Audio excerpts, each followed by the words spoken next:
Bro, Plata, you know you ought to tune in. Just watch the shenanigans begin. Bro, Plata, there's nothing hotter, you know. Come on, Pulse, it's time for the show. Bro, Plata. So we don't need an intro. I can just do that. That was great. You freestyle. I may or may not have written that before. I used to be able to do that. I used to have freestyle brain, but I think I've just drank it away. I think I killed all the gray matter in my brain, and that took away freestyle brain. I think. I don't know. Maybe in a pinch, like in a life or death situation, someone put a gun to my head. They're like, freestyle rap about chinchillas, and maybe I could do it. I don't know, but it had to be in that dire situation. Hey, everybody. It's Bro Plata episode. What episode is this? 242 or something like that? Blue 42? I don't know. Something like that. 243. 243. There you go. It's Halloween, everybody. Happy Halloween. Woot. Are you excited? Woot. I'm not dressed up. Sorry. Woot. But Ray will be here later. Ray's passing out. He's passing out slave chocolate to children. I really hope every time he gives it to him, he's like, "Hi, little kid. Do you know how many kids just like you in other countries died to give you this Snickers bar?" I hope he tells every child that as he hands them candy. He'll be back in like an hour or probably less. Trick or treat ends at 8, which means probably no one's going to be on the street at exactly 8, right? You wouldn't think. So he'll be here by 8, you'd assume. But until then, it's just me and Pulse. How you doing, man? I'm good. I'm doing good. How you doing, man? Pretty sweet. You know, I should have saved the bourbon conversation we just had for the show, because I just asked you about this bourbon, and I feel like I'm like, well, that's something we could have just talked about. Anyway, I got a different bourbon today, everybody. Ryan, you're the bourbon guy, right? Do you drink this? It's Ohio Eastern Time Zone. Yes, it is. Yes, it is. So yes, I'm talking to Pulse from his future right now. It's basically what it is. We can't. I don't think we can go an entire hour without talking about Fury and Ngannou. Although I want to wait for Ray, but like, I had a question. I had a question regarding trick or treating. Okay. When you were growing up, did they ever have a house in your neighborhood that instead of you knocking on their door and they answered and gave you candy, they just put it all in a bucket and left it on the porch? Yes. And did you happen to just take more than one? I don't think I ever did. I could be wrong. I honestly don't remember much trick-or-treating. I remember like going younger when I was with my parents. I don't really remember trick-or-treating with my friends. I have to assume that I did. I'm pretty sure I did. I just don't remember it because I never really liked Halloween that much as a kid. Not really that big into it. Even as an adult, I'm like, it's fun, whatever. It's funny now. Halloween's kind of funny now, but but I don't remember. Like I could see probably not. I don't know. Dude, I have OCD. If I did that, I would freak out and think like the world was gonna end or something because the sign said take one and I took 2. I'm like, shit, we're all fucking doomed. That's what would happen so probably not. I highly doubt that I did. I definitely did. I remember there's this one guy in my neighborhood. He used to give out king-size candy bars, and we used to hit his house up twice. We would like walk down and then change costumes and go back. That guy's well aware that he's outdoing all his neighbors. He's well aware. He spent like $500 on candy, but he doesn't give a fuck because he's the coolest guy in the neighborhood. He was. And then there was this one lady, I don't know what was her problem. She used to give out like apples and shit, and we used to like TP her house.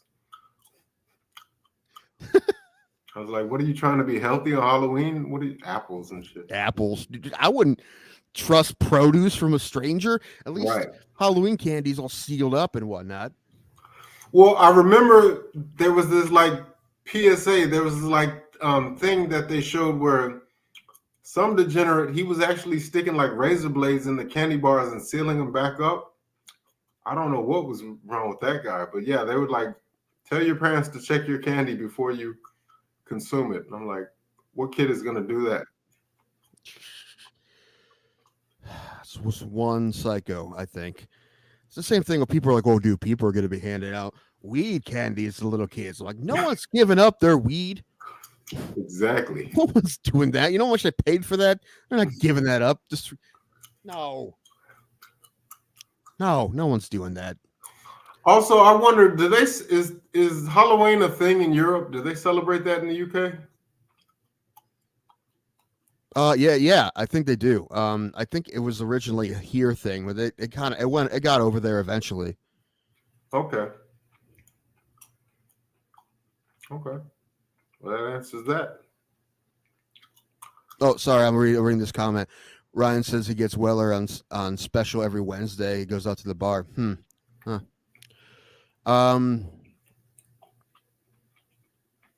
Halloween. Jan, where are you from again? I forget.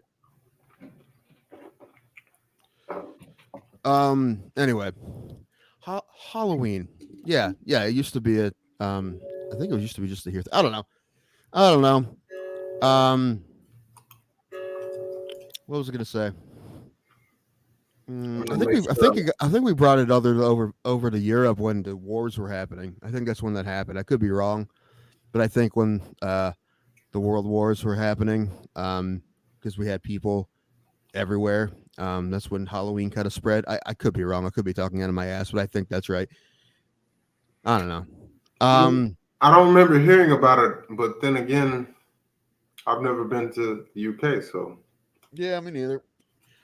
I've been to Germany, but I was there in the summer. I don't know. I'm pretty sure they have Halloween other places, but man, my nose is all red from my damn CPAP, dude. Well, now my beard's growing more, that my CPAP moves around on my face again. So, man, I don't know.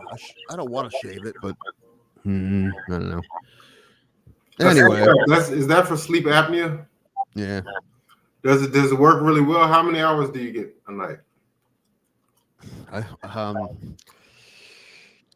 don't know how to answer that question because I sleep a lot because I sleep whenever I'm tired, and I'm also bored, and I sleep when I'm bored as well. So I sleep a lot, but I don't have a good sleep schedule. But I will tell you that things were worse before I had the machine, and things are definitely not perfect. Like, I don't know, a lot of people said it was going to be a lot better with the machine than it is now, but it's better than it was, but it's not great. So it does help.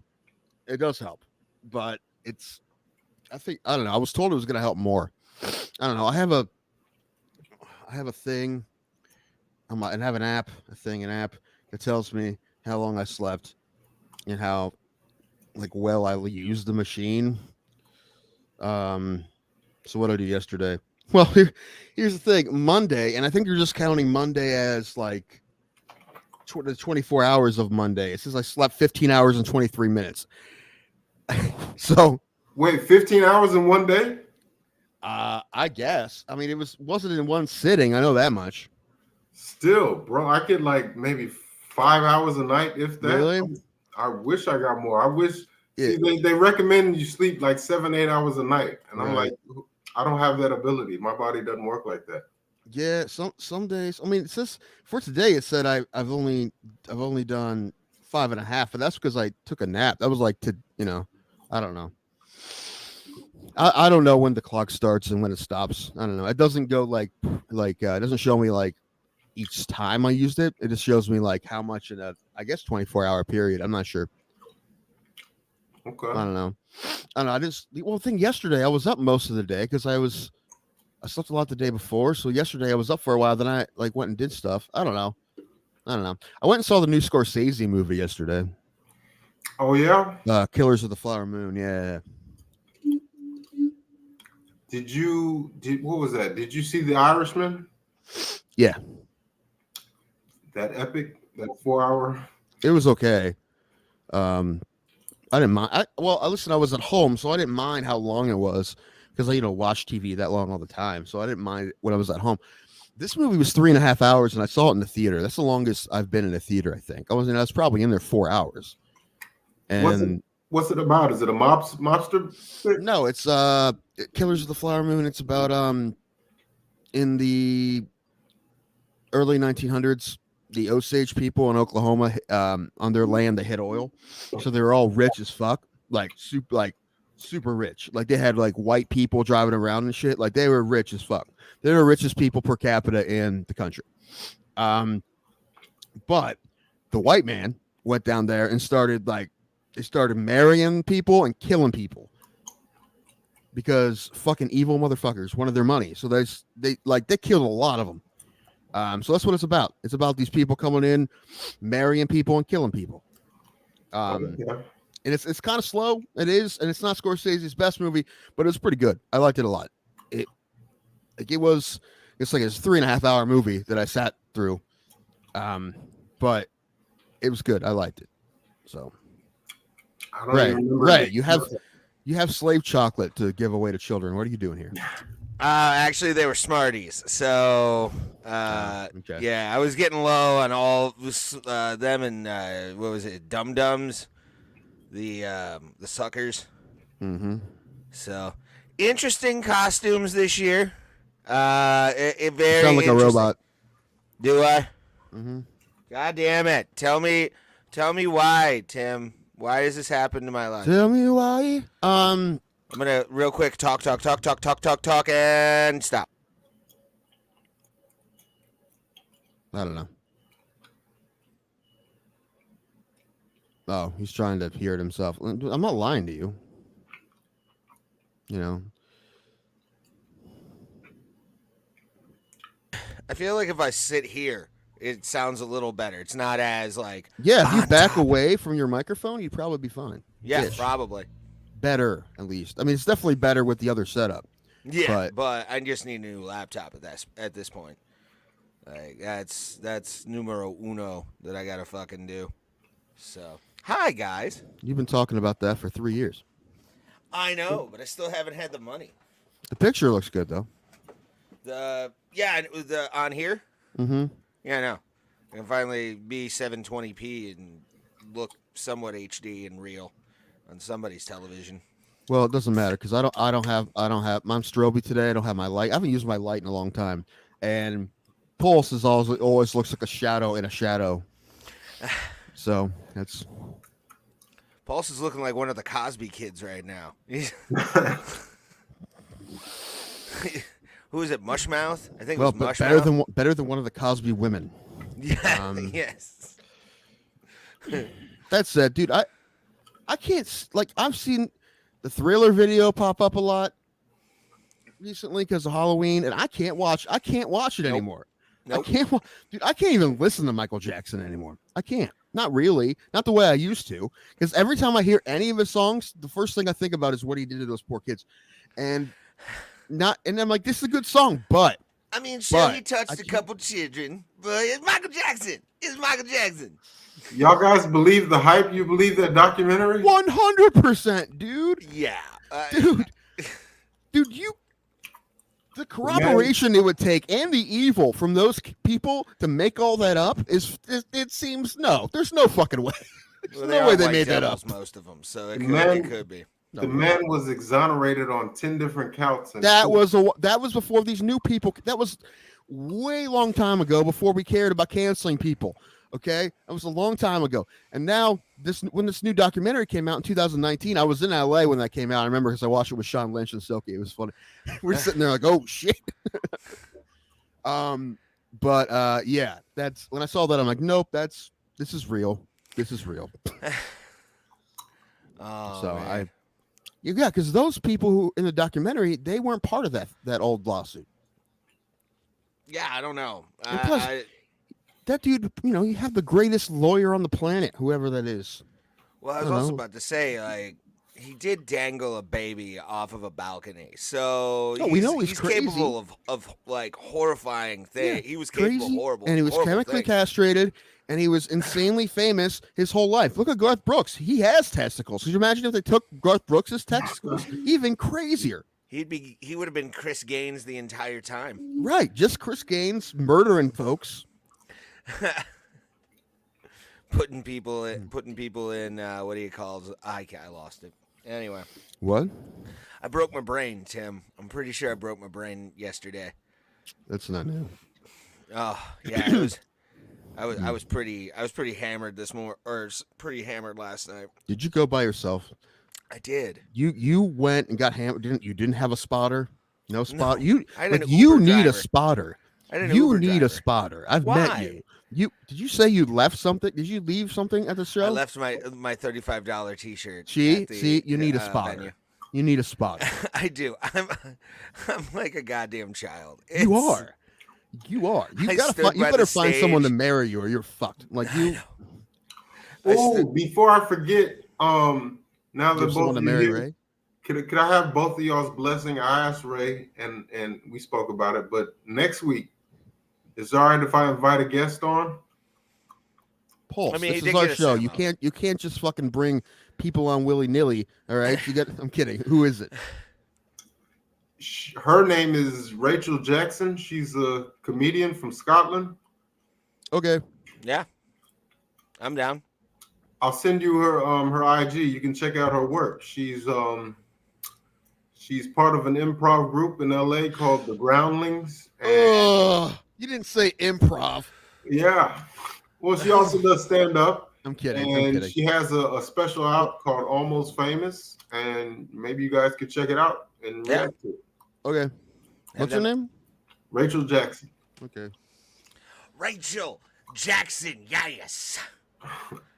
Yeah, dude. Yeah, that'd be fun. Yeah, that'd be awesome. Love to have her on. Forgot something. God, my brain's dead today. I'm sorry, I was just responding to Ryan Kill's comment. I really want to, man, and it's a banger of a card. You got Beneil Dariush versus Arman Sarukian, and then the co-main you got Bobby Green versus Dan Hooker, which is also a 5-rounder. Why is it a 5-rounder? I mean, okay, but Yeah, why? I don't know. There's no belt on the line, but I'm glad because what's like the step down for the BMF belt, like the OK Fellow Award. Yeah. The Angry Gentleman. Hold on. Yeah. Dude, yeah. Pulse. Austin's. You can drive to Austin from where you are. Go to Austin. I did that drive once. You've been to Austin? Yeah, I drove to Austin when I lived in Texas one time. Oh. Alan was there. So I went to meet him. No, this was like 15 years ago, but yeah. Man, when you drive a long way in Texas, it's a lot of empty highway. Yeah. There's a lot of emptiness in Texas. Texas is so vast. Yeah, it is a vast state, but I love Austin, man. It's so expensive to live there. I have family friends that live right outside a town called Pflugerville, Central Texas. Mm-hmm. Okay. And yeah, man, I love Austin. Pflugerville? Yeah, Pflugerville. It sounds like a made-up town, like a town from that show Fraggle Rock or something. Yeah, it sounds like something that it sounds like a Dr. Seuss town. Yeah. The Flugels in Flugel Town. Welcome, Chris. All the Flugels in Flugel Town. Yes. In Pflugelville, not a Flugel was found. That's what it is. Yeah.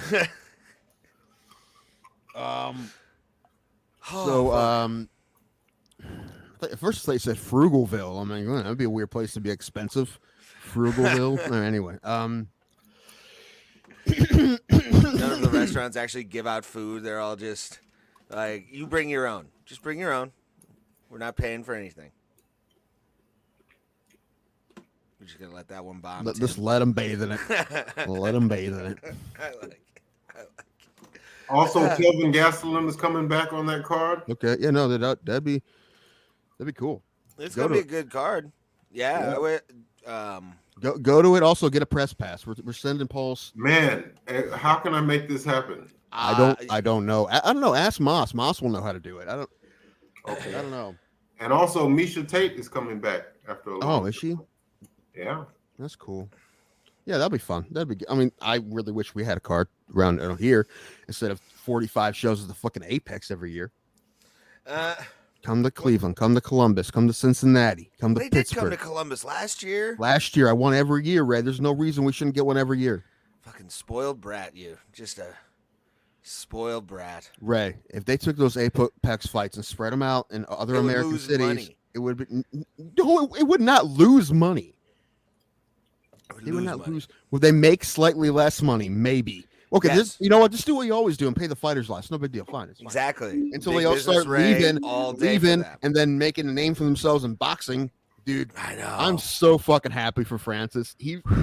That's how you fucking win without winning. Yeah. You know, but It doesn't fucking matter what the scorecard said. A lot of people think he won, and it doesn't fucking matter that the scorecard said he didn't. It doesn't matter at all. The only thing it matters for is the fact that he won't get the automatic rematch, and they probably won't run it back. But that's it. That's the only reason. After that, it doesn't fucking matter. Francis is king of combat sports right now, in my opinion. Because he is, man. He retired as the heavyweight champion. Nobody beat him for that belt. And in my opinion, he's the lineal heavyweight champion of boxing after what he did Saturday night. Dude. I know Ray disagrees. He's a Tyson Fury. Man, I knew we should have talked about this before Ray got here because I knew Ray was going to be annoying about all of this. Because Ray will never admit he's wrong, which is it's fine for the show because it's kind of funny, but as his friend, it's very annoying. I mean, I did pick Tyson in the fight, so I had the intuition. Really wrong that what Francis was doing was not good for Francis. Francis fucking betted himself and won gigantically. What he did is huge, not just for Francis, but every fighter that wants to fucking bet on themselves.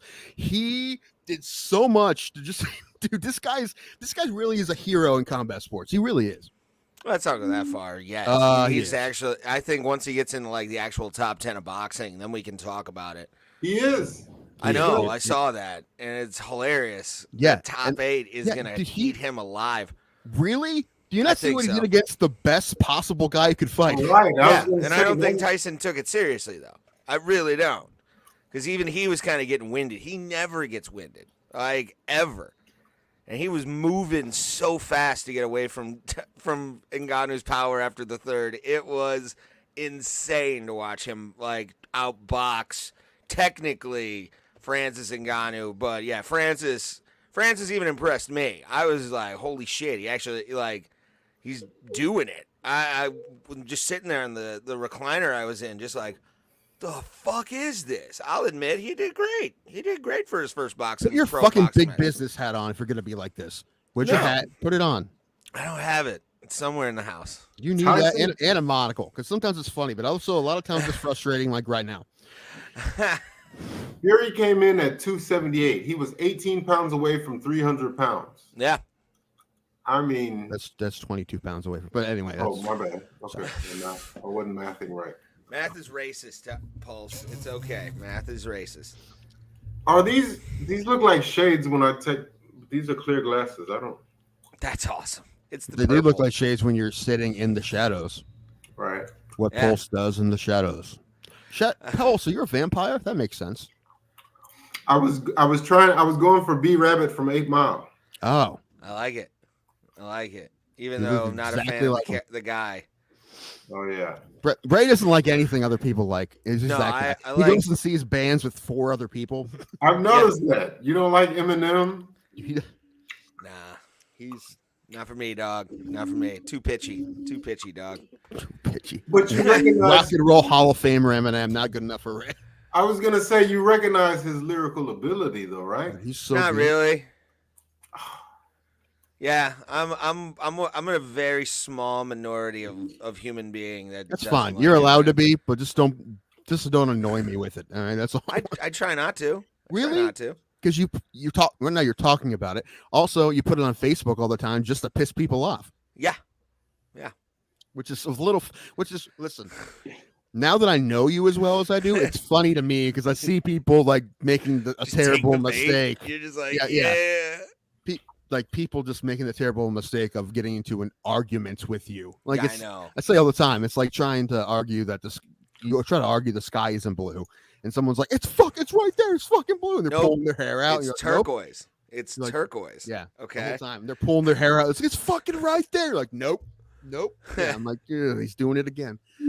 I gotta ask Ray, because this is my theory on things. Outside of the knockdown in the third, I had Francis Ngannou winning on points by multiple rounds, 2, 3, maybe even 4 rounds. How on earth do you score this fight for Tyson Fury? You knew there was no way, dude. You knew there were. Sorry, before I get to I was just gonna say you knew there was no way judges were gonna give Yeah, it was never gonna happen. No matter what Francis did, he was not gonna get 2 out of 3 judges on this card. It's too bad for boxing if he loses.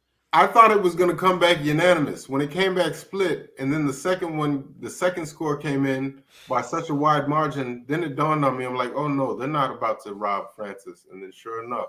dude. Oh, they'll boxing. Boxing will rob whoever they want. I've noticed that. That's the thing. I love this sport. I love it. But over the years, it consistently gets a black eye from these judges, man. It's Well, the yeah. only thing. But that's even our problem on this side of combat sports. I mean, Not as bad as boxing, though. I will say that, man. Boxing's much worse. it's gotten better in MMA, but like back in the day, some of the decisions that were made, including some of the Brazilian decisions back in the day, were completely insane. Like They've gotten rid of some of the problems. Like I don't think they'll let Adelaide Bird do any more MMA. Like, and she's not the only one. So like, they weed people out, but boxing is there's. I hate to be a conspiracy guy, you know I do, but it's I mean boxing. You can be, but I feel like there's especially that guy that scored it like. What did he score? Like 7-3 or some shit? Like Yeah, whatever it was. What 7 rounds do you give Tyson Fury? I can't. And also you guys bring up a good point. Now that I think about it, MMA has definitely had some robberies over the years, like that come to mind. Like but recently it's been better. Johnny Hendricks is one of the biggest ones that comes to mind. Yeah. And also Anderson Silva versus Michael Bisping. How on earth they gave Michael Bisping that fight? I have no idea. no idea. I don't know. I mean, still, and yeah, we do some like the Pimlet Gordon fight and the O'Malley Jan fight, but not as often as boxing. It seems like. And we're only paying attention to the main events of boxing, right? So it seems like every like 8 out of 10 main events seem like they're fucked up. I don't know. It's almost like to put the conspiracy theory hat on. It's almost like when you have those things of, what's it called? Fuck, why can't I? Whatever, I lost it again. I think I broke something. Finally, I got dude. Yeah, it's something like there's a cylinder not popping right now at all. What were you drinking? I had a Guinness. Okay, and then a bunch of PBR. Jeez, how many PBR? My bill with tip was like $55. At like $6 a pop. Yeah. Well, listen, I did the same thing at the Bowling for Soup show, so yeah, I don't really blame you. And I took today off because I knew I was not gonna be in shape to work today. I did a cleansing puke this morning. You guys ever do that before? Not recently. I've purged before, but are y'all reading this? I did, and I sent you actually in the Discord pulse. If you want to bring that story up, I think it's Houston 13, something like that. Also, update this week. Our friend Pat Miletich pled not guilty to his charges. I saw that. Yeah, which he had to, because it doesn't look like. I mean, even if he pleads down, he's probably going to have some sort of jail time. Maybe he'll get lucky and it's like be house arrest or something. But for third, no, you don't. You don't stay out of jail for a third DUI. I mean, I'm not saying a long time, but sometimes symbolic jail time. But I feel like it's hard. Not, I mean, I don't know. People I know who had 3. Dave Landau, I have a buddy who had 3 months. Did 3 months, so like it's hilarious. What, Landau? Yeah, because he's so unassuming. Like you would not think. Well, now that was when he was young and insane. I know, but even by looking at him, you'd think he has his shit together. Well, he does now.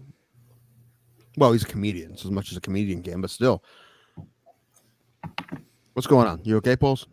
Yeah. Ray, I did like that picture though. It made me laugh. Also because they're British, correct? Yeah. All right, and it's funny. You're the poster child of the stereotype that people from the UK think about when they think Americans. Like you are loud, abrasive, and anything else you would have said that isn't real nice. Derrick Lewis just got arrested apparently for reckless driving in Houston a couple hours ago. Yes, it says Derrick Lewis was recently arrested for reckless driving after he was stopped going 136 miles in a 50-mile-an-hour zone in a red Lamborghini in his hometown of Houston, Texas. God, you guys don't play down there. I love it. 136 miles an hour. Sheesh. He's in a Lambo though. Where was he? Was he on 45? 136 and 45? Well, the thing is, you have to go like 90 on 45, if I remember correctly. Well, I mean, the traffic's usually pretty bad, but still, I mean, to stay with traffic. It says Lewis allegedly passed a member of law enforcement on the highway who said the UFC heavyweight was weaving in and out of traffic and making unsafe lane changes. Oh, God. The heavyweight was given $100 personal recognizance bond and released from custody the same day as his arrest. His court date is for December 27th. That's my birthday. Oh, all right. Well, we shall find out the verdict on Pulse's birthday. But yeah, he's definitely gonna fight this weekend still. I mean, that's not gonna that's what Ryan was asking me. That's not gonna mess up his fight. No, I mean, well, maybe just mentally, but he'll get a slap on the wrist. It'll be fine. Maybe we'll get a suspended license. That's pretty fucking fast. But other than that, I don't know. I think he lives off 529 in Barker Cypress. Barker Cypress. I know that place, that area. Yeah. I mean, he was stopping criminals from going into his car, so yeah, that's true. He probably keeps the neighborhood soup safe now. It's like he gentrified it on his own. 6'3", 260. How does he fit in a Lambo though? Good question. Good question. Dude, 260 when he weighs in. Right. The big forehead against the I mean, they probably had to customize it for him, right? You think?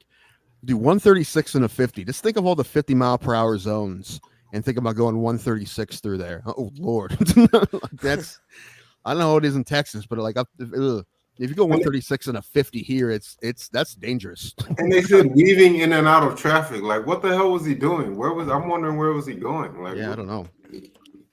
His balls were hot. Maybe he's going to that ice bath, baby. But like, nope. Listen, no one buys a Lambo to drive the speed limit all the time. True. I understand that, but 136 and a 50 is more than dangerous. Insane, that's like Paul Walker shit. Like you're not that's gonna. Kurt Russell and Death Proof. Yeah. I also just watched Death Proof last night. Nice. Yeah, it's fine. it's I mean, I like it, but it's probably like his worst movie. It's not. I mean, it's not bad. It's definitely good compared to a lot of other movies. You know, the worst Quentin Tarantino movie is a really good movie, but like, and it's just wacky. I mean, I like it. I definitely like it. But well, that's what it was supposed to be, sort of like a B movie. I know. I know. I got that, and I got that. I got it. That's why I liked it. Like I understood what it was trying to be. But it's funny the whole like the feet thing. That whole like 90% of that movie is feet. Like it. I gotta say, I don't know what it is, but whenever the scene when they show Kurt Russell eating nachos at the bar, those nachos look good, didn't they? Dude, I thought the same thing. I'm like, dude, I want some nachos now. It's so funny you say that because I'm like, dude, when was the last time I had nachos? I got on DoorDash and looked who had nachos by me. And what was the verdict? Did you get the nachos? I did not get the nachos. I'm like, so I was thinking when I first thought was, man, I wish I lived somewhere where like Alan does or even where Ray does. When you want something to eat, you know that in your area, it's pretty much you can find whatever you want almost. At least that's the case where Alan lives. Get a job, Tim. Any cuisine, right? That's not the case with me. There's nowhere to. I mean, if I wanted nachos, I had to get a Nacho Bel Grande, which is not what I wanted. Okay, I wanted those nachos. That's so funny you said that, Paul, because I thought the exact same thing. Yeah, I'm like, dude, I want some nachos now. Yeah, so give it up for whoever whoever they got those nachos from, whoever made the nachos, whatever prop person made the nachos. Yeah. Or whatever they did. I don't know. But I'm still laughing as you said that because it's just funny because I thought the same thing. That and that jacket that he was wearing, that silver jacket. The icy hot jacket. Yeah. I saw a guy last night at the concert who was in one of the opening bands. The band was called Band-Aid Parade or some shit like Band-Aid Brigade. And the guy had on the douchiest jacket I'd ever seen. He was playing keyboard, so you knew he had a great personality. Nice. And then he had a white, I mean, this thing was pristine white and on the back it had a gold scorpion on it. I wanted to rip that thing off of him. Like you're like you What's play the Halloween costume, or is that this guy's personality? It looks like it's this guy's personality. He brought in his own fucking non-alcoholic beer. Well, I can see you having to do if you're really trying to. No, listen, Ray. If you're trying to get off of it, sometimes you have to. I get it. Doesn't justify a shitty jacket, though. I mean, no. But the other thing, I'm trying to give him credit for that. But the other thing, no, I don't. But it's Halloween. Go see him any other time, and maybe it's just I don't know. Maybe it is his personality. What's the point of drinking non-alcoholic beer? Like, you must really like beer. Like, I don't even necessarily like the taste of beer. I just drink it because of what it does. But if you're just gonna do that, just drink root beer. You know? No, I think, well, number one, if you're someone who's been drinking multiple beers every day of your life for a long time and you're trying to stop, then I understand. It makes sense. Also, like, you have like the ritual of it, you know, and you just kind of trick your brain that you're doing the same thing. Yeah, I don't know. That sounds cruel to me. My brain is yelling at me saying, "You ever do that, I'll kill you right now." Like, it's There's also fake, like my mother in the fridge has fake gin and fake rum. I don't think she drinks it though, but she tried it. What are we doing? What kind of lab experiment did your mom try and make with those things? Hey, she's trying to get out the sauce, man. Give her a break. I'm fine with it, but just do a cold turkey. I'm pretty sure I'm done after yesterday. I drank myself into oblivion. I mean, you did it with beer. That's pretty impressive. Isn't alcohol-free gin just water? I don't know. it's I don't just know. like water I don't and know. food coloring. I refuse to try it, so I don't know. What's non-alcoholic vodka? Water. Oh, thank you. I told Pulse I watched a very good documentary on bourbon called Neat, the story of bourbon. Where was this? It's on Tubi. Oh, okay. For free. So I'd recommend anyone that drinks any bourbon to watch it. It's basically like a 75-minute love letter to bourbon, but it's really cool because it has a lot of cool history and stuff I didn't know. And the coolest thing about bourbon, and I didn't know this, but it's American as fuck. Like, you can't buy American as an American very often. You try, but it's hard, right? You can't buy American clothes. You'd have one outfit. It might last you your whole life, but you'd have one outfit if you try to buy American clothes. But drinking alcohol, you can do that for sure. And bourbon, you know where it comes from, dude. It comes from Kentucky. Everything about it comes from Kentucky. Oh, yeah. And any bourbon, period, is American. You can't call it bourbon without being American, even though there are some countries that have been like, we have bourbon now, too. Like, no, bourbon is like basically a synonym for America.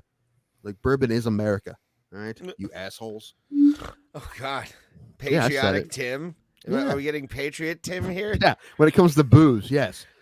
Bourbon is American, damn it. Anyway, but I have this. I shall Pulse this. Ooh. Mm-hmm. Looks nice. It's good. Well, like every time my liquor store gets it, they can't keep it on the shelves. However, I was able to get a bottle on Friday, and I got another one right before the show. So, oh, nice. But I got the last one or something, one of the last ones. Ooh. So it'll be gone for a while. I don't know when they're going to get it back, but it's only a few dollars more than Jim Beam, and it tastes a whole lot better. Nice. So it's good, but they can't keep it on the shelf. It's one of Buffalo Trace's bourbons, but it's good. It's definitely better. And it's 90 proof. Jim Beam's 80 proof. Oh, Jesus Christ. 2 of those and I'm on my ass. I'm such a lush, man. Like, I have besides like beer, I have no tolerance for like liquor, I've found out. It's interesting because you drink a lot. You figure you'd be better at it. I know, and I'm not. It's the thing when you drink liquor like you drink beer. Well, here I drink 3 at a time. It's just 3 shots of 1 can. That's what I do when I do the show. But when I go out to my brother's, I take a shot glass and I put one in a Coke in a tumbler. Like I drink one at a time. And at the end of the night, I may have had 8 or so, but I drank only one shot. Right. I drank one at a time, but I drank at the same pace that I'm drinking beer. Yeah. And then I'm fine. But like this is different. Like I'll stop drinking when the show's over, but like, I don't know. I would continue. That's the thing. Every time I drink beer now, I just wish I was drinking bourbon. So I don't even, unless I'm at the brewery, I don't know. Like I didn't go to the Halloween party I was invited to, but I was thinking, I'm like, well, I have to bring some beer. I'm like, as soon as you buy some beer, you'll have 1 or 2 and wish you had bourbon. So this might as well just bring bourbon. You could have also, by the way, worn fake glasses and been a Hanson brother from Slapshot with that with the Lumberjacks shirt on. Okay. Fat Hanson brother. Yeah, the fourth Hanson. The fourth Hanson brother. Like, he can handle a puck like nobody's business, but he can only play about 3 minutes a night. He's their accountant. Make sure the quarterly taxes are paid. I feel like there's more to say about Francis we haven't said. I mean, the thing with Francis, not you though, not you, me and Paul's not you. Well, here's the thing though, and from what I like, looking back on that fight, sure, Francis got the knockdown, but like, what did he do afterwards? He outpointed him. I don't think he outpointed him. Ray, this is also coming from Ray. It would take just like the judges, it would take a fuck lot for Ray to say that Francis won that fight. It would have to be Tyson not landing a single punch, and even then be like, well, his shoulder movement probably should give him some points. He would have made something up. I just gotta say this: you're talking about a man who made his professional debut against the number one heavyweight on the possibly planet. The greatest of all time.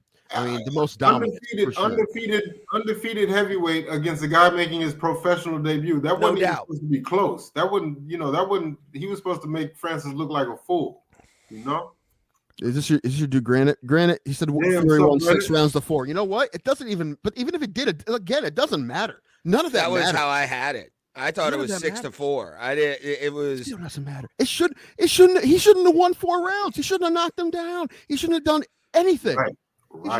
Anything against him. He shouldn't have had any chance, not even a puncher's chance. He shouldn't have had shit against the greatest heavyweight in the world. He should not have had any chance. No. Not ever having any boxing experience, but he did that.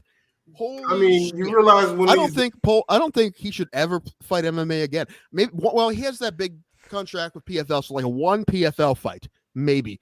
Here we go. This is the question. Over under 0.5 PFL fights. How many do you think that Ngannou is going to have with PFL? He's ranked top 10 now. I agree with Tim. He should forget about cage fighting. He's a ranked boxer now.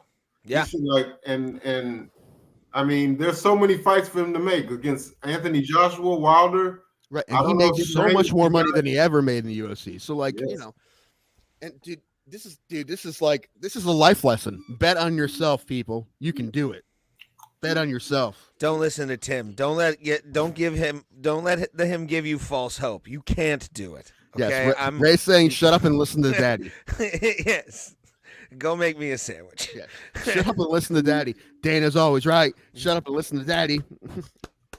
Yeah, I want to shout out Granite representing Boston Mass to the fullest. That guy knows his sport, but I gotta disagree with you and Ray. I don't know how. Like, can you explain what how do you feel? You say he outboxed him? Yeah. Technique-wise, Francis wasn't really able to. He got that one good shot because Fury got in there and decided to scrap. Well, he learned a valuable lesson. I'd hope he'd be better technically. Francis Ngannou's never boxed before. Yes, but he boxes for MMA training. It doesn't mean not like that though. Not against the greatest in the world. Some guys are just good. Plus, you have Tyson on your side who's teaching you a lot of patience. I knew Tyson was going to kind of whip his ass into shape. I just didn't think it was going to be. Do you really that think good. he had that much to do with his training? Really? Yeah. He's never coached before. I gotta credit Mike Tyson. He only had 6 months to turn this. Well, whatever his coaches did, it worked. Yeah. I mean, and now I heard Lennox Lewis reached out to Francis. So did Bernard Hopkins. All these guys are trying to turn him into a legit boxer now. So I think he should give up on cage fighting altogether because he's done it all. He's already reached the mountaintop. You were UFC heavyweight champion. You can get no higher than that. So right now, who's AJ fighting next? That's who I want to see AJ fight next. AJ's rematching Dillian White. AJ runs. Fuck AJ.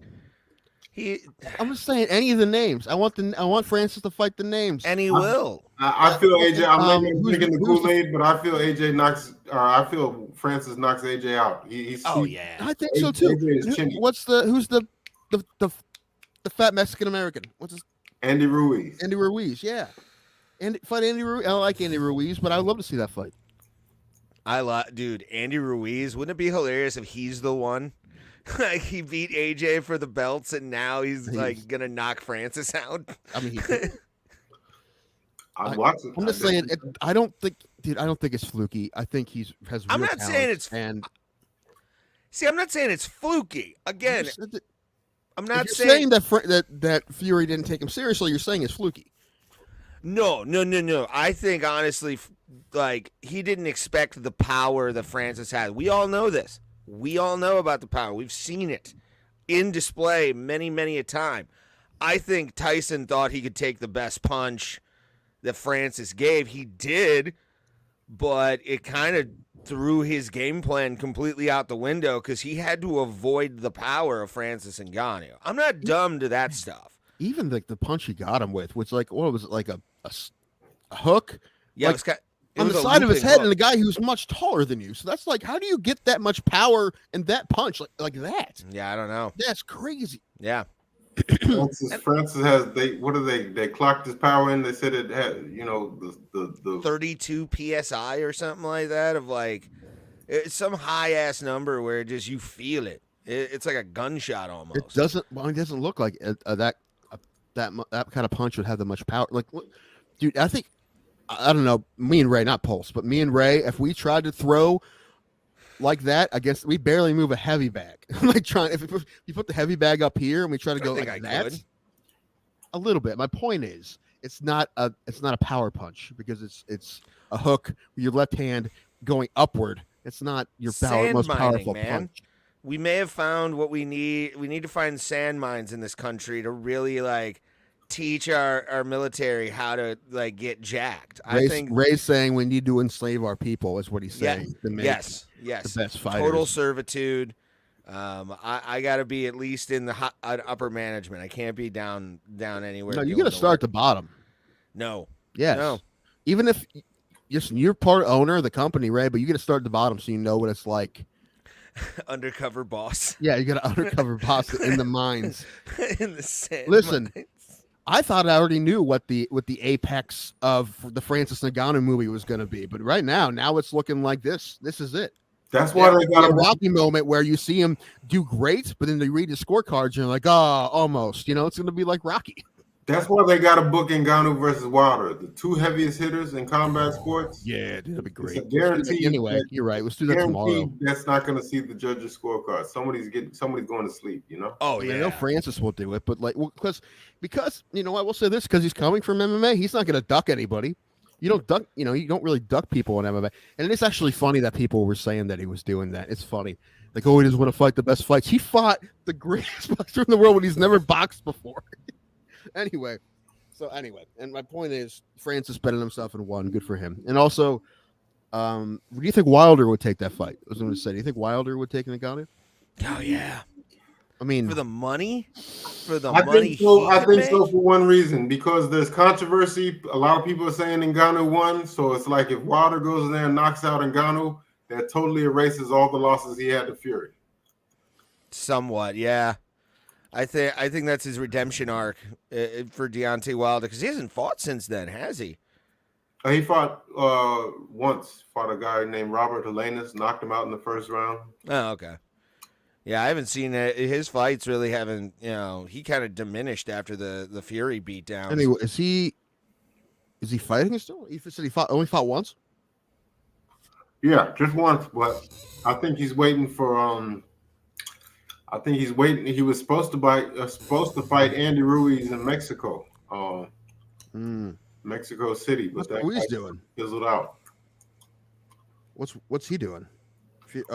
Ruiz.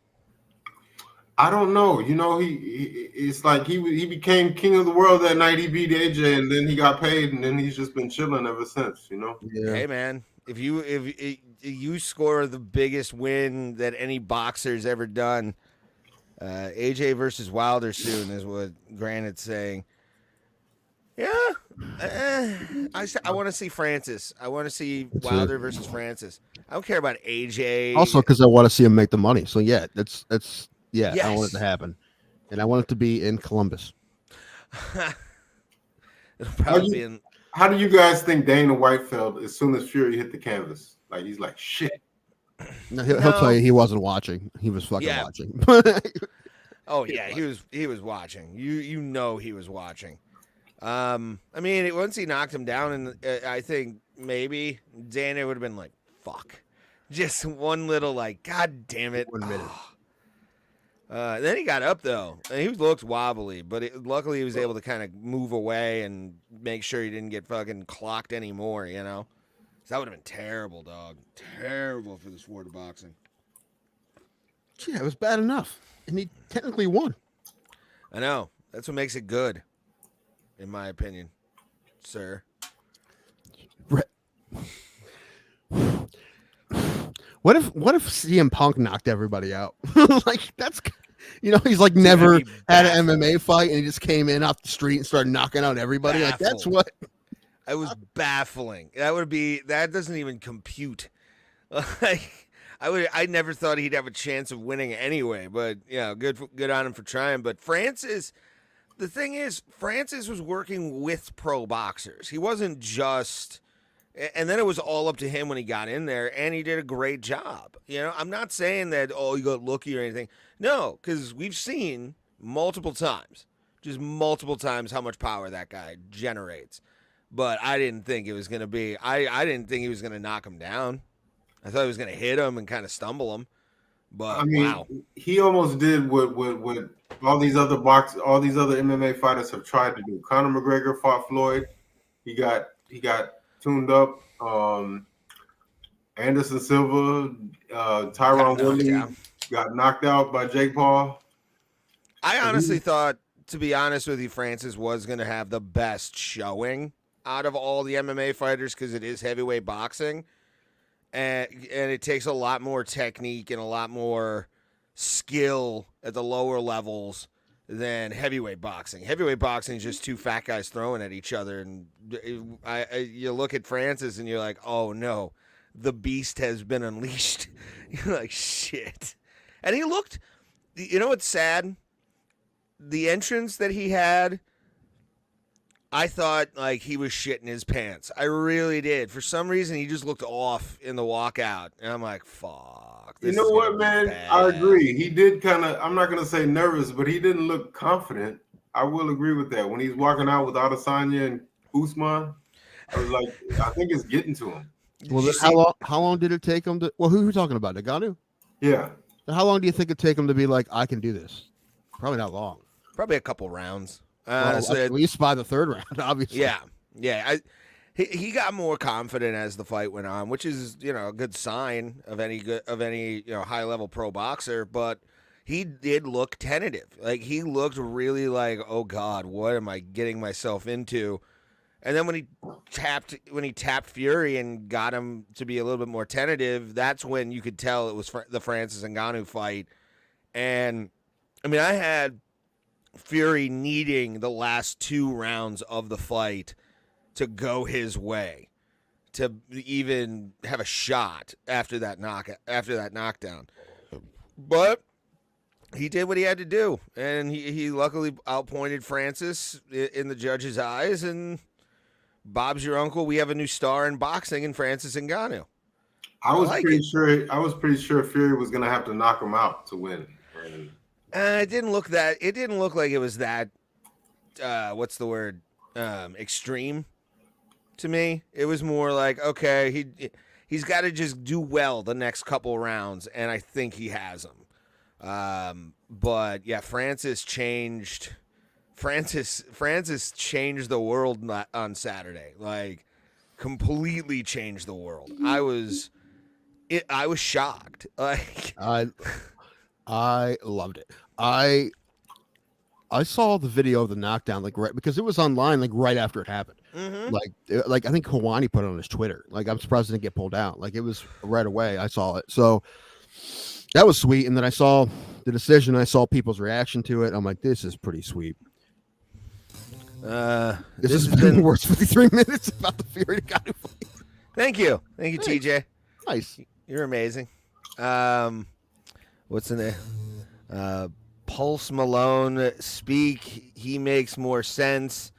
At least, I see you. I see you like typing down there, Pulse. I think this is you. I don't know who this guy is, but he makes some fine points, man. Listen, don't come if you want anything that makes sense. You should know that by now. Or anyone that has been here would probably make. I know more about. I'm sorry. Go ahead. No, go ahead. Well, no, I was gonna say, when are we gonna see a boxer go over to the MMA world? Because I feel like we've seen that once. We saw that with James Toney, and he got worked. That was amazing. That was my favorite fight of all time. He's sitting there like, and just nothing. I want to see more of that. What? I was just gonna say, I want to see more of that, and I want to see more MMA fighters, heavyweight MMA fighters in boxing. I want to see, because Derrick Lewis, he's fighting this weekend. But when now we think they can all win. Yeah, well, and Stipe has better boxing than Francis. That would be a fun one. He was a Golden Gloves champion. Let's do with Stipe, dude. Cyril God, dude, you forget, dude, this guy who almost beat Fury won his last MMA fight by wrestling. Yeah. Yeah, and think about, if he keeps up with having Tyson in his corner, all that, he will get some high level training out of this experience in boxing, which is a good thing. He needs to be with high level guys to teach him how to really get his positioning down. I want to see Cyril Gahn box somebody now. Never play. Well, at least you probably did the national anthem better. Gonna say, I'm gonna see his national anthem. I have not. I saw the headline. I want to play it on the show actually to react to it. The truth is, there's been worse. Roseanne. Yeah, Carl Lewis. Carl Lewis. Yeah, Carl Lewis. Dude, I was at the Hall of Fame game when Mason Gray fucked it up. That was hilarious. I was there. You were there for that? Yeah, that's funny. Did you ever see Fergie from the Black Eyed Peas? Yeah, that was weird.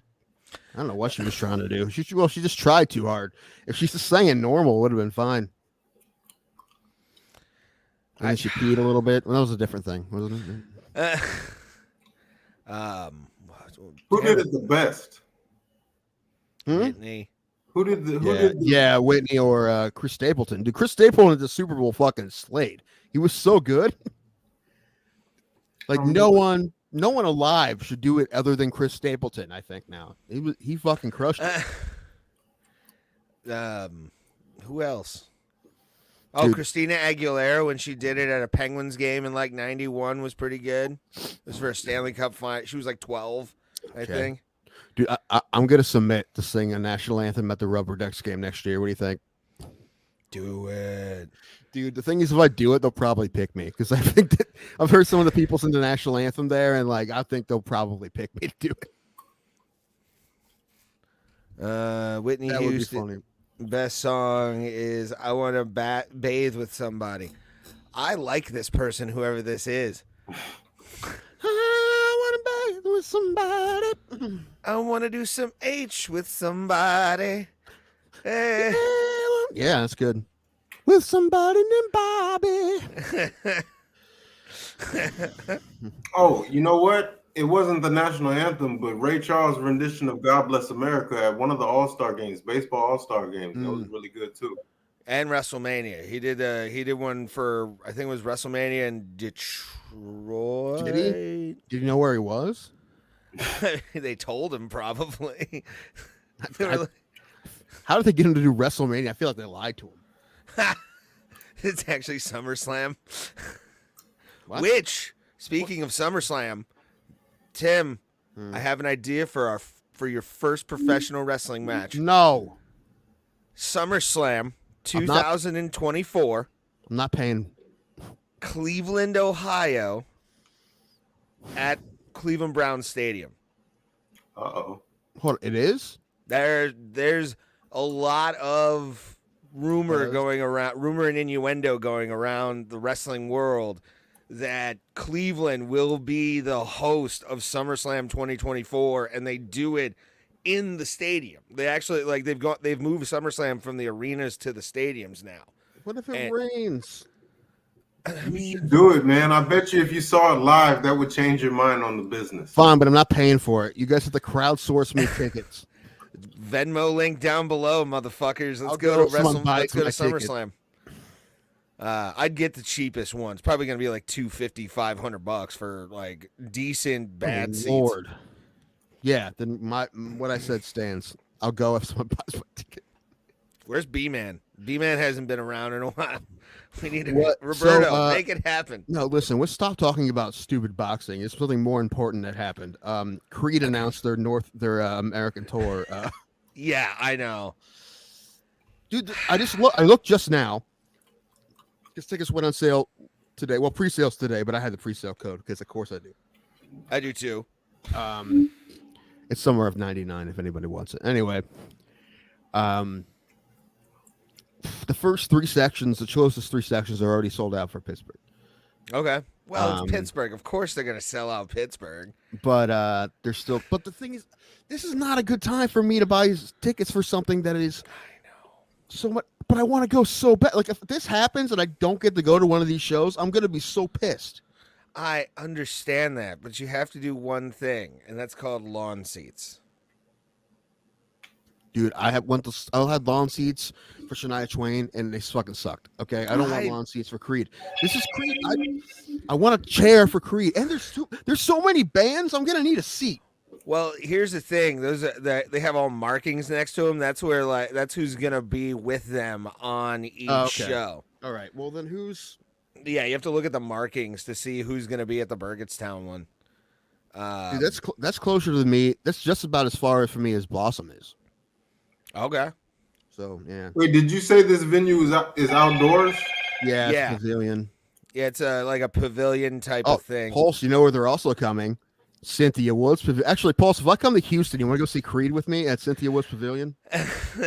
Yeah, I'll check out Creed. Oh, Creed's amazing. The thing is, I was supposed to see them 15 years ago in the Woodlands, but I ended up moving back before. Now I can go back and see them 15 years later. Maybe I'll go to see them in Houston. No, probably not though. I can go see my family. I can stay with my uncle, and there I'll go see Pulse. We'll go see Creed. But yeah, who else is on that bill with them?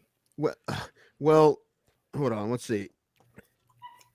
It's basically anybody that was on like the Creed cruise. It's like Tantric, Celtics. So the Burgettstown one is Three Doors Down and Finger 11. Which Who is it? Three Doors Down and Finger 11 is with. That's like those are bands. I know some of their songs. I will have sing along songs with some of those bands. Yeah. I would be fun. Yeah, that'd be just fun. sing, What about Restless Tonight as I wasted the light. Yeah, it's the same thing with the Detroit and Cincinnati ones as well. Let's take a look, and the Hershey one, and Hershey, Pennsylvania, which is close to where my family lives. I thought about that one too. Where's the Houston one? Where's Houston? You said Cynthia Woods, right? Cynthia Woods. Well, yeah, no, Yeah. he's looking for the date so you can see what symbols match with who. It's the same. It's also Three Doors Down and Finger 11. Well, isn't Three Doors Down from Texas? I think they're from Tennessee.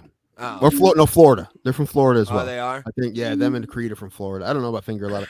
Thing is, I actually like Finger 11 a little bit. So I do too. So that would be fun. Is that the one with Rob Thomas? No, that's Matchbox 20. That's right. Okay. Yeah. But no, I kind of wish Tonic would have been on there. But I would like to see Tonic. What's Tonic's like? If you could only see the way she loves me, maybe you won't stay okay. around. Yeah. Okay. I'm down for that.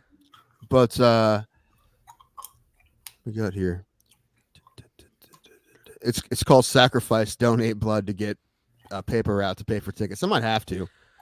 Yeah, Tim. Three Doors Down and Creed. Well, cut the cord to the 90s already. Listen. No. TJ. Creed is like that one. Like, I'm well aware that I'm a ridiculous human for loving Creed this much, but it's real. It's legitimate love of Creed. Aren't they early 2000s though? Creed? No, they were late 90s, early 2000s. Okay. I think Early the first 90s. album came out. No, I think the first album came out. No, 93. I think was their first. I don't think that's true. No, because Human Clay was the second. That came out in 99. There's no way they waited that long before. Yeah, it was like mid 90s though. Like they started. I just remember My Own Prison. they did the promo for 97. Okay. one of the WWE events. It was the song "My Sacrifice," and that was early 2000s. Yeah, that's on Weather, dude. My Sacrifice is such a good song, dude. When you are with me. One of my favorite karaoke songs, by the way. Creed was a regular rotation for Vince McMahon and the WWE, like a lot. It's like WWE Sacrifice 89765. You're like, what the fuck, dude? How much can you get out of Creed? Everything. Apparently. I saw Scott Stapp twice at the Kent stage, and it was not like sold out, and it was sweet. It was awesome. Actually, the first time I worked as a stagehand, and they gave me security posting right by the stage because I knew I wanted to watch the show. So I was basically a fan that got paid to be there. It was great. And then I saw him again. He played full band acoustic another time. That was sweet. I could just see Tim. This is going to be like, just because he has the rest of the band, it's like a giant tour now. And I may cry when I see Creed. With all of them together. So it has to be done. I don't know. Like, if I don't go to one of these, I'm going to be pissed. So I'm trying to think, like, I need to buy tickets. And because I really do want to see it. I really don't want to see Lon. Because the last time I saw Lon, you didn't feel like you were there, Ray. You didn't feel like you were there. See, I don't get that whole idea. Not that far away. No, too far. Here's my theory. Small venue, I'll sit in the back. Big venue, can't do it. Too far. Here's my theory about it. The music's coming out of the same speakers, regardless of where you're sitting. Listen, if I can hear people singing more than I hear the band, like if I can hear like a lot more of that, like that's person next to you, that's different. But if I can hear like all the people around me, their voices more than I can hear the band, that's a problem. Also, that's why Ray, I don't know how to tell you this. I don't want to see Creed with you. Why? Because example, Weird Al Yankovic. When we saw Weird Al, I would be a loud shit can motherfucker for Creed. I would be like completely deadbeat dad drunk. If you did not so would I. But if you definitely have to get a room somewhere and wherever we were. But like. Ray, do you have $100? Let's just fucking do it. I mean, I can $100. I think that's what we can get. Probably, yeah, $89 before fees, so almost about 100, maybe 120. That's extremely cheap, and I can. I mean, I can't do it this week, but I could definitely do it next. Well, they go on general sale tomorrow, so hopefully they don't all sell out. Hopefully it doesn't all sell out. Mm-hmm. But I mean, if we have to go to it, Cincinnati. Well, the thing is, Pittsburgh's so much closer. It's even for you, it's so much closer than Cincinnati. Yeah, and way better. I've never been to both those pavilions. I've been to Cincinnati. It doesn't impress me. Like, well, not the city. I'm talking about the pavilion. I've never seen the pavilion. No, but I haven't been as a city. Either. I'd rather be in Burgettstown. I enjoyed my time in Cincinnati much more than I did in Pittsburgh. No, downtown Pittsburgh's a pain in the ass. Downtown Cincinnati is hood as fuck. No, it's dude. not. The places I went is. Well, maybe where you went. Like Raymond James or not Raymond James. What's it called? TJ, yes, you're right. This concert talk isn't combat sports. We sometimes touch on combat sports. We are nonsense with a very small side of combat sports. That's what the show is. Well, just to address this question, they were supposed to fight on the 23rd, 2 days before Christmas, but because of the damage that Fury took, that has been postponed to. Yeah, there's no way that's gonna happen. That's so funny that he thought it was gonna. Hey, I like Fury. I do, but like, this is funny to me. I don't know. Yeah, I mean, his shit doesn't go your way sometimes, and luckily probably March. That's what I think Frank Warren's been saying. I think a lot of people wanted Francis to be an asshole when Usyk came in the ring, like to be like, well, "Dude, you barely fucking beat me, you dick! Get out of here." I'm gonna be honest with you. I think after that fight happens, if Fury wins, he's done because all he ever wanted was to unify all the belts. Usyk has the other 3 belts. Fury is the WBC heavyweight champion. If he wins, then he holds all the belts. He can retire undefeated, sort of, and he will officially say, "I'm the only heavyweight champion on the planet. There are no other heavyweight champions." I think he's done. So I don't think. I don't. I'd be very surprised if he'd ever fought Ngannou again. Granted, Creed will probably sell out all of these shows. Number one, No. And they sell out. They've sold out a lot. But yes, we deserve the ball busting for it's fine. We deserve it. It's fine. I'm fine with it. But the saying that Creed doesn't sell out, Creed's gonna sell out probably all these dates. They sold out 2 cruises. I know, but that's Cruises. that's what 10,000 people for 20,000 people wanted to see that. How many do you think you can fit on a cruise ship? I don't know. Did he invent Yarling, or who was doing that before him? Who? Y'all. That Yarling, yeah, that voice. Eddie Vedder, but they're 2 different guys, though. I mean, I don't think they sound anything alike, except they're both baritones. And we all know the best Euro ever is the guy from Darius Rucker. No, I was gonna say the guy from Crash Test Dummies. no. That's a Creed had a cruise, great ship music, and a huge chance of getting COVID. Yeah, that's the goddamn best. right, boy. The best super spreader would be the Creed cruise. Because no one's vaccinated. I would be the only vaccinated person on the Creed cruise. And tragic news out of tragic news out of Florida.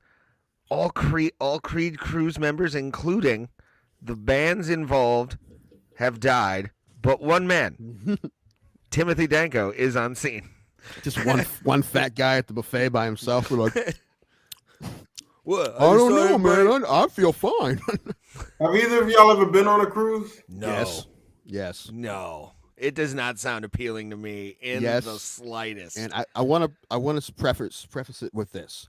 I was taken by my step grandfather and his step grandmother and his wife when I was 20 years old. And he took all the grandkids, and they didn't have to take me and my brother, but they did. It was very nice of them. They paid for everything. It was very nice of them. I'm very grateful they did that. Where'd you go? He's no longer with us, but that being said, I will not go on a cruise again, most likely. Bahamas, Nassau. Oh, Nassau. Okay. Yeah. Did you get seasick? Not really. A little bit at first, but not bad. Well, the only time we did is that there was a medical emergency, so they had to speed the boat up to get someone back somewhere to a hospital. So when that happened, everybody got a little more seasick because it was a little faster than usual. But yeah, it just doesn't sound like something I would be into. And I love going out places. I love going to concerts. But being on a cruise with a bunch of little crumb snatchers and their parents, and then the thing, you'd hear on the Lido deck, everybody, we're gonna have a limbo contest. You're like, I'm good, dude. I don't want that. I want to get shit canned and enjoy myself. I think the only thing I would love to do is the Flogging Molly cruise.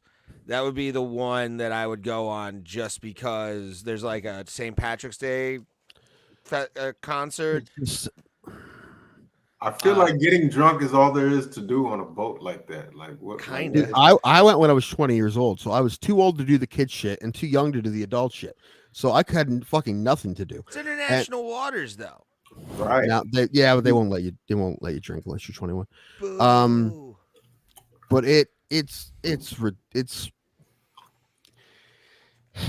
I rather just go to the places the boat ports, right? I just rather go to those places.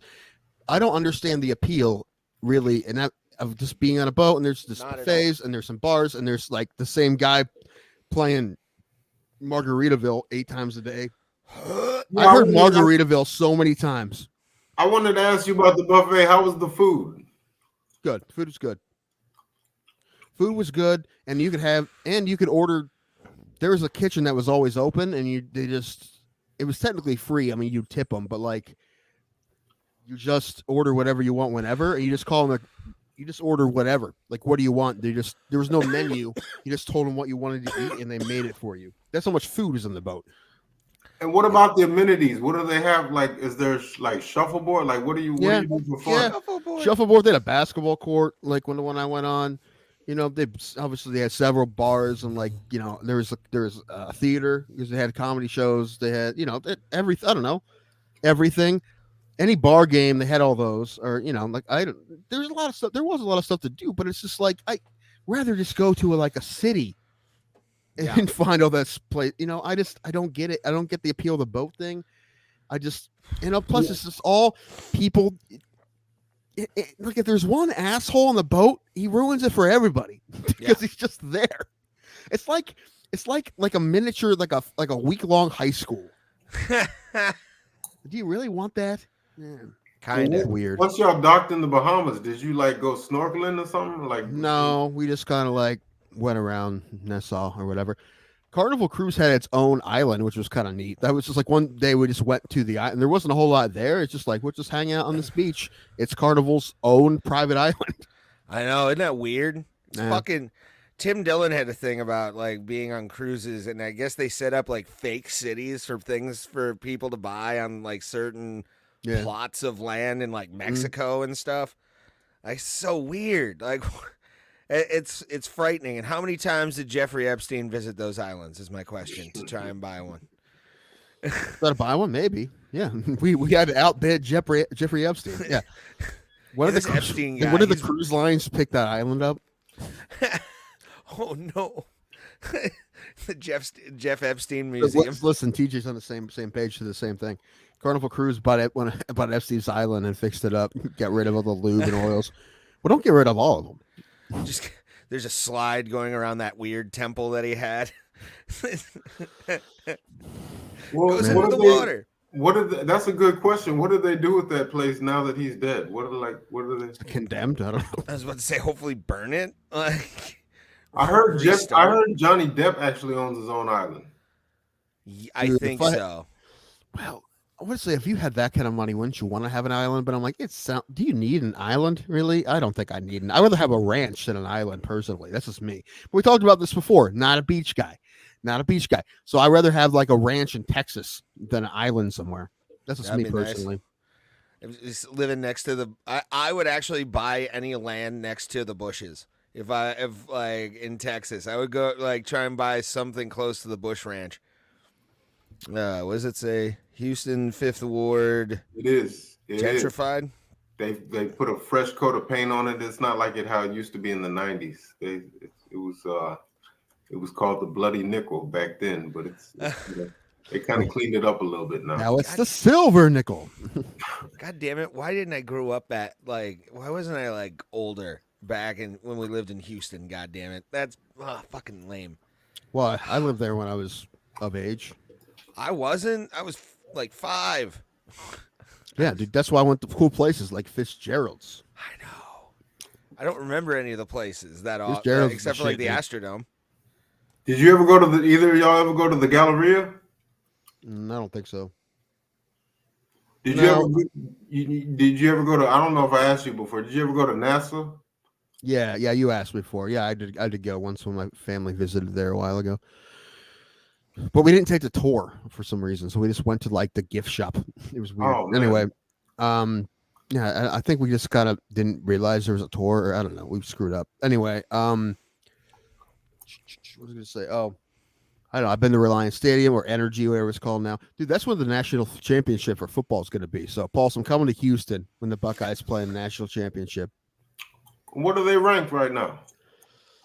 Oh, shit. You know what? The CFP came out. Shoot, let's look. Is Georgia still number 1? I haven't been keeping up. The CFP rankings came out, so let's see what they are. Ooh. Where are they? Show me the rankings. I'm gonna shut my mic off right now. For what? Because the football talk, I don't know footballs that well. The only thing I'm happy about is the fact the Browns lost.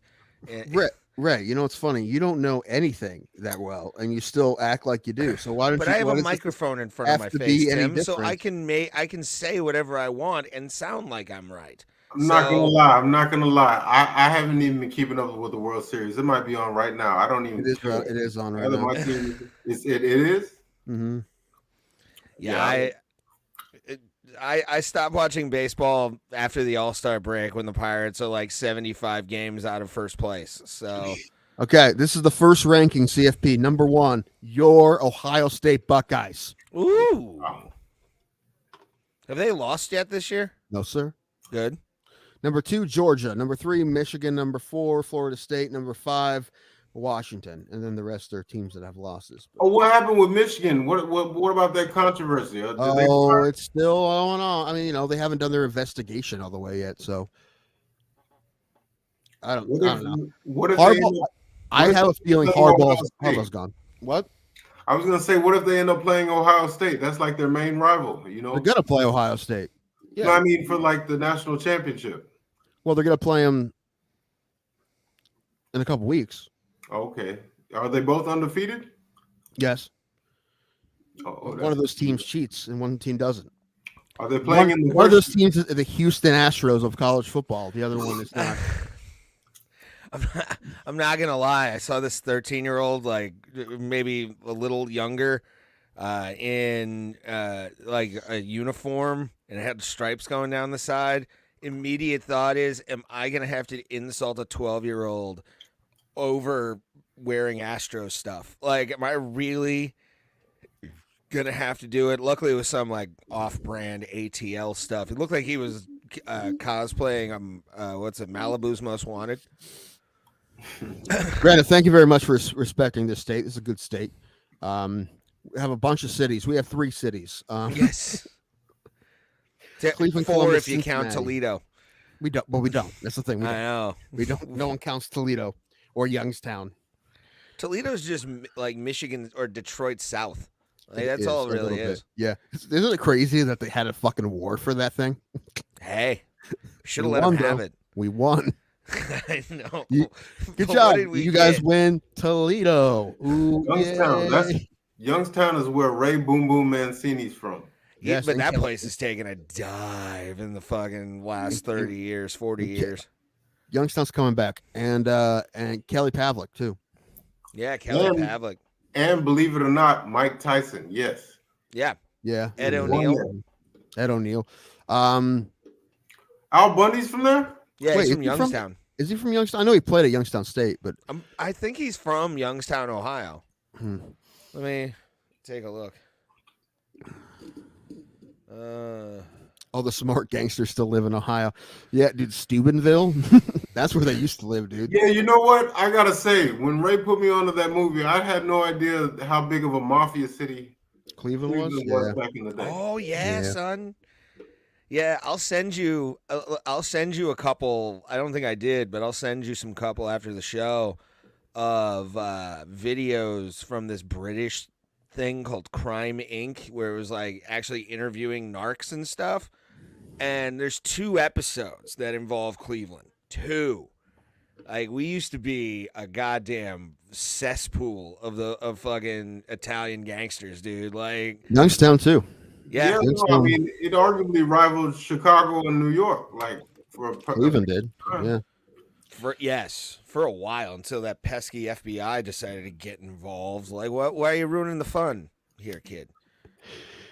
But dude, apparently, there's still a mafia in Youngstown. Apparently, I don't know what they run, but I hear there still is. I don't know what they run, but it's probably do they have a casino down there in Youngstown? I don't think so. I don't remember, but the mafia still runs Cleveland. It's just different things, like especially the casino. I guarantee you. Also, they're not as loud as they used to be, right? No, it's very. Like, you don't know they're there. They're like shadow gangsters now. Well, you know that guy Michael Franzese. Yeah, he claims that it's no longer a thing. He said that like after the days of John Gotti, it kind of like disbanded in its current form. It's definitely not what it used to be. Well, I mean, with law enforcement the way it is, like how would mobsters, what racket would they get into nowadays? Or are they into like cyber crime? Yeah, I was about to say the same. Yeah, I don't know. Maybe. I mean, if any of it's left, it's definitely not anywhere close to what it used to be. Right? It's something completely different. But their business. Basically, you're asking, are there groups of people that do crime together? Probably, yeah. But I mean, it's not like the old days when they would like shake down a mom and pop shop like that. Like they can't do that no more. No, there's no protection payments going out anymore. So, yeah, I think it's a lot of cyber crime. I think it's also a lot of what do you call it? Just little things, like selling things at like cheap discount prices, like they used to do. That shit that still happens a lot.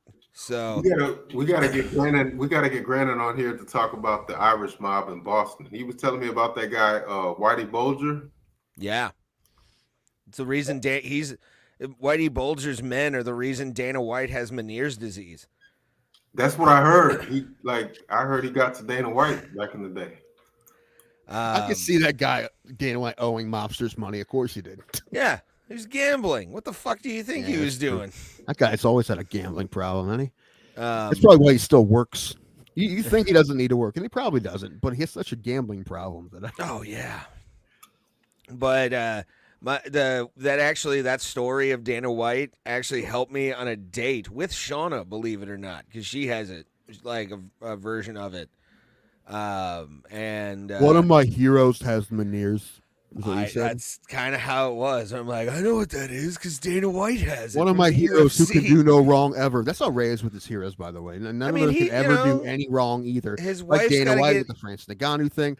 Like if Jim Cornette came out and said we should murder children, he's like, well, we probably have too many children around. Dana White got Jimmy had a Me Too thing that he survived, but it just turned out to be nothing. Really? I'm sure as soon as that happened, you're like, the bitch is lying. I guarantee it.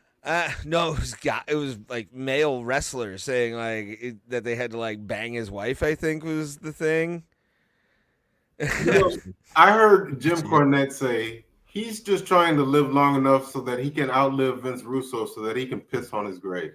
The correct saying is, if I have to make it to 83, it's in the will. If his wife does not, or if Vince Russo does this and doesn't do what he wants, then she's out of the will apparently. But he wants to live till he's 83 so he can stand upon and piss on the grave of Vince Russo, because he's a lying backstab. Oh no, that was John Laurinaitis. But yeah, I'm going to outlive you. I don't care if I have to go to 93. I'm going to whiz upon your headstone, pal. Fuck you. That's funny, man, that a guy in wrestling wanted to piss on the grave of the guy who saved wrestling. It's weird. I'm just saying to have that much hatred for a guy over wrestling, you know? I mean, those guys took it. That you was live their what livelihood. you love what you love, man. I mean, keep your Brandon's comment up, please. If you ever listen to Jim Cornette, that's his whole life. That's like wrestling is his whole life. Who's comment? Yeah, I get it. Grant, it's the Whitey Bulger one. Yeah, Whitey a snitch. I will read that one. Whitey a snitch. Ray, you whole still crew. can't read?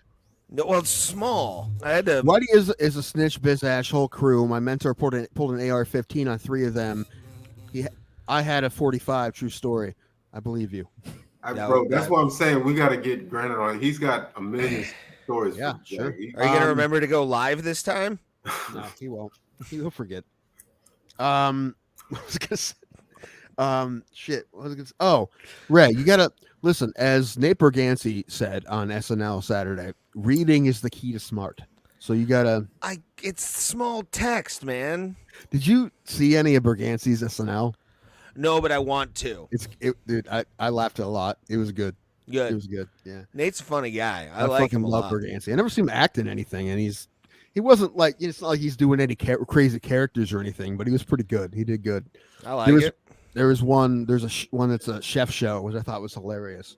I watched like 3 times. It's pretty funny. Another one, there's a song called About a Lake Beach, which is someone from Ohio. I know much about lake beaches. I don't know if you do, Ray. Yeah. I live by a lake beach. Yes. Down on the lake beach. Yeah. Are you talking like the small lakes? Yeah. Like Atwood. Like I've partied on Atwood Lake many times. It's like Conneaut Lake. Atwood and Tappan. It's like Conneaut Lake, where it's like half in PA, half in Ohio. We out tapping and tapping. Or Pymatooning. Pymatuming. Yeah, Pymatuming was another one. Oh, Pymatuming.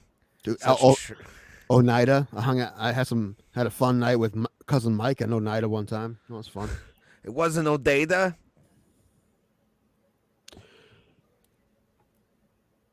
I'm bathing it. Yeah, we got a good rapport here. You know. Oh, Yeah, apparently one guy doesn't like us. So that's fine. You know what though? I thought we were saying WWF. Hey, what we say didn't sometimes. make any sense. That's fine. All three of you pretty good, but what's the? Oh, WWE. Oh, yeah. Okay, I know what I'm saying. Yeah. Don't be hating. Listen, we don't really pretend to be experts on any subject. Some more than others. Mm-hmm. But do we talk out of our ass? Of course we do. Oh yeah, but that's 90% of radio shows. Dude, no one knows what they're talking about. That's weird. No one knows what they're talking about. Everyone knows maybe one thing. I don't know what Yeah. that is. I'm proficient in pro wrestling history, which I love this shirt, by the way. National Wrestling Alliance. I have an NWA shirt finally. That's what that means? I thought NWA meant something else. It does. Did that event already happen? Did you go? Yeah. Yeah, our dude Blake Troop wrestled. Yes, he did.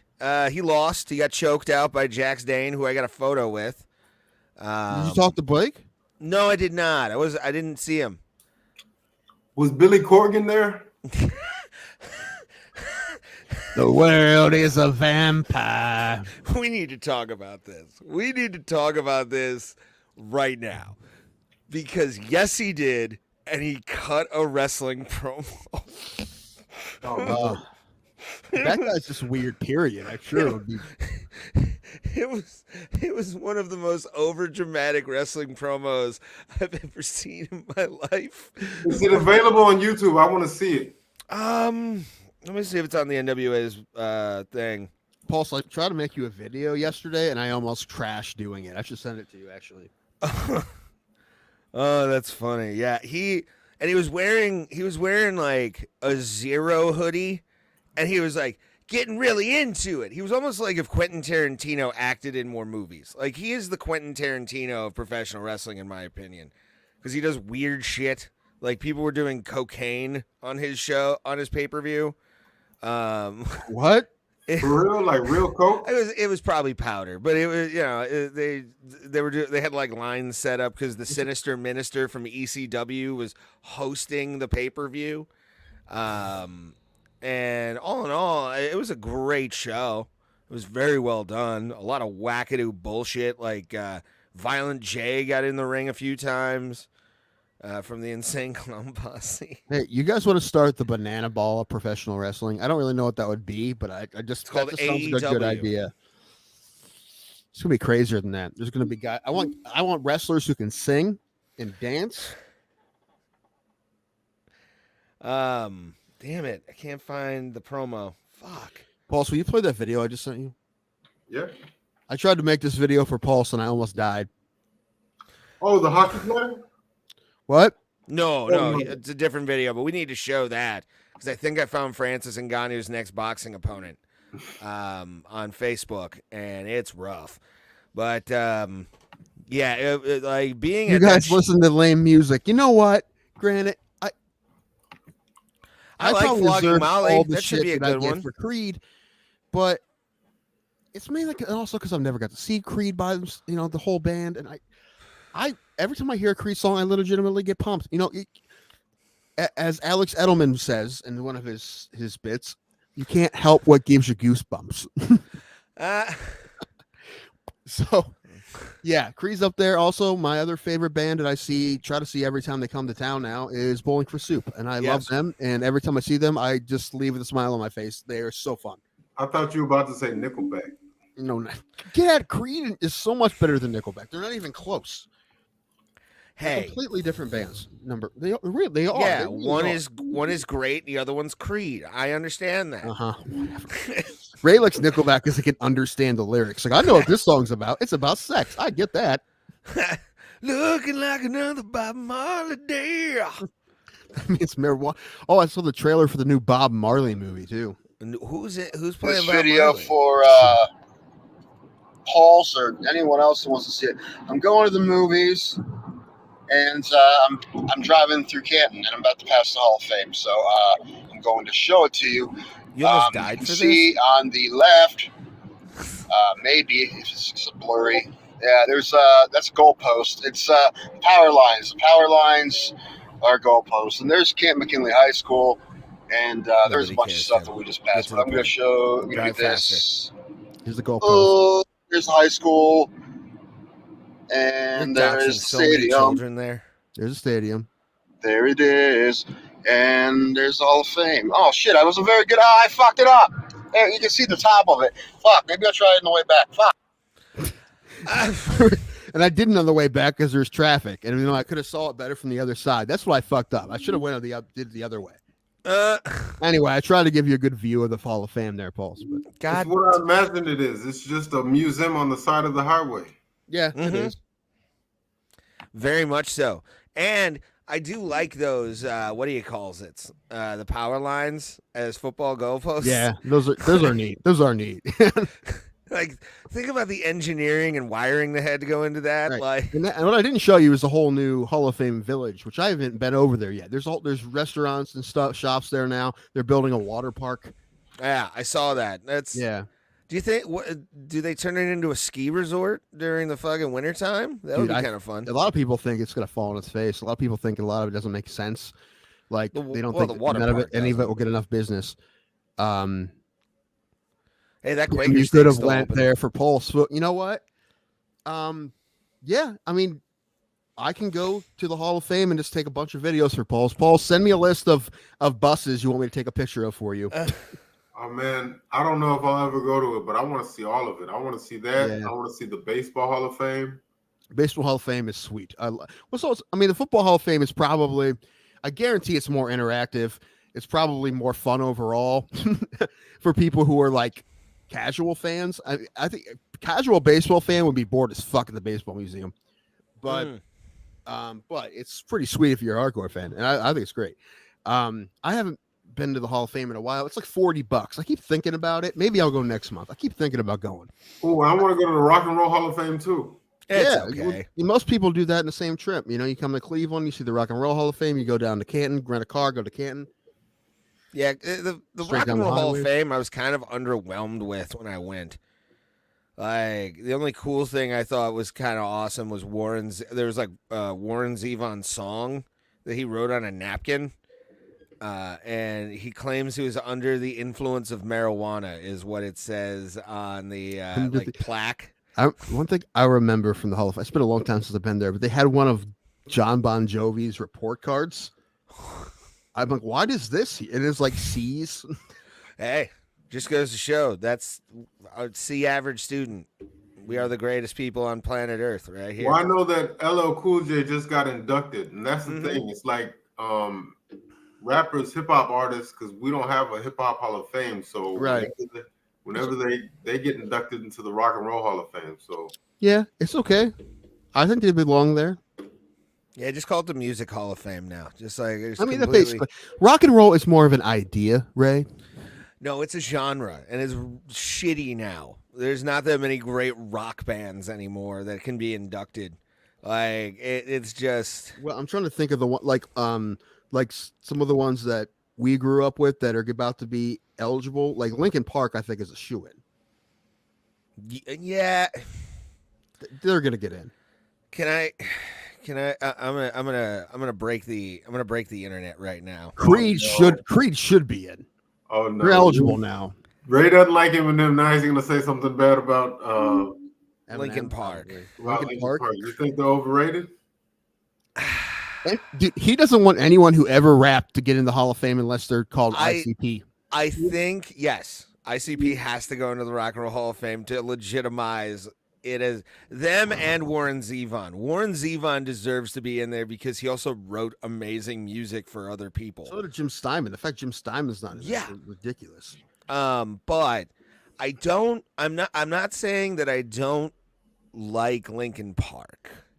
I do. I like their music, but like, they're not Rock and Roll Hall of Fame worthy, in my opinion. Like, they're in the pantheon of some great bands from that new metal era, but like, Oh man, they're the new metal kings. But I will say they're that this is a fair criticism. Their album Meteora. Almost all the songs on that on that album sound similar. I will say that. That's a fair That was a big thing though around that time. There was a lot of bands that sounded almost where all their music just sounded the same. Where it was like AC/DC-fied, where it was just basically the same song but in a different chord kind of thing. Yeah, and AC/DC Hall of Famers. So Yeah, which but they should be. But I think everybody would want them just for Chester, and that's like I don't know. It's like inducting Pete Rose after he dies. Like, TJ, who cares? can you put TJ's comment up? Because I have a question. Like, are you saying that Linkin Park shouldn't get in, or that they won't get in because they are going to get in? Shouldn't, in my opinion. Okay. Well, that's not what I'm saying. They are going to get in. I'm aware they're gonna get in. I'm not dumb to that idea, but I don't know. And Tool hasn't gotten in yet. You think Nope. they get in here soon too? Tool deserves it before Linkin Park, I think, because I think Linkin Park will get in first because they're more mainstream than Tool. But I feel like also Maynard seems like the kind of guy who just wouldn't show up to his own Hall of Fame ceremony. Yeah, for sure. Which I think is why if they don't get in, it's I'm probably making my why. wine in Arizona. Thank How you. many new metal bands are in there? Like, will Limp Bizkit? No, maybe No, Korn Limp though. Bizkit. Korn maybe. Korn's got probably, in my opinion, But I think Linkin best Park's chance. the first. I think Linkin Park's the first. Yeah. Again, I don't know. I think everybody's like, "Oh my Green god." Day's better, bro. Green Day's a different genre, and Green Day's already in. Yeah, Green Day. Pop punk, right? Yeah. And They were the creators. One of them, sure. Yeah, I mean, they were definitely the one that went from like hardcore punk to pop. They were the one like that's that's patient zero. That's like with the line blurred there. They're the missing link. They're the missing link of. I've said it before. You could make the argument that Green Day is the biggest punk band of all time. Not the best, but you could. Argument? Yeah. I think it's just true. I don't. I'm just saying, like, albums sold, Right. Unless someone's like, they're not real punk, and I can't really fight that. But the thing is, what you're saying is, they have a new song. They just put new music out, didn't they? Like they're now. They made a fucking Tony Award-winning musical about their fucking music. Fucking wild to me. I still want to see it, dude. I want to see American Idiot. Yeah, because that guy then did Spring Awakening. Mr. Malone. That's probably true. I feel the other man on this show would fail miserably. Are you smarter than a fifth grade program? Yes. It's very possible. Probably would. He talks about how like Paul has good trivia knowledge. We're trying to get it on Jeopardy. No, but y'all remember that show? Are You Smarter Than a Fifth Grader? Yeah. I do. Yeah. Dude, that's harder than Jeopardy, in my opinion. Yeah. Oh, also, Whose Line Is It Anyway? They're touring again, and they're stopping in Houston. They're coming November 4th or something. I hope I don't think I'll go, but yeah. You just want to touch Aisha Tyler's ass. Don't lie. You want to get a photo with her. You don't? Remember her on that show, The Fifth Wheel, in the early 2000s? Yeah, she was sort of like the in and out cast member while Drew Carey was still hosting that show, which was always fun. Her and Wayne Brady. Wayne Brady. Listen, Lana Kane isn't real. That's the best we can get. Tim. Tim. What? Tim. What? Tim. What? Danger Zone.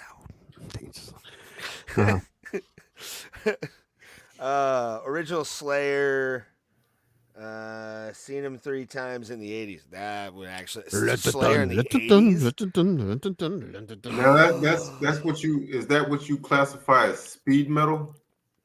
They're more, to me, they're just a metal band in general. It's like Slayer. Yeah, they're supposed to be in the thrash metal category, but they're Slayer, dude. You can't. Oh, such good music. One time in the 90s and final tour 2019 sucked. Yeah, because it was their last hurrah. Like, what's his name? What's the lead singer's name? He probably just wanted to like retire off of all of his screaming. It's nice when you see a band that's been around a while and you see them when they're old and they don't suck. That's nice. Like they don't suck. That's nice. Anthrax. You remember when Anthrax was on an episode of Married with Children? Yes. Or wasn't Joey Belladonna was part of them at that point? The bald guy? Fuck. Someone was with them for that one where they were They were like they had most of the lines because they were the lead singer, but I Dude, can't didn't remember. Anthrax accidentally make create new metal like Kinda. with Public Enemy? Didn't that kinda by accident create Pulse, a what genre? say you? So like, is that just like? Do you classify new metal as metal with rapping? That's all. That's all it is, or? I mean, that's pretty much. Yeah, What it definitely is. a whiteness of the hip hop, like in the in. Well, I gotta say, because that was my era. But like my favorite out of that genre, there was a group there. I guess they became evangelical Christians now, but there was a group called Korn? POD. Oh yeah, dude, I've seen met them. POD. I've seen POD. I met them when I was interning at Clear Channel. Oh, really? Yeah, and I saw him in 02 for Ozfest. I saw him in 2012, I think. Yeah, they had that They're still song. together. They had that song "Youth of a Nation" and We are. Yeah. and "Satellite." Satellite. Yeah. And Alive. Yeah. Boom. Here comes the boom. Yeah, we've named all 4 POD songs. Well, you cannot call them a one-hit wonder then. No. POD was good though. POD They were was good. massive. But yeah, they were a Christian band, but still they're good. I saw them live, and they weren't like, "Hey, everybody, let's talk about Jesus." They were like, "Here are our hits." It was fun. They were good. I'm happy I saw them live. They were good. Was that a Peabody's? No, I saw them at there's a festival that was at Blossom. I don't remember the name of it. Oh, okay. And they were on one of the side stages because at that time they weren't huge anymore. When I saw them, they played main stage Yeah. in 02, like at the height of that first album. SOD, Scotty, and Charlie Benetti. That's who I was thinking of. Scott Ian, the ball guy. Yeah, Scott. He's married to Meatloaf's daughter. Is he? Wow. Yeah. For real? Mm-hmm. I did not know that. Yeah. I heard he was a dick though, but Hmm. that was just from. Didn't Meatloaf pass away? Yeah, like last year. Yeah. We have a episode dedicated to Meatloaf that you can see on our YouTube It's called. page. What was it called? 3 out of 5 and bad. 3 out of 5. Because somebody won a decision or something. Yeah. We're like that 3 out of 5. But yeah, since the show started, we lost Meatloaf, and before that, we lost Jim Steinman, who is still my favorite songwriter of all time. Anytime I hear a Jim Steinman song, Which is of every it. week. You'll hear one every week. Yeah. Somewhere. I like in movies, you still hear them. I saw a movie the other day, a new movie that had one. I forget which one, but yeah, dude, Steinman songs it's probably Total Eclipse of the Heart or something. Like, Yeah. it's Take My Breath Away. that wasn't him. That's I thought he Berlin. wrote that. Did he? I I don't don't know. think so. No, he didn't. He didn't write that. But speaking of pop punk, you think No Doubt is eligible for the Hall of Fame already? I mean, they're Kinda criminal eligible. that they're not in. I mean, they still make They're music, eligible. though, right? Are they? I don't know. I mean, I don't know. When's the last time they got back together? I don't know. It's been a while, hasn't it? Like, I remember, like 15 years ago, I heard him playing at Cynthia West Pavilion when I lived down the street. Well, I know Gwen Stefani is a solo artist now, so Right, but no doubt. I don't know. Maybe. I don't know. When's the next vote come out? I think don't know, but soon. It's coming. It's usually at the beginning of the year, I believe. actually, now that I think about it, you would classify them more as like ska, right? Man, early. they were like, oh yeah, pop punk ska, something like that. I mean, they're a pop band. Really, they're a pop band, especially towards the end when they had like Hey Baby and shit. Like they were a pop Yeah. band. Rangers are up 5-0, by the way. They won yesterday too, right? So they go up 3-1 if they win tonight. Wow. Good for the Bush family. I guarantee you, Georgie's just sitting in his box, all happy, going, "God damn!" Let him we don't throw a have to go to first pitch Astros out. Let's games see if he can anymore." throw. Let's see if he can throw another strike. Well, Dude, I was saying, The, It's like, the thank God best first pitch of all time, 100%, was George Bush after 9/11 when he went to Yankee Stadium and threw a perfect strike. That's the best. Yeah, of you all remember time. that? That was That such was- a big deal. Bro, that almost looked like it was like CGI or something like that. Man. How the fuck does he?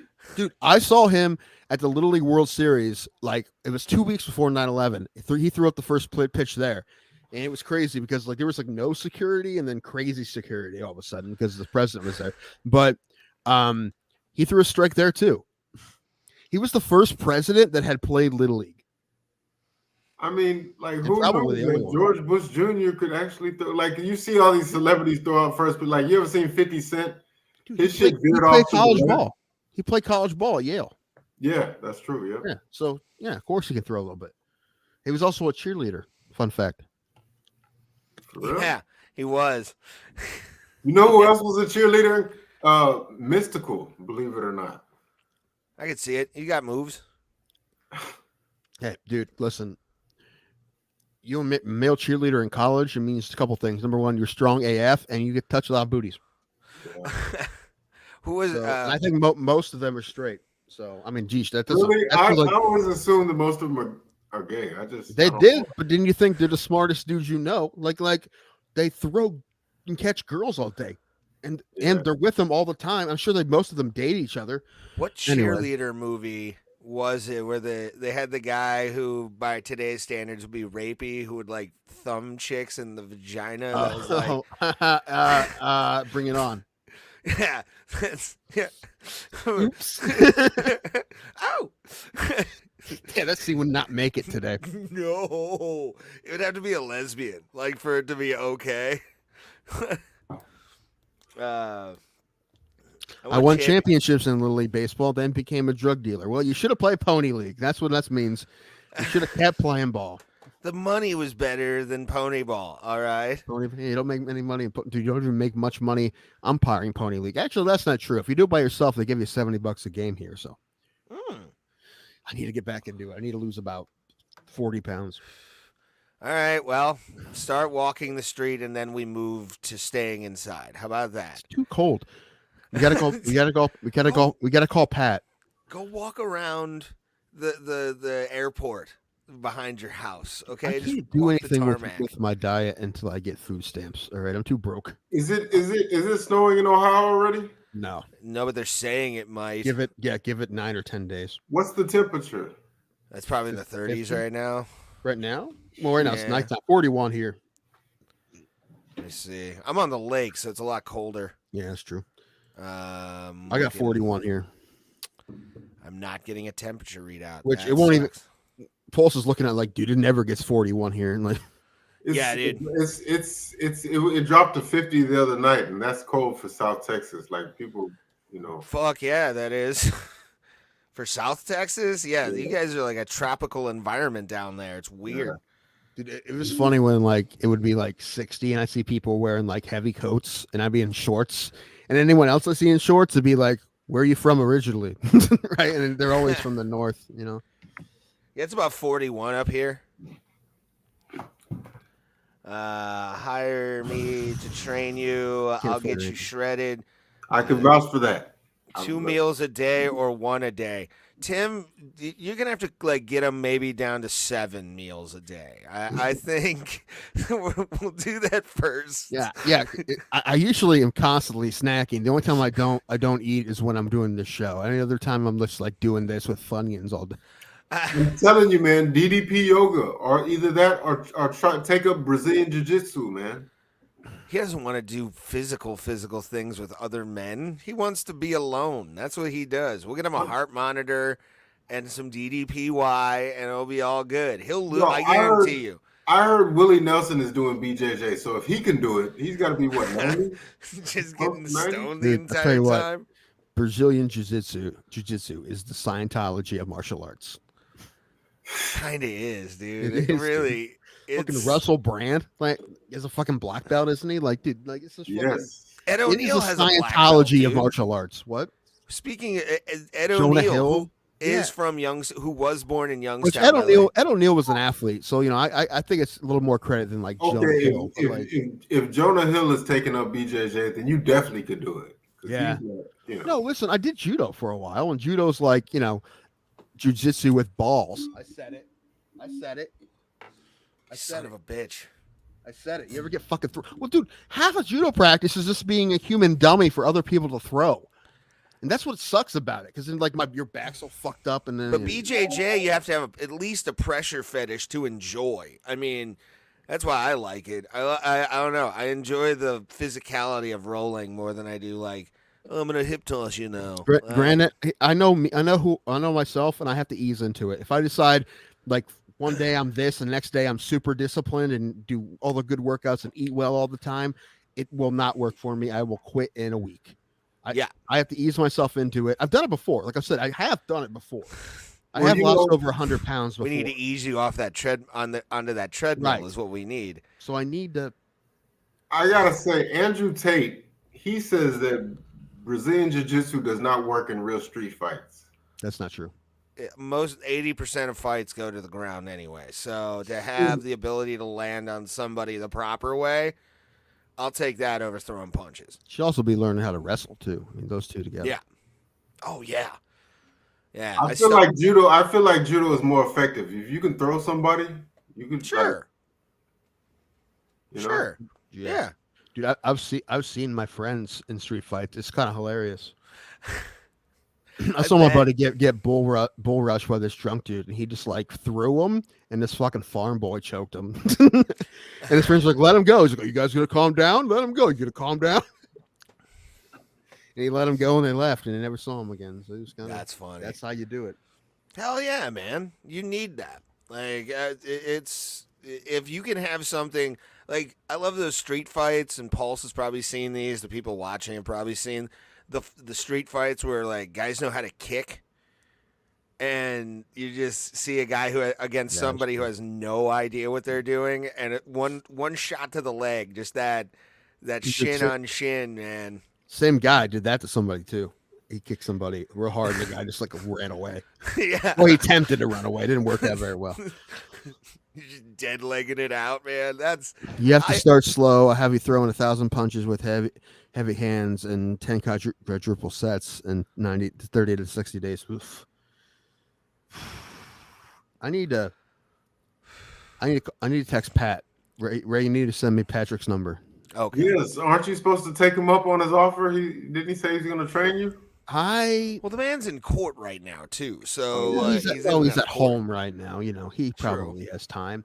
I think he really was sort of changed my diet, but the thing is, like, I have a pretty good idea that he's going to ask me to like start eating things or buying supplements that I can't afford. So that's a problem now. Is that like I can't change my diet to things I can't afford, which is a lot. Just switch to Whole Foods. Just eat stuff that is from the earth. That's all.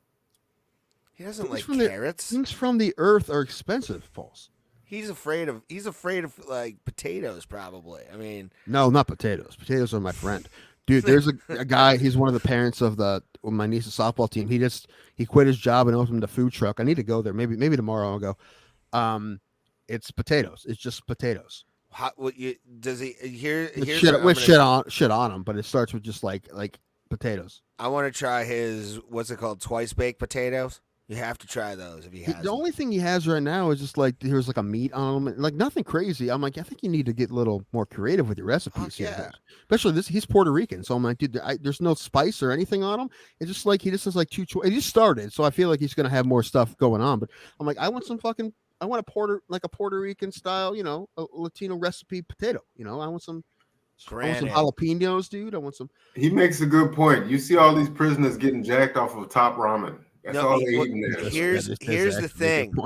I have an idea for Tim. We get him a monster truck wheel and have him just like push that for a little while. In the yard, yeah. You have to jump in and out of it. And then we get you a sledgehammer to then hit. We'll get you basic prison yard shit. I think Tim's prison yard workout. Do you realize how many video on demands we could have if we turn that into a thing? It works. Like that's all they do is like push-ups and pull-ups. You know. We go to Amish country and get one of those like wooden horse things like Rocky had and Rocky like Rocky IV style. Yeah. I'm the guy who will get fat in prison because I wouldn't want to do anything. Yeah. Well, they probably also have you on better meds. Who knows? Dude, I just saw they just did a thing about prison healthcare on John Oliver, and surprise, surprise, it's garbage. Well, yeah, I saw that. Yeah.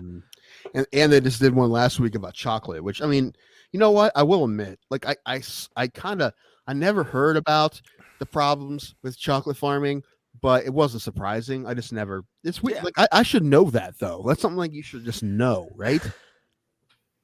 Well, what are you going to do? And I love the fact it's 2 countries in, what's it, southeastern Africa? It's Ivory Coast and Ghana, I think. Yeah.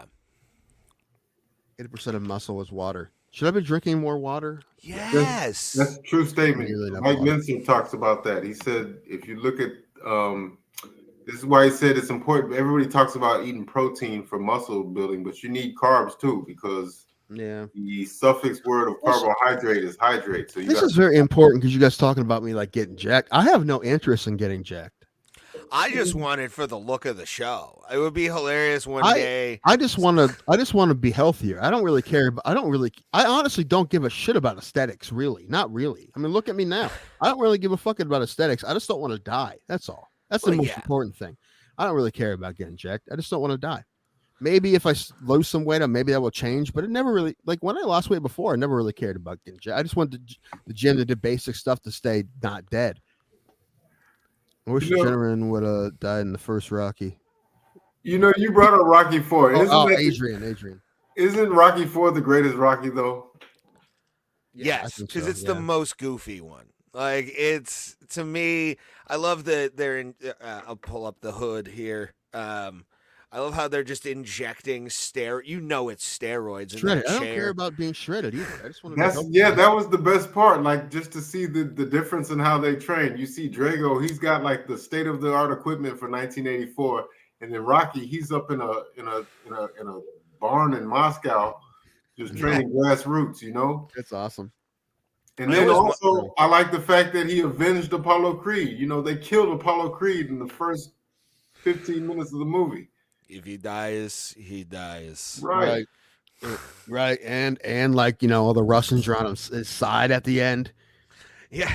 I mean, it's that great / terrible speech at the end. Yeah. If we could all get along. Like that's my best Rocky. I get it. No, but how crazy was that? The fight with Drago and Apollo, that was supposed to be an exhibition. Nobody was really supposed to get hurt, let alone die. Dude, what if Mayweather would have killed Logan Paul? Just totally Dooku kimmed him, just beat him to death. What was I gonna say? No, that movie, it's one of my favorite sports movies of all time. Like, Slapshot will always be my number 1. Major League is my number 2. And Rocky's probably 4th on that list in the top 5. I'm pretty sure that if we paid someone on Fiverr to comb through all our episodes, they could have put a 3-hour clip of us talking about sports movies. So I feel like we've talked about it that often. Wait, what's third then, if that's number 4? Number 3. Summer Catch. I was gonna say, please don't say Air Bud. No, God. Rollerball 2000. Sorry, I'm. Oh God, I puked this morning. I shouldn't. The Big Green. Steve Gutenberg. Number 3. Yeah, how do you? I mean, you said number 4 without even knowing what number 3 was. Well, it's a solid because I know there's something probably better than White Rocky Tiger 4. with then Bruce Jenner. Oh, Blue Chips. Blue Chips is a good movie. Blue Chips is great. I mean, I would say probably like Friday Night Lights or. Oh, yeah.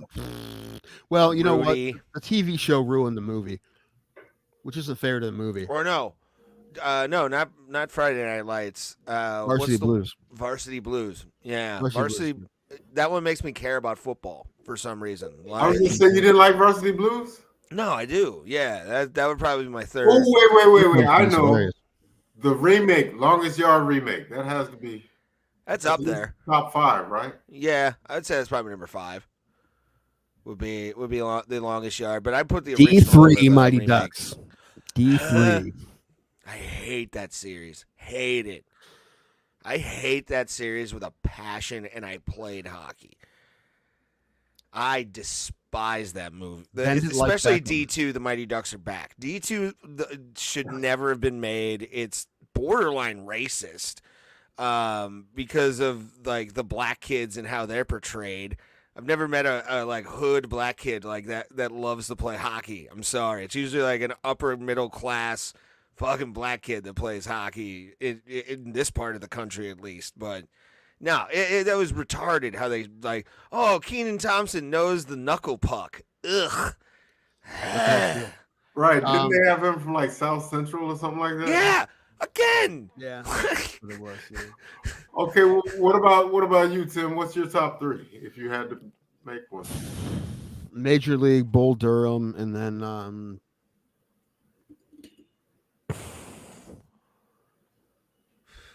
don't know, White Man Can't Jump, maybe. Oh, Raging Bull's another good one. Raging Bull. Grant, I Cinderella mentioned Man's really good. I said it before. My number one. I know it's a rom-com, but I gotta say, Jerry Maguire. It's barely a sports movie. I mean, it's based in a sports setting. Rod Yeah, Tidwell, all right. man. Rod Tidwell. Rod man. Tidwell. Show me the money. All right. Rod Tidwell. It's Steve Smith Jr. or Steve Smith Sr. Whatever. That's basically what Rod Tidwell was. Steve Smith. Glad he's not Deshaun Watson. Oh, the Browns traded Donovan Peoples-Jones to the Lions today, which was Really? strange. Yeah. They didn't get anybody, but they traded him. That's strange for a 6th-round pick. I don't think it's a good deal at all. I'd rather keep him anyway. But they don't have a lot of picks. They gave up all their picks for Watson, who's not even playing. But anyway,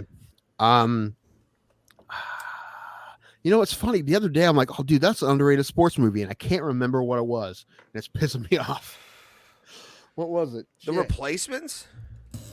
No, The Replacements. That's pretty good with Keanu Reeves. Yeah. No, I like The Replacements, but no, that wasn't what I was thinking.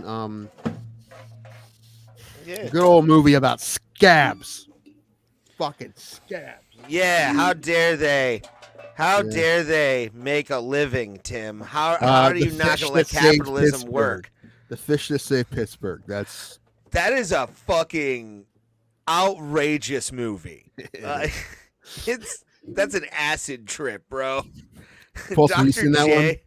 I feel the title sounds familiar. It came out in the 70s, right? Yeah. Yeah. Okay. It was what do you call it? Dr. J. Who else was in that movie? I forget. I don't know. Oh yeah. No. I was trying not to pick another baseball movie, but Field of Dreams is great. I love Field of Dreams. Field of Dreams, yeah. Field of Dreams. Field of Dreams is always a good one. Yeah, and For Love of the Game is another one that's real good. That's another one that's kind of like a romance, but it also has good baseball in it. Dude, here's a good question. Okay, best fictional catchers of all time.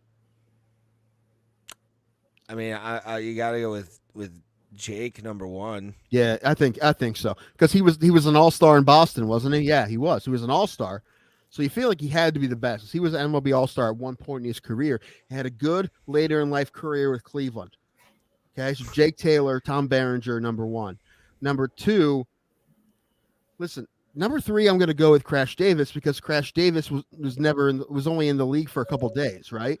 He was a great minor league catcher, probably be a good manager, but he was great, but he can't. He wasn't in the show. The fat kid from The Sandlot. We don't know what happened to his career. He probably fizzled out after 8th grade, my guess. He was in that soccer movie you just mentioned, the Big Green one. I know. Yeah. And he's big on TikTok now, that guy, I guess. Anyway, but number 2, Gus Sansky. Remember who played Gus Sansky? What movie was this? For Love of the Game. Oh. No, who played Gus? John C. Reilly, dude. John C. Reilly played the catcher in For Love of the Game, and his manager was J.K. Simmons. Wow. One of my favorites. J.K. Simmons looked like a manager. He looked like Jim Leland. He had a mustache. Yeah. I was hoping. He looked just like Jim Leland, who ended up, I think after that movie came out, coached the Tigers, miniature Tigers. But For Love of the Game is good. Man, I was trying to think, what damn movie did I Who was the catcher in 8 Men Out? The catcher? I can't remember the catcher name. Oh no, it's fictional. Never mind. That's yeah, it's based the on real fictional. shit. Yeah, fictional. The guy who replaced Jake Taylor in the Major League Series. Rube, what was his name? Rube something. Yeah, the dummy. He wasn't bad. Yeah, I'm trying to. Dude, that fat guy from Angels in the Outfield, they had like 280-pound catcher. Why not? Yeah. Yeah, that's totally unbelievable. That would his knees would not be all right. No. You're Just right. No. That's when you have a standing one, and he just like goes like this. Mo Vaughn was a catcher. Yes, Mo Vaughn. Dude, I saw. I can't. Dodgeball. Dodgeball's up there. They're gonna make a terrible remake to Dodgeball. I know it's gonna be bad. It has to be. They're remaking Dodgeball. Sorry, not remake. Sequel. They're doing a sequel. Oh, and no way that it's any good. No, I don't want that to be a thing. No, I love Dodgeball. Dodgeball was amazing, but Dodgeball's up there. Shoot, I'm mad because I knew there was a movie I saw the other day and forgot about that. I'm like, oh shit, this is one of the greatest sports movies, and I keep forgetting about it. But I don't think we talked about it. Maybe it was Dodgeball. I don't think it was Dodgeball though. Is that a sport movie? It's Dodgeball a sport? No, technically. It's like a game people play. Here's another one. Tin Cup. Never saw that. You ever saw Tin Cup? Tin Cup's great. Tin Cup. Greatest game ever played with Shia LaBeouf. Another good one. I've never saw. That was the one. I never saw Bagger Vance. I don't. Bagger Vance is okay. I like Greatest Game Ever Played better because that's based on a true story, which is a fucking wacky true story. The only golf movie I ever saw was the one with Adam Sandler. That's Happy Gilmore. Yeah. I wish there was a former hockey player that became like an amazing golfer. That would be so fun. And if he didn't have the hockey stick for a putter, I would boo him every single time he goes up, whether I'm at Firestone or not. They make that, by the way. They do make those. I know. I'm looking into buying one if we ever hit it big. I thought there was a professional golfer that used one now. Really? I could be wrong. I thought so. Yeah, because I think they're legal. It's just, yeah. Eddie. I have a Whoopi damn itch. If I can't tell, I have a damn itch in my ear, and I can't fucking stop. You have an itch? Yeah, like in my inner ear. Oh my god! I was watching. I know it wasn't one of your ticks technically, but It could be a tick. I was watching Compound today, and the Who Are These Podcasts guy was on there with Eric Zane, and they had an entire segment about Chad dedicated to hot chick. Well, no, Eddie Zane definitely was going after Chad. Of course he was. See, Chad's winning. He is winning. You think he isn't, but he is. But they showed like chicks with Tourette's, and like on the show, and the one was Life with Tourette's, the one girl that I want to have on this show. Yeah, she's hot. And apparently somebody asked her like how she fucked, and all she kept saying was like little tiny wieners in like an Australian accent. It was... I shouldn't laugh at these things, but for some reason, it's the fact that they just put that out there with no filter or anything, no editing kind of stuff, and just say, hey, this is what happens. I respect that a lot more, you know? We can't have her on because I'll be mad at you anytime you laughed at her. I'm like, Ray. She's like, no, it's okay. I'm like, no, Rick, fucking stop, right? I know. You'd be fucking white knighting the entire time. No. You can't laugh at her. Why are you laughing? She keeps saying big boobies. Why am I not supposed to laugh? It's the best part. I need to get more drink. Or actually, I have more alcohol. I need a Coke Zero. You look like a dog doing that. You're just like, I know. It's like, do I have to get you a towel? Here and here. All right. All right. I'm gonna get a soda, and then we're gonna do more bro. And then bro, Plata. Did you see that? Pulse couldn't figure the intro out, so we just said fuck it. No, that's funny. I sang a song. I need to cobble together something on Canva. Well, I'll do that when I can. All right, go get your stuff. I'll do all the stuff I gotta do normally. It's the opposite of what you're supposed to be doing. I understand that, Tim. All right. Thank you guys for watching. We appreciate all of you for being on here. Ryan Kills in the chat right now. We appreciate everybody. Hey, Pauls, for being here. Make sure to like, share, subscribe. I'll just put this up here because people need to be reminded. It's advertising right here. This is what we do. This is what we do. Yeah, just do that, and the world will be a better place. White Iverson, what? That sounds like a costume. Just some little white kid going, I love Allen Iverson. You are white Allen Iverson.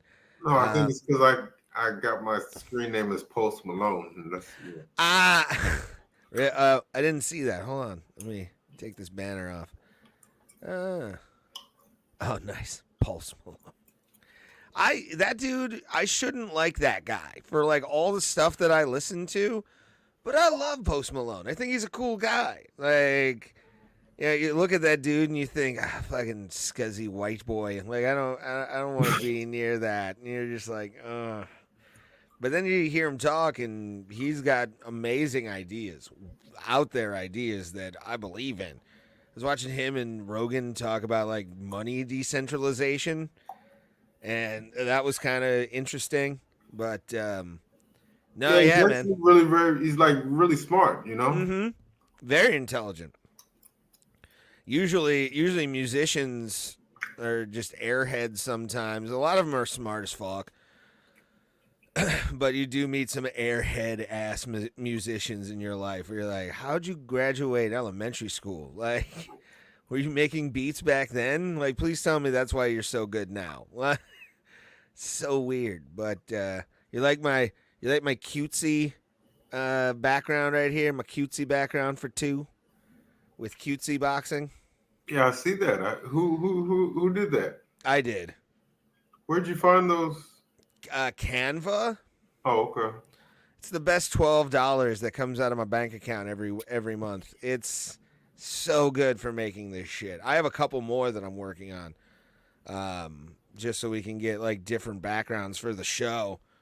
Yeah, man, it's fun. And then the one Tim doesn't like, but for some reason I love this one. I thought this was dope for 3. So Tim hates everything I try and do because he wants me to do better, but I can't. Tim, I can't. What's the problem? We're talking about Canva and how I make some of the stuff for the show like through that. That's how our intro is gonna be actually when I get that done. So I think I should have taken some Tylenol. Aw. Yeah, I woke up with a mad ass headache today, dude. Well, that's a hangover, Ray. Yeah, it went away though when I vommed. Floor seats for Austin are $275. Do it. Really? Yeah. That's a steal. Shit, $275. Yeah, for floor seats. How much are nosebleeds then? They must be giving those things away. 30. Well, I mean, I think $50 were like how much nosebleeds were for Columbus.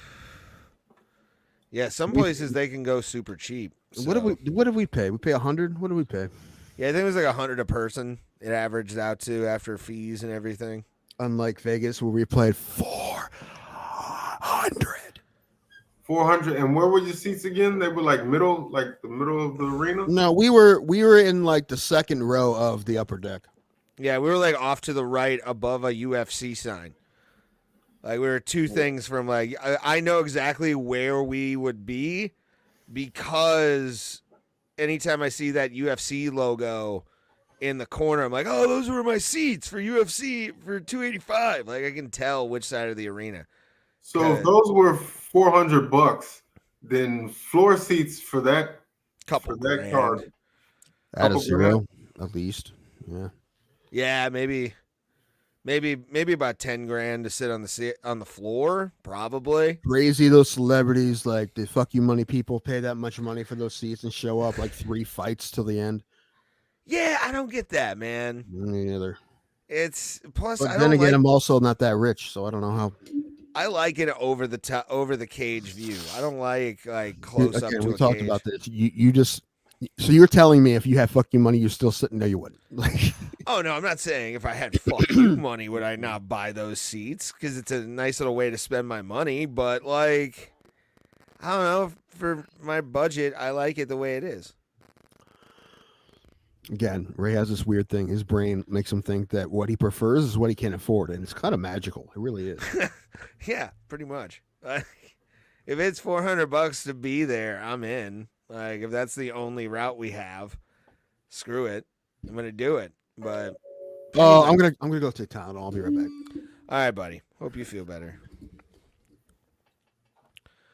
But it sounded like he farted, but it was just a tick.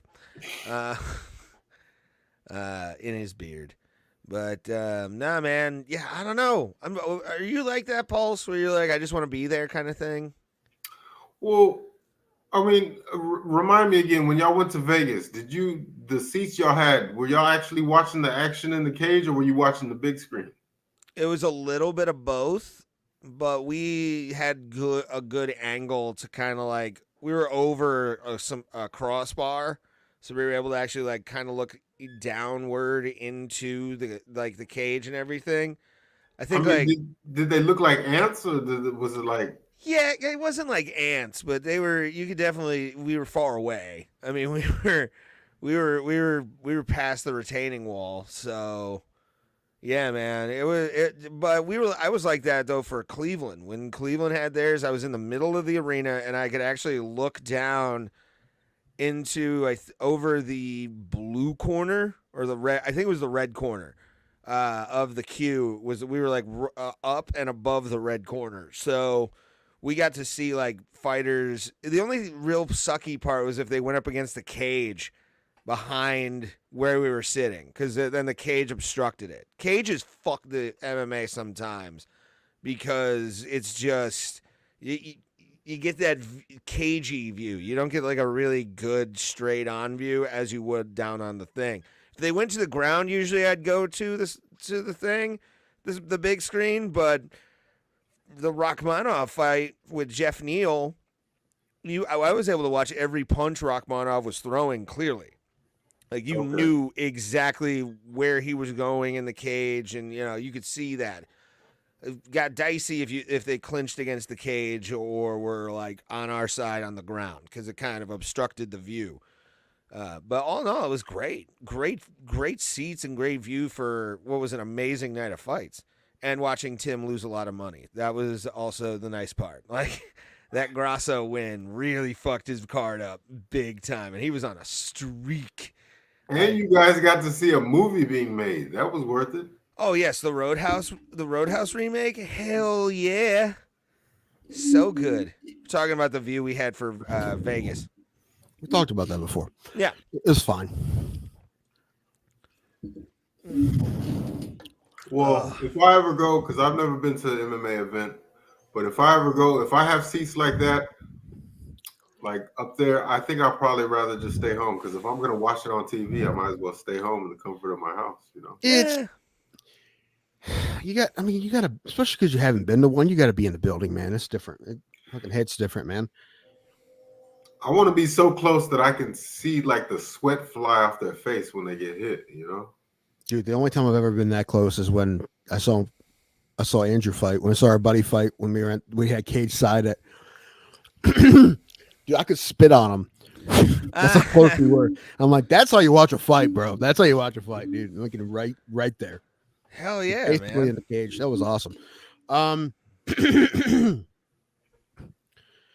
But Pulse, you should buy some tickets. Go to Austin. I'm thinking about it. I really am. Do it. You probably. I mean, listen. If you try to pull it off as cheap as possible, you could probably pull it off for a couple $100. I mean, if you get a cheap ticket and get a cheap hotel room, you probably pull it off pretty. I mean, you could just drive home afterwards, but that doesn't sound fun.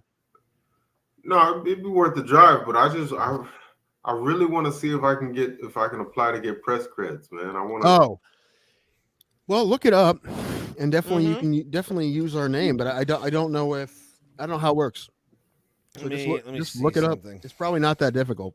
I don't know. Moss told us in the past it wasn't hard, so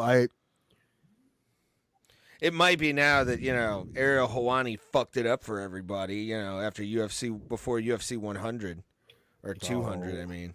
Man, Piece I of can't shit. stand that guy. I know. I Yeah, was watching. He's one of my heroes. You guys been nice. Nope. He's awful. He's just the worst. Ooh, right there, Tim. Oh, look at that. Putting the bottle in my neck. I'm using it as a massager. What'd you take, Excedrin? Ibuprofen. Oh. So we have to create a login for UFC Access, I guess, because there is a press thing if you go to the UFC's website, and this Dude, is you have to pay for it. That would be so UFC if you had to pay for it. Dude, I'll fuck around with it and create a Bro Plata thing and give you the login pulse, but I'm gonna check it out first just to see.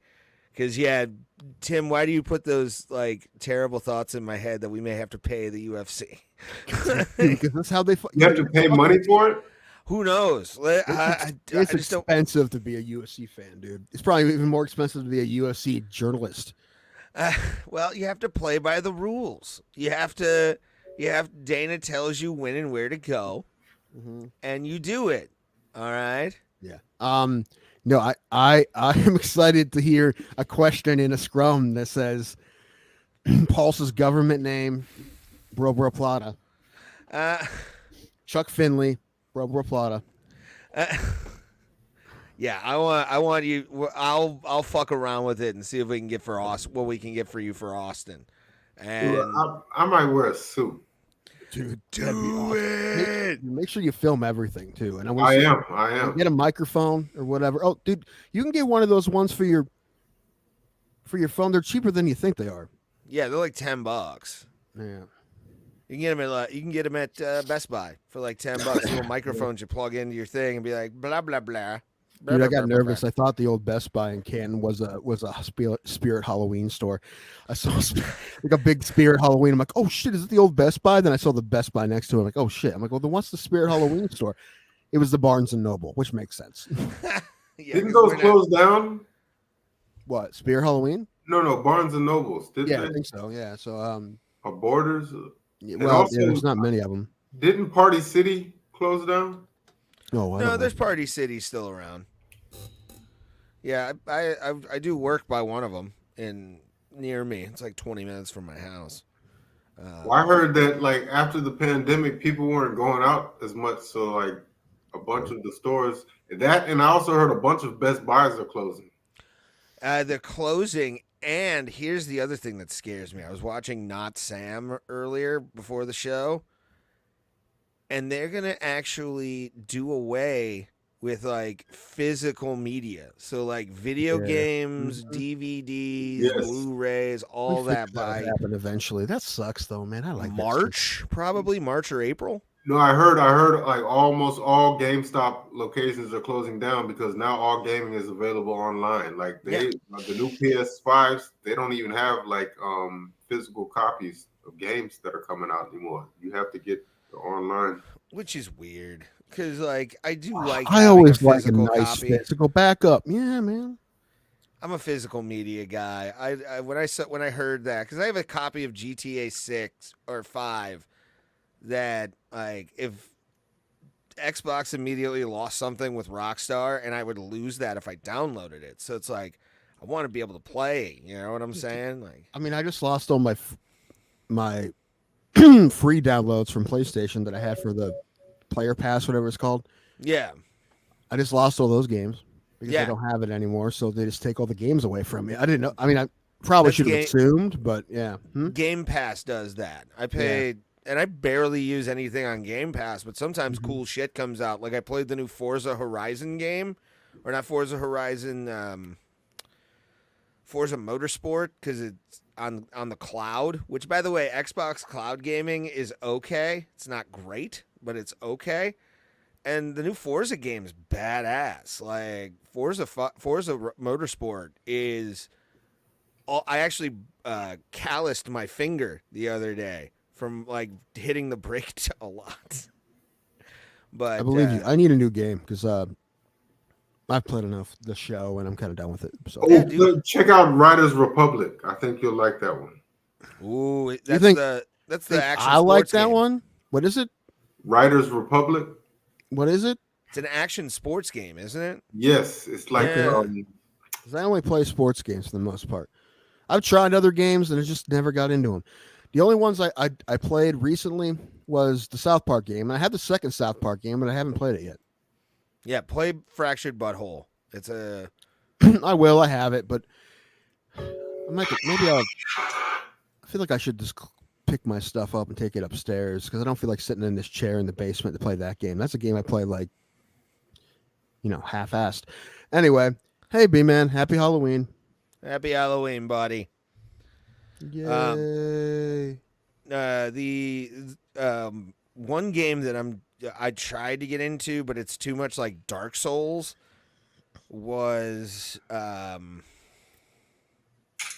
Lies of P, which is like basically if Dark Souls became in the Pinocchio universe and you play as like a violent Pinocchio.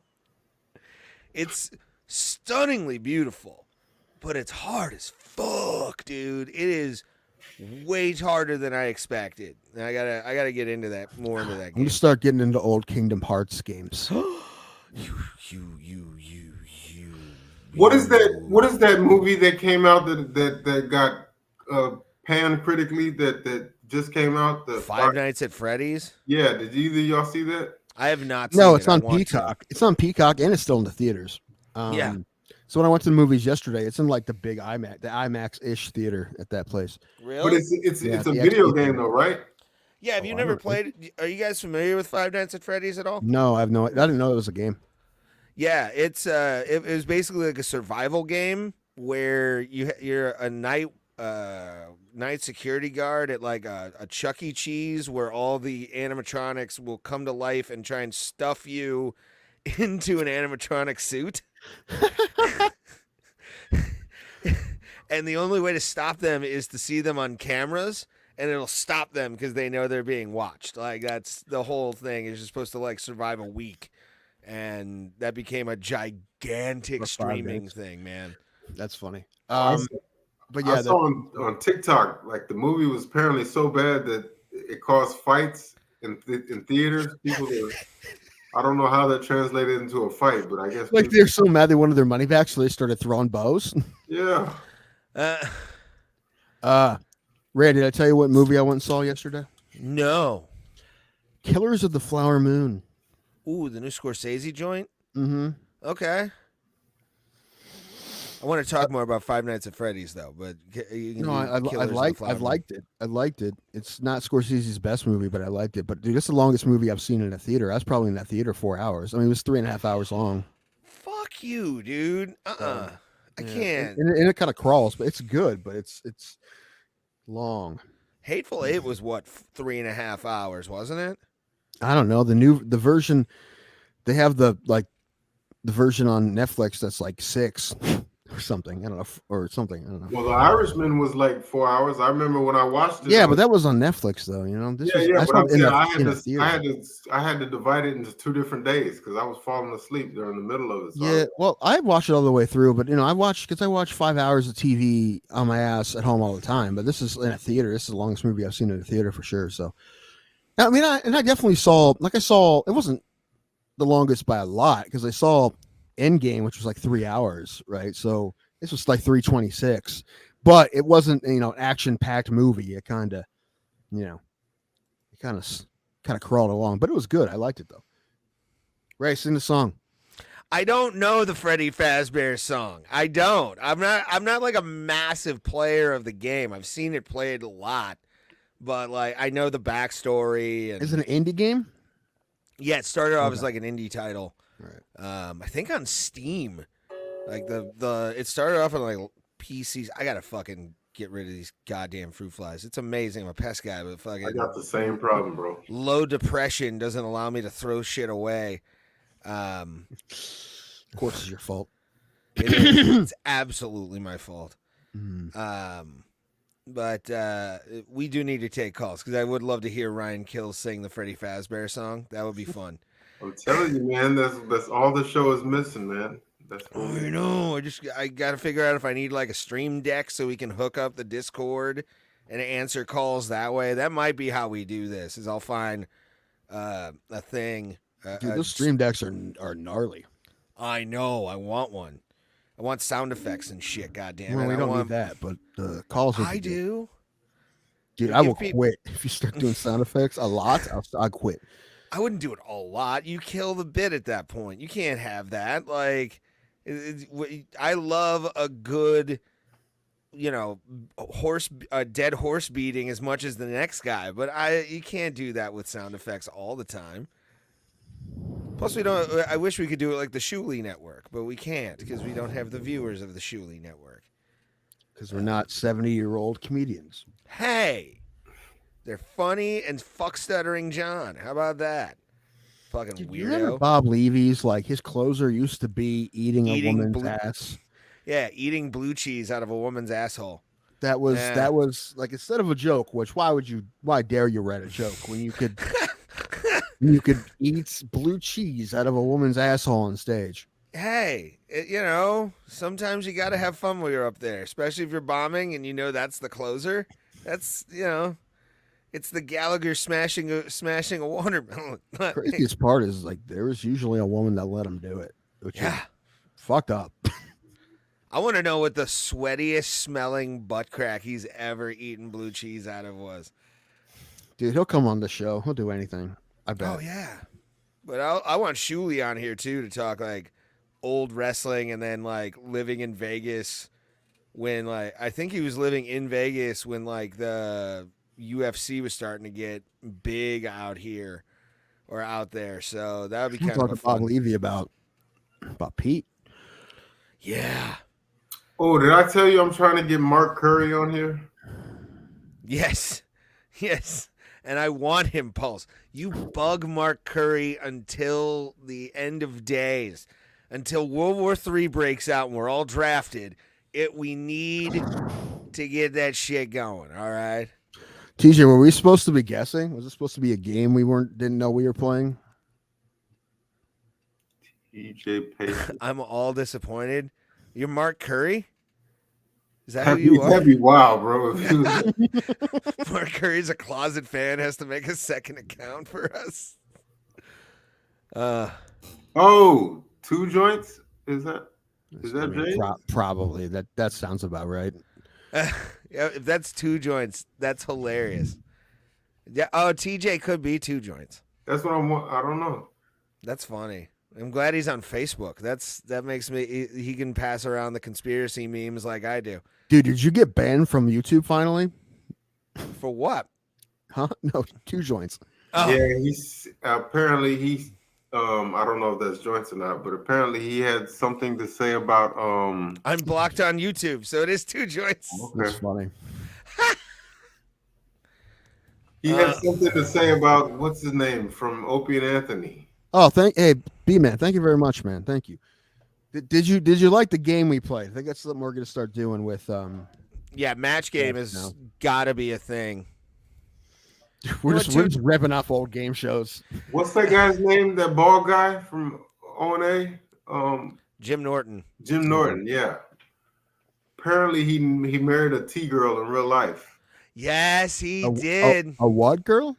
A T-girl? I don't know the proper nomenclature. Transvestite, is that what? Born a man, now semi okay looking tranny. Oh, good for him. Yeah, they got married, which is cool. Why it dropped randomly. Like what's your hot take on that? Like, who fucking cares? Just nobody ever thought Jim Norton would get married. Like that was the big thing, where you're like Jim Norton is hookers and jacking off a lot just to be a human, as he said before on the show. Like. Guy had a sex addiction his entire life, and he's married. You're like, what? Dude, how crazy is that? I made a comment that was hilarious. I got 120 thumbs up. Okay, but it was. I gotta know what it is now. Where can you send this? Explain, Joyce. But also, how crazy is that? That's why. Like, how can YouTube ban you from? You can't make an alternate account. Like how? I don't know how these things work. I don't know. I try to behave myself. That's why we're trying to go to you know Rumble. what? And no, we're not. And it's not that hard to behave yourself. Like people like Two Joints get banned. Ray gets banned on Facebook all the time. He explained what he said, and to me, it wasn't even that bad. I see worse stuff on YouTube all the time. I see people say way worse. I remember putting a comment under a different account in this chat, our chat, and I used the F word, and I got I didn't ban, but I got like put on mute for a while. Okay, so I said, can you put this up, please? I wish Jim and his new partner in life many years of happiness, arguing over who left the toilet seat up. That was it? Right. It wasn't even. Yeah, hold on. We need to put this back up here. That can't be it. That was it? If that's the case and you got banned for saying that, fuck Well, you. That's Fuck what I'm you, saying. YouTube. I've seen people drop the hard R on here. I've seen people say way worse shit than that. Like, what is that? Like, YouTube is tripping. Like, dude, and this is coming from me, and like I thought for sure I'd be on the side of YouTube when I heard what you said. Yeah, but I'm not, man. That's nothing, man. That's yeah, funny. that's offensive apparently to YouTube. Go anybody within the sound of our voice watching this right now, go to rumble.com/brobroplata and follow it so we can get 5 people to watch our stream. We've already got 5 people watching our interview with Sam Elvey on there, so let's go. Let's do it. We do need to do more shorts, because usually when we do shorts, we at least get the number of views that we have subscribers, which is what we probably should get. Yeah. And I thought some of those were great, too. Had some great comments on those videos, too. My mother just yelled down and told me it was snowing. No, it's not. She said it is. I don't know. Probably like, what we wouldn't count as snow, but technically it looks like snow. Yeah, it would shut down Houston, probably. Well, yeah, we're shut down Houston, but here we won't count it as I snow. feel for Joints. He lives in British Columbia. He said they like. That's real snow. Well, we get real snow here too, especially where Ray is up the lake. You get fucking destroyed. Oh, there's, I think, what was it last year? Didn't we? Yeah, we had a snow day because on like I think a Thursday or something, where we all got together because like I didn't work because we didn't work that day. Yeah. There was yeah. That's right, because we called it something like I forget. We had a name for it. Yeah. -7. Do y'all guys wear long johns, thermals? No. But I tell you what, dude. Carhartt stuff is pretty great. Not the overalls, like the camo over. Those are real nice. I wear some of my brother's sometimes. I'm at his house and it's real cold. I don't have any of my own though, but those are real nice. I want to get a pair of those onesie pajamas with the butt flap. Dude, I would never take them off. This is just me now. Dude, I would live in pajamas all winter long, but my bedroom is a lot warmer than every other room in the house, and I hate that because I'm not like be warm guy. So actually, one year I actually blocked my vents off. I might do that again. Yeah, I want a pair of those with the feet sewed into them. What are you, 11? Yeah, why not? Dude, let's all get them. We'll get MASH. You know, I made fun of my mom for having like Harry Potter onesies when she like in my 20s, and now I'm kind of like, I'll take pajamas. All right, like. Yeah, sure. It's almost like, hey, do you want pajamas for Christmas? I'm like, well, if that's my only option, no, that's fine. I'll take them. Yeah, I don't know. I feel also like if you get somebody the Christmas Story pajamas, that's kind of a hack gift now. Like. You couldn't think of anything like really good, so you can be like Ralphie. No, I'm 35. I'm good. Give me money, all of you. Yeah, dude, Visa gift cards, man. That's the way to go. Mm-hmm. Oh man, Pulse, we're gonna get you such a good Christmas gift, and it's your birthday, so we have to do Christmas/birthday gift for Pulse. Dude, have you gotten ripped off every Christmas and birthday for your whole life? Pretty much, yeah. It counts as both. Yeah, that would probably be because my grandma was a Christmas baby.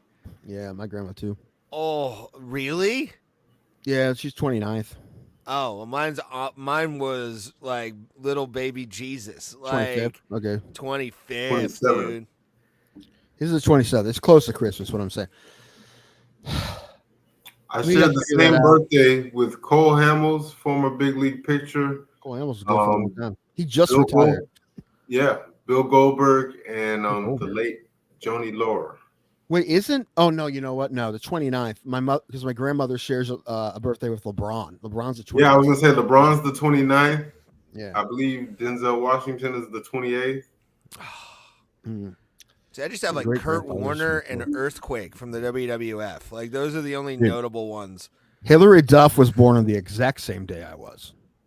Huh. Yeah, we're gonna. Whatever happened to her? She was on that show. They had a that reboot of How I Met Your Mother, How I Met Your Father, and it got canceled. But she was on it for a while. That was the last time anyone saw her. She's still hot, dude. She's I 36. never even heard of that. How I Met Your Father. Yeah, dude. Andrew Santino and Tino was on it. That ginger comedian, fucking Yeah. hilarious. Anyway, what's I gonna say? Oh yeah, no, we gotta get Pulse on microphone or something. Oh no, actually, Pulse. Yo, I need your address in Well, give that man Discord, your address. and I have your microphone in my possession. The one that I said I was gonna get. It's in the living room as we speak. oh, So okay. I'm gonna get you that. Buy you an arm. Do not fucking trust him with your address. What am I gonna do with it? Send him love letters, like Handwritten notes. yeah, with perp sprayed on them. Swack on the back. Dearest Pulse, I hope this letter finds you well. My dearest Pulse, I hope the southern heat has not taken you from this earth. By the time this letter. Why are you saying it like that? You racist. Anyway, What? That was a southern gentleman. It was always my dearest something. yeah, you know what? Two joints. That sounded like Doc Holliday. Two joints. Kinda. This is the first time at Halloween show I didn't wear a costume, and this is the first Halloween show that landed right on Halloween. Yeah. So we were pretty lazy about it. But what were we talking about before then? I just missed. Okay, yeah, Pulse. I was gonna ask Pulse this. Pulse, did you play football in high school? I played in junior high. Yeah. Did you go to a football school? Yes. Did you go to Katy? Yes. Okay, that's a fucking football school. Yeah. Yeah. Like just from being down there, I'm well aware of that being a pretty big football school. They're still good, right? They win state championships down there. Yeah, they won several. Yeah. Man, what was that like? I mean, like I was at a big football school, but we didn't win state championships. You know, like we just played Dover. Hearns is in the house. I hadn't seen Roberto in a little while, and yeah. Roberto, happy Halloween, buddy. Roberto, did I ever? Well, we did. We thanked you many times for those tickets, right? Yes. I'm gonna make sure that you still know appreciate that you were thanked very. You were appreciated very much, and I sat next to Tito's daughter. Yeah. She probably loved me. Tito Ortiz? No, Tito Francona. Oh. Sat next to his daughter. And now he retired, and we're still looking for a manager. So I'm trying to put my resume in. I don't think anyone will accept it. You could at least be a pitching coach, I think. No, you're doing it wrong here with the No, elbow. dude, no. I could be a manager because I just delegate all the hard shit to everybody else, and I just make the decisions. But you got to start from the bottom, like you said. You got to start with pitching coach. I don't, because I'm a straight white man, so I don't have to start from the bottom. All I have to do is shave my face, cut my hair, and put on a suit, and I'm good to go. No, mustache. Or maybe mustache. Okay, sure. And then make it a mullet. I got season tickets for 2024 again. That's good, man. For the Dodgers? I'm sorry that the Dodgers lost to an 84-win team. That's the thing about 5-game series, man. That's really rough. Like I feel bad for Roberto. I feel less bad for Pulse. Actually, it's not true. I feel bad for him personally, but not the Astros. Not the Astros organization. Fuck the Astros. We'll be back. We'll be back next year. Yeah, that's the thing. You will be. Fuck you. We don't have a manager yet, so. See, this is a typical Cleveland fan. He'll be nice to you and then really tell you how he feels afterwards, and not care about your feelings. Thank you for not wearing the Seahawks hat today. I don't know if I can handle it today. Why not? Well, Browns lost to the Seahawks. Actually, it was the Yeah, you Browns' should. fault. Browns' You go fault. put that hat on right now, Pulse. You go It's the Brown- put that hat on. No, Actually, I was gonna ask, how long are we going tonight? till we're done. I have a whole drink to finish. It's just I gotta. I think I gotta. All I right. got plans to go. Yeah, to that's the fine, gym. buddy. Yeah, Okay. you can always dip if you got shit. Yeah, you're fine. Okay. Well, I was gonna stay for like another 5 minutes. Okay. Yeah. But now it's weird. You're weird. No, it's not weird. But I just want to say this is, bro. This show has been like, this Halloween show has been really, really good. I think. Has Thank it? you, bro. I think it- so. Yeah, we've had our moments. We've had some fun. It's fun when people come into the chat. That's fun. Yes. Yeah, Birdo, I know, man. It sucks. You guys choked. I'm sorry. It sucks. This is the thing about baseball, man. I mean, look, dude, how good of a year did Tampa Bay had, and they were done in 2 games, right? Same thing with last year. Same thing. You know, it's the thing that you're done. I actually think, and I'm usually not this guy, but I think that baseball should go a little more like basketball, and I think they should I think instead of 3-5-7-7, it should go 5-7-7-7. In my opinion, That would be good. playoffs. I think the wild card game should be 5 games. I believe that every other series should be 7. Dude, Braves also choke was every up- single that's year, true. so They it's did. great. they did, except for the Oh, year they won they- the World Series or something. They should, bro. They should make the All-Star game count for the home field advantage again. Dude, that's too much to put on it, but it was a great game when they did it. Yes, It was ridiculous, and I mean, it still is, I think, the best All-Star game, but it was like by far the best All-Star game when they did that because it fucking mattered and people were getting into it and it was fucking crazy. It was nuts. Yes, I feel Especially like all the people guys ain't- who were on contending teams, like it was a big fucking deal. I mean, it has been for years the best All-Star game, but I feel like it's kind of fell off a little bit since. It like, still is the best All-Star game, but it has fallen off. But Damn, Ralph, man, but- Fred. the reason it's still the best is because no one gives up at bats. Like no one's gonna give up in a bat. No one's gonna let a pitcher make him look like an asshole, right. or vice versa, right? No one wants to give up, except for that one time Cal Ripken hit a home run in the All-Star game his last year. That was a fucking grooved fastball. Yeah, they laid that right up for him, didn't they? Yeah, yeah. they Oh did. yeah, they did. probably. It did. Whoever, like, I just hope whoever got his due. He either got his butt slaps or high fives or some cash. I hope he got some cash for Major League Baseball, a little duffel bag. I hope That thing Cal going Ripken bought a mistake, whoever the pitcher was. Oh yeah, dude. Because if you watch that right now, you're like, dude, he fucking threw him a batting practice fastball. He might as well have threw it underhand. Like he just. Yeah, I mean, they didn't give that to Miggy this year, you know, or did they? Maybe they did. I don't know. He hasn't been able to hit a home run in like 5 years. Is he? That's a good question. Is Cabrera a Hall of Famer to you? He's got to be. Yeah, right? 100%. Yeah. Okay. yeah. I mean, he limped to the finish line, but it doesn't take away from what he did when he was in his prime. Dude, triple crowner. Dude, that guy was. I mean, most of his career was in Detroit, and so Yeah. Cleveland played him a lot. He was such a pain in our ass for such a long time, but he was the man. He was the man. Like 100%. First ballot, 100%. I remember his rookie season when he was with the Marlins. Yeah. Dude looked like he was 16 years old. I remember in the World he was Series, so he took baby-faced. Roger Clemens took him yard, man. It's like first at bat of the game. Mhm. Yeah, that was back when he played little third base. Didn't he? That was- But listen, he played out his entire ridiculous contract with the Tigers. We're like, is he really going to play that long? And he did. In the last few years, he limped to the finish line, but he played it out. But do you remember how deep that Marlins team was? Yeah, and they fucking fire sold as soon as they won the World Series. Yeah. But they had Derrick Lee, who ended up,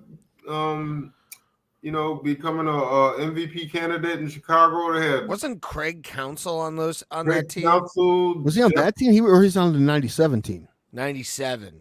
Okay, but they had They Lowell. did the same Mike thing in Lowell. 97. They fire sold after the 97 season Yeah. too, and then they built back up, and then after 03 they won, they fire sold again. They had Jeff Conine. They had Pudge Rodriguez was there, wasn't he? Yes, in 03 he was, yeah.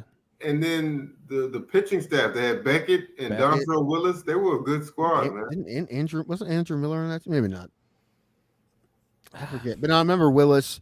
Dude, Willis does games for Apple now. He's pretty good. I like him as a commentator. But yeah, Josh Beckett was the man Yeah. back then. Asshole, but he was the man. But yeah, those teams are good. You can go, Pulse. It's okay. Okay, yeah. I'll see you All guys. right, buddy. Thursday? Happy Halloween, everybody. You coming Thursday? Yeah, absolutely. Okay. Yay. All right, Pulse. Later, brother. Maybe I'll ask Eric if he can do Who Dat on Thursday. We've been needed to do that for a long time. Yes. Which yeah, dude. Looking forward to that because we haven't done it in a long time. Dude, you know there's a new Beatles song coming out next week? A what? A Beatles song. Is it AI generated? No, it's okay. So it's, I guess what it is. Maybe we should look it up. I think what it is it's Lennon recorded the vocals, and I think there was some things needed done, and McCartney and Ringo went back and finished the track. Looking it up now. Yeah, I think Lennon. It's a Lennon vocal track, and they just never finished the whole thing. And they went back and they found it, and then recently McCarthy and Ringo have finished the track. And I mean, you know, even this song. I mean, it's not number one. I won't suck, but like, you know, how crazy that it's just like finding. I mean, it is. It's like finding a historical relic. I mean, you can be one of those people to be like, I'm not really into the Beatles, but and that's fine. I mean, you're wrong, but it's fine. But that's like, you can't deny what they did for music, right? And historically, finding a new Beatles song, like I said, it's like finding some sort of, I don't know, like a pharaoh, a skeleton, or a mummified pharaoh, or some sort of dinosaur bone or something. That's a big deal. And they had to do, like I said, they had to do a little work to it. But apparently it's coming out, I think, next week. Did you find it? Yeah, actually, when I clicked the link to the Guardian website, it just fucked me over. I don't know why I went right to the Guardian thing instead of a new tab. But no, I'm sharing it now. Hold on. There we are. Can you see it on the screen? Not yet. It's coming. Here it is. Yes. All right. Software developed for AI. What? Wait, no, hold on. When was this? This was different, isn't it? No, this is from. Wait, when did this come out? Okay, this is new. Okay. Yeah. Now and okay, yeah, that's the name of the song. Okay. Now and Then, the long-awaited final Beatles song featuring all four members is to be released next week, thanks to AI technology. Okay. I didn't think it was AI. Okay. That was used to enhance the audio for Peter Jackson's documentary Get Back. Hold on. There was John's voice crystal clear. Oh, that's creepy. I don't like that. Yeah, I thought it was something they just found. Shit. It's quite emotional, and we play on it. Yep. Here it is. Second paragraph.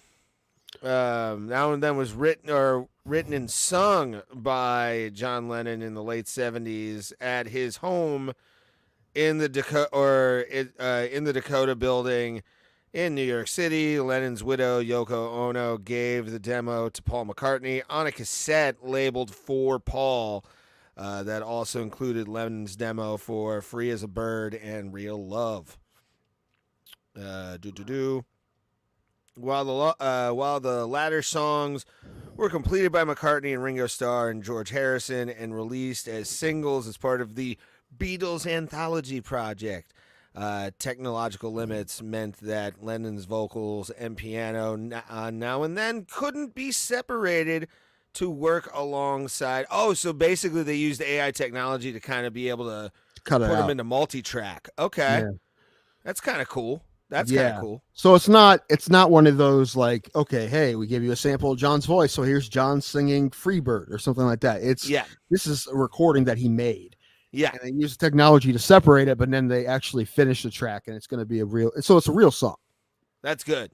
All right, yeah, I like it. I'll be listening to it. Let's see when it comes out. Yeah, I think they said pretty soon.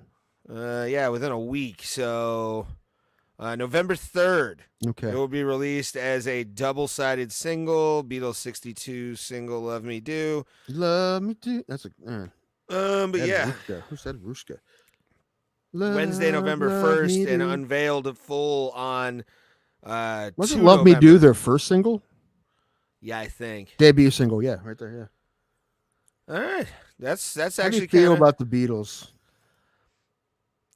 Oh, I you're mean, taking too long to answer that. That's going to be a problem. no, they're one of the greatest bands of all time. Do I listen to them on the reg? Not really. They that's Friday is the third. They oh, there he is. Hi, Joints. Thank you for joining I the lost show. a Finally, shit ton of comments, by the way, when I had to come back in. So anybody that's still in the chat us up and get some fresh stuff because I just see stuff from the beginning of the show. it's weird. I know. So oh, they not only were they just huge in one area at a time, but they were just so inventive, right? Yeah. And they did so much, and even to the span of their career, they did so much for music. And I mean, I think I don't know. People can say they don't, but basically everything that's made now, they have there's a little bit of Beatles in it. Like it's that they were great, and then so many bangers, man. How many bangers? I mean, some bands, some of the best bands. How many like giant songs do they have? A handful, Yeah. How many, but the Beatles, it's like 40 that everyone knows, I mean, like, they made an all the entire. word. They made an entire album of #1 hits. Yeah. Like, And there's people who be like, I don't really know how much I really care about them, but you play the song, they'll know them. yeah. They'll know that's how they'll I probably am. know the words to them. And there's like 40 or 50 of those. Yeah. So They're and never. like, They're not on my list to listen to, but they're definitely. I'm aware of how big culturally they are, right. and I respect that. It's weird how short songs were back then too. They're all like 2-minute songs. I know.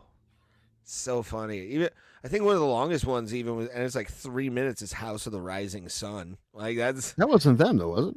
No, but I'm talking about just in general lengthwise how like short songs used to be. But even like Helter Skelter, like what Helter Skelter did for like punk music. Yeah. Yellow Submarine. Well, okay, listen, there are some weird ones in there too, and I'd put Yellow Submarine on that list of weird ones.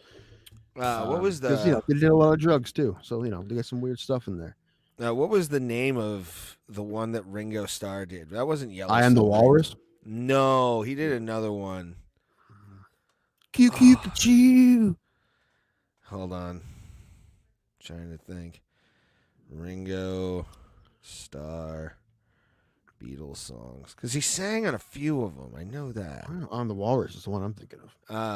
Also the original version of Help from My Friends. He sang that. What would you do? Yeah, what a great song. I like. If I'm gonna do it, the Joe Cocker version. You know what? That fucking TV show ruined it for me. Wonder Years. Oh yeah. Yeah, I don't listen to Joe Cocker that much. With a little help from my friends. Octopus's Garden. I like Octopus's Garden. That's a good one. Yeah. Yeah. Such a fucking. The thing is that band, and they actually said that if they kept going, they'd be a lot like ELO, is what they said. Like they were big on ELO, and which ELO is awesome. Jeff Lynne is the man. Still, I love to see ELO live. That'd be amazing. But no, the Beatles, yeah, just great. So many bangers. And even dude, Love Me Do. How great of a song is fucking Love Me Do? That's the first song. Love me do.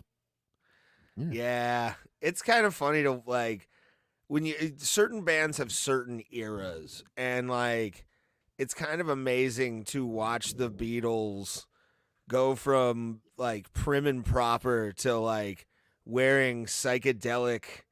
Dude, they drove the era. Like when they changed, the era changed. Yeah, so that's. And you don't get that many times anymore with bands. You don't get that. No, anymore. like one specific band is changing music like that. Like they're no, not at all. No, I mean they did it for the 60s and 70s, and then I think one of their heaviest songs was Helter Skelter, and then now it kind of like punk kind of came off of Helter Skelter. So yeah, it is. It's insane to think about how much influence the Beatles did have on music, and then Just And- 4 guys. But here's the thing, too. All of them, including John, had some of the best solo careers ever. Ringo. Well, Ringo just drummed and made a band or whatever, or that mega band that he does.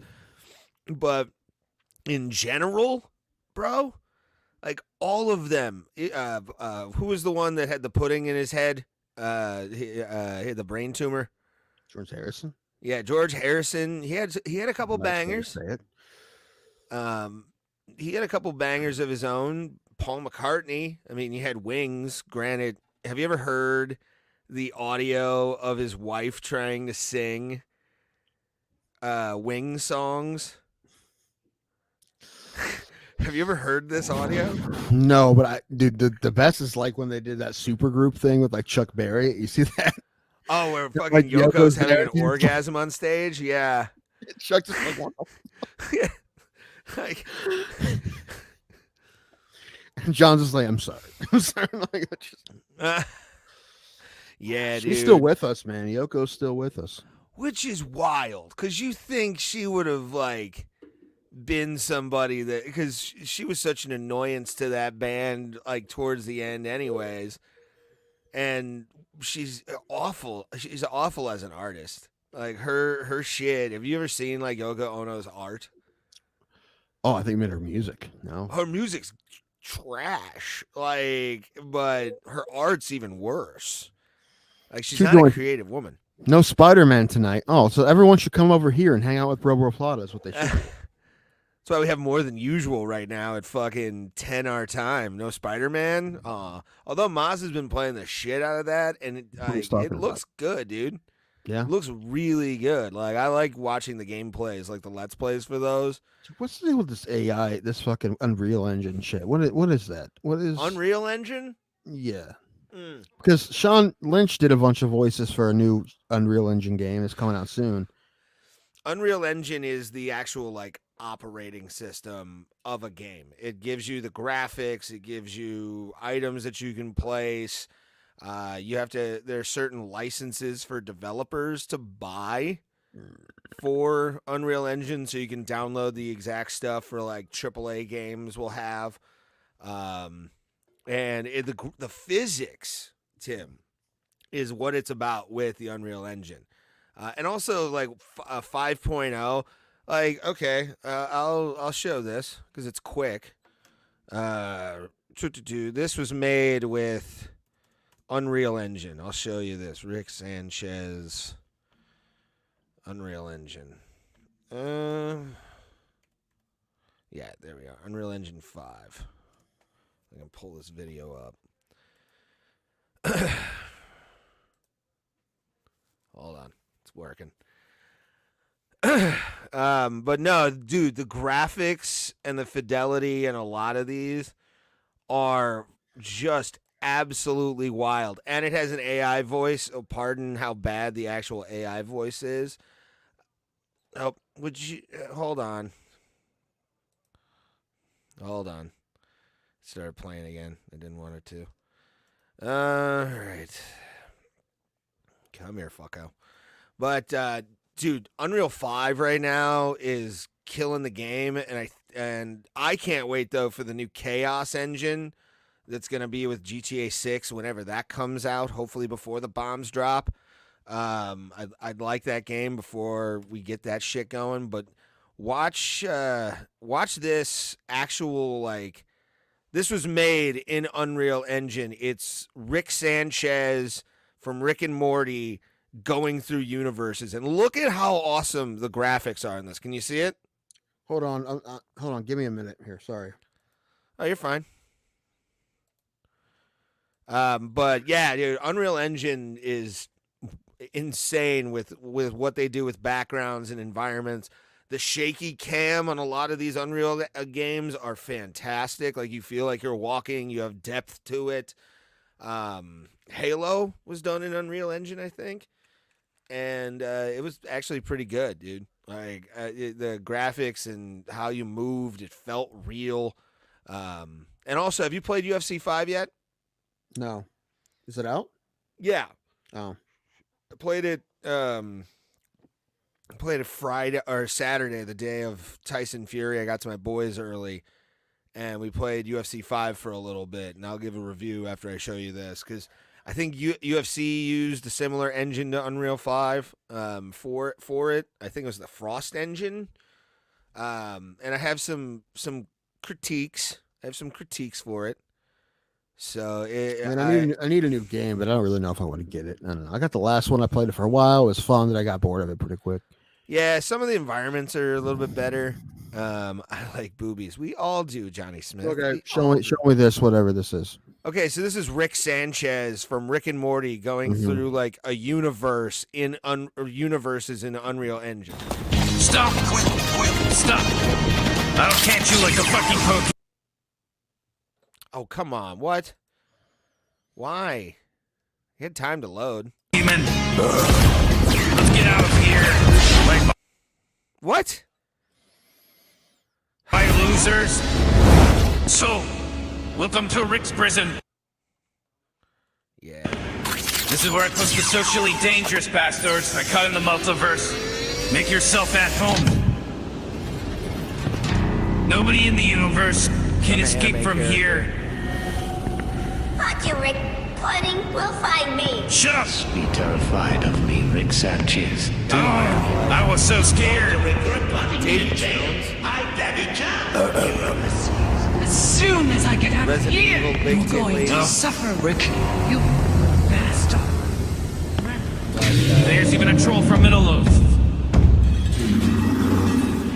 What? Attention, the prisoner has left the cell. Attention, the prisoner has left. You sneaky raccoon. Attention, the prisoner has left. Well, graphically, that's pretty Security system won't let you fly away. What? graphically, that's pretty cool. Yeah. Right? And that's kind of where we're going.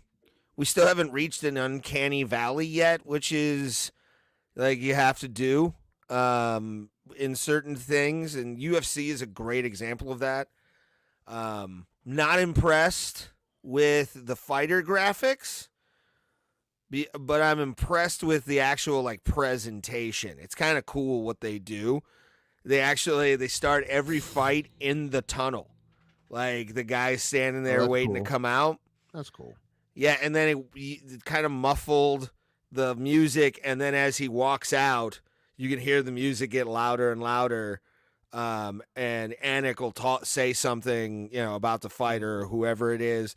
The backyard mode is fantastic as well. I love backyard mode. They're bare knuckle, or like backyard fights, or what was that? What's that one fight thing that happens in the cage? Street beefs. They've got like a street beefs level that you can play around in. It's in the back of a bar like Roadhouse, and then the Kumite mode, which is basically just like a Chinese Kumite kind of arena. We had that before.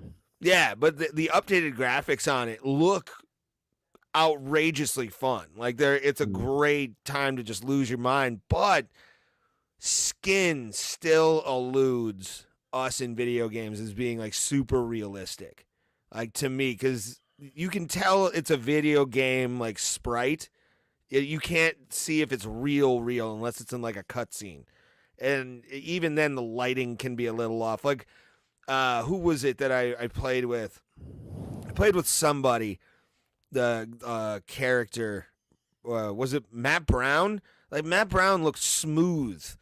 Like he looked like an action figure version of Matt Brown. They had Ben Askren too. Didn't really look like Ben Askren at all. Yeah, I saw like they had like a thing like they had like the refs, some of the refs next to fighters who they're taller than, like they're all at the same height or something like that.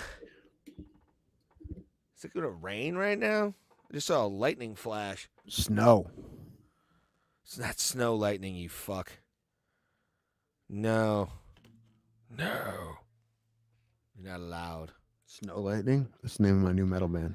Snow lightning. Snow Lightning. Opening up for Ventana and Circus of Dead Squirrels this weekend at Peabody's.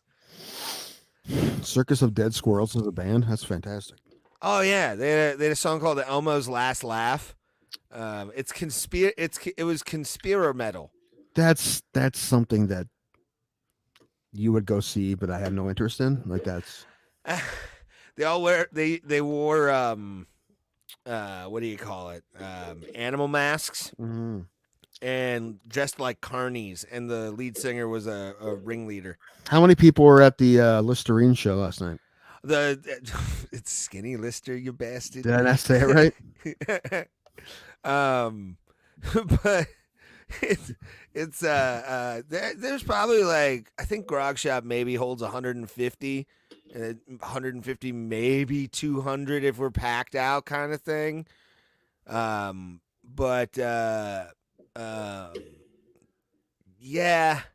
I'd say probably like 150 were there. It was packed. John, the answer is technically yes. Mm-hmm. Yes, he did, and he cemented himself as one of the greatest boxers of all time. Nobody can tell me different. He put a stamp on it.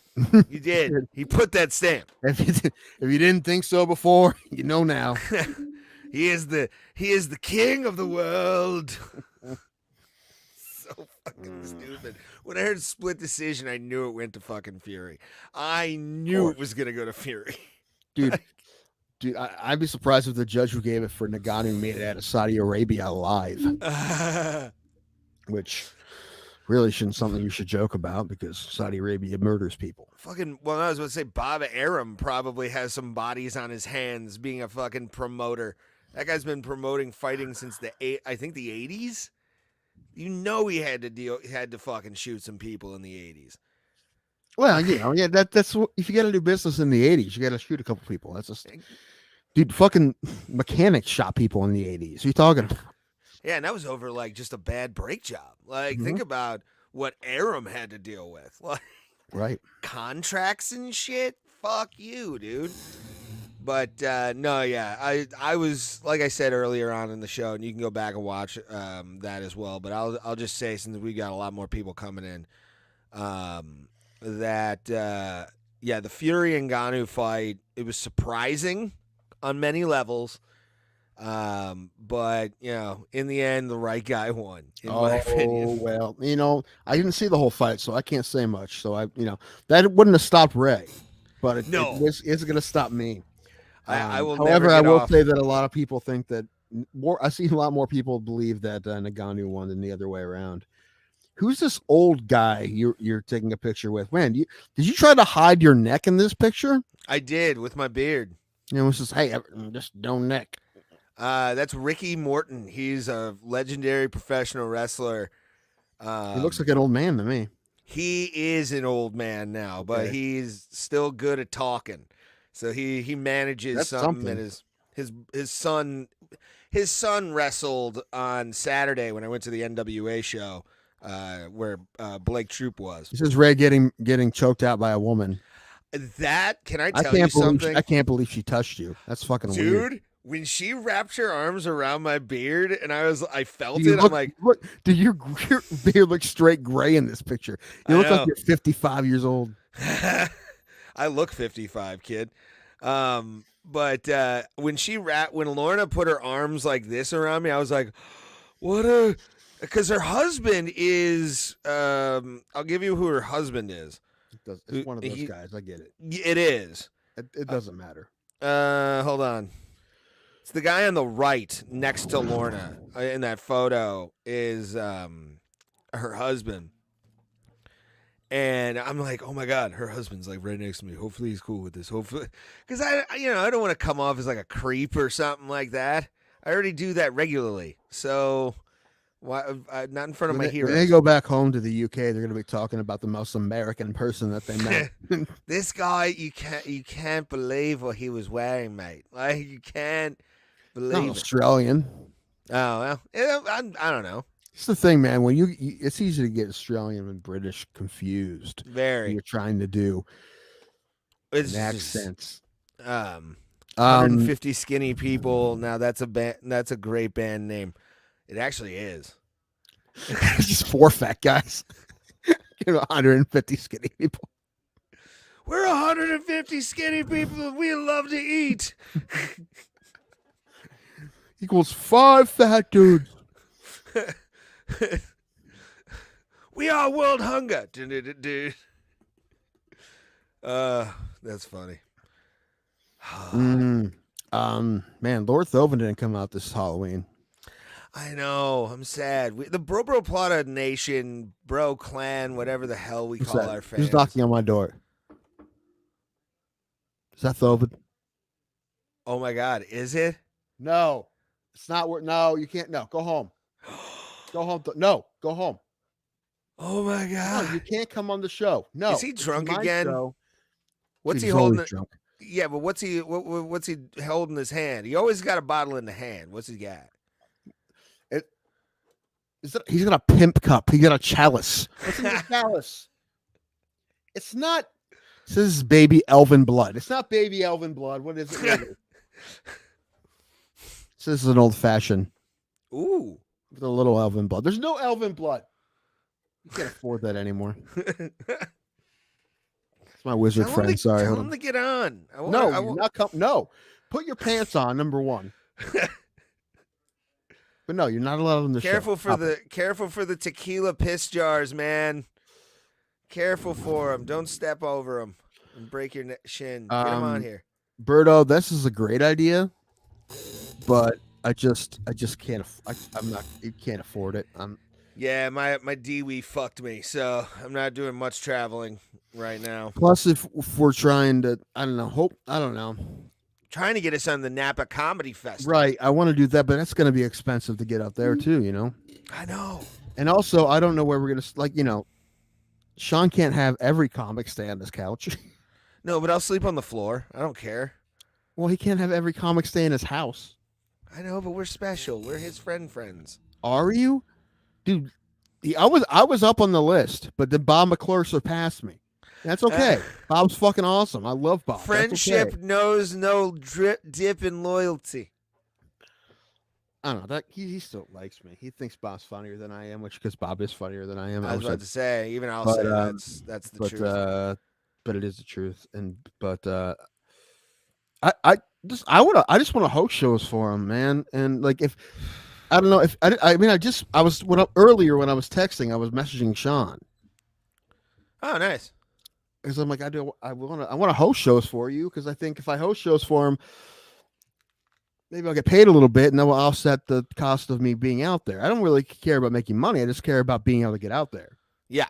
And that, to me, that would be the big thing is like I have to start saving because that's the flight and then we have to rent a car and we have to figure out where to stay. It's probably, honestly, you're going to have to do that even though you have the DUI, the OVI as well, but yours is a lot longer. Oh, no, I'll be away. Well, I mean, they gave me a rental car for I can get a rental car. It's just, Ray, what kind of vehicle are you driving when you got your DWI? He was driving his Subaru. I was driving my Subaru Impreza. My brother just bought a new Subaru. Is it an Impreza? But it's not like yours. It's jacked up. It's like lifted. One of the lifted ones. Maybe it's not an Impreza. Yeah, it might be. It might be one of the older Imprezas because Imprezas were like boxy. It's a 15 and it's lifted up. It's kind of like his old car, but it's just lifted and it's a manual for some reason, which means I can't drive it. Yeah, I can't drive it either. There's no such thing as an electric Kia Sonata. I have a Kia Rio, and it's powered by gasoline. Dude, I had this exact car when I got pulled over after a fireball night at the Improv. Pacifica? When'd you have a Pacifica? Oh, this was... Dude, what was your first car? My first car was a trashy... It was a tuner car. I didn't tune it. Untuned tuner car. A fixer up that I didn't fix. It was a Dodge Neon. Dude, of course it was. Yeah. Yeah, my dad loved it and wanted to buy it for me. I had a 94 red Honda Civic 2-door coupe. Ooh, that's I nice. liked it. I like the Neon because it had a big back seat. When you're a kid, that's where you can fuck a lot. Mine was tiny, but I've always driven small cars, but like it's because it got a big dick. No, doesn't work opposite like that. I was gonna say wide hips, probably. But yeah. But When you Yeah, sit down, your head would hit the ceiling. You know, but I told her because I got in a wreck. But I drove that thing with a broken leg. Oh God. But anyway, yeah, it was my first car. I paid for half of it, and then the other. We got it from the car dealer. It was just down the street from us, and it was fine. I liked it. It was, it worked well. It was a salvage. It was wrecked at one point, and Kia Rio, fuck boy, that's John. What's your problem? I love my Kia Rio. What's your problem with my? Listen, not only is it a Kia Rio, it is a 2023 Kia Rio. It is a brand new Kia Rio. So what are you fucking talking shit about a Kia Sonata? It's not electric. It's gas. I guess one of the things about being super old as I get to drive nice new cars, although people crashing to me a lot. Well, that's Michigan. Listen, Kia is South Korean, not North Korean, 2 joints. Yes. Yeah, I'll forgive it if it's not communist made. That's why I don't buy Chinese stuff anymore unless it's mandatory. Yeah, dude, your car's Japanese. I know. So, actually, when I was playing that new Forza game, one of my first options was was like an Impreza. I think it was my Subaru. The Twisted Metal show. The guy's driven an Impreza. I think it's an Impreza. Oh, that thing. Like a 03 Impreza. The guy drives. Bro, one of the first things I do after I'm done paying off whatever I've got to pay off and all that bullshit. The last time you started it, it's like right. What's going to happen is when you need to use it, you're not going to be able to. It's already 2023 Rio. Yes, Johnny. Yes, John.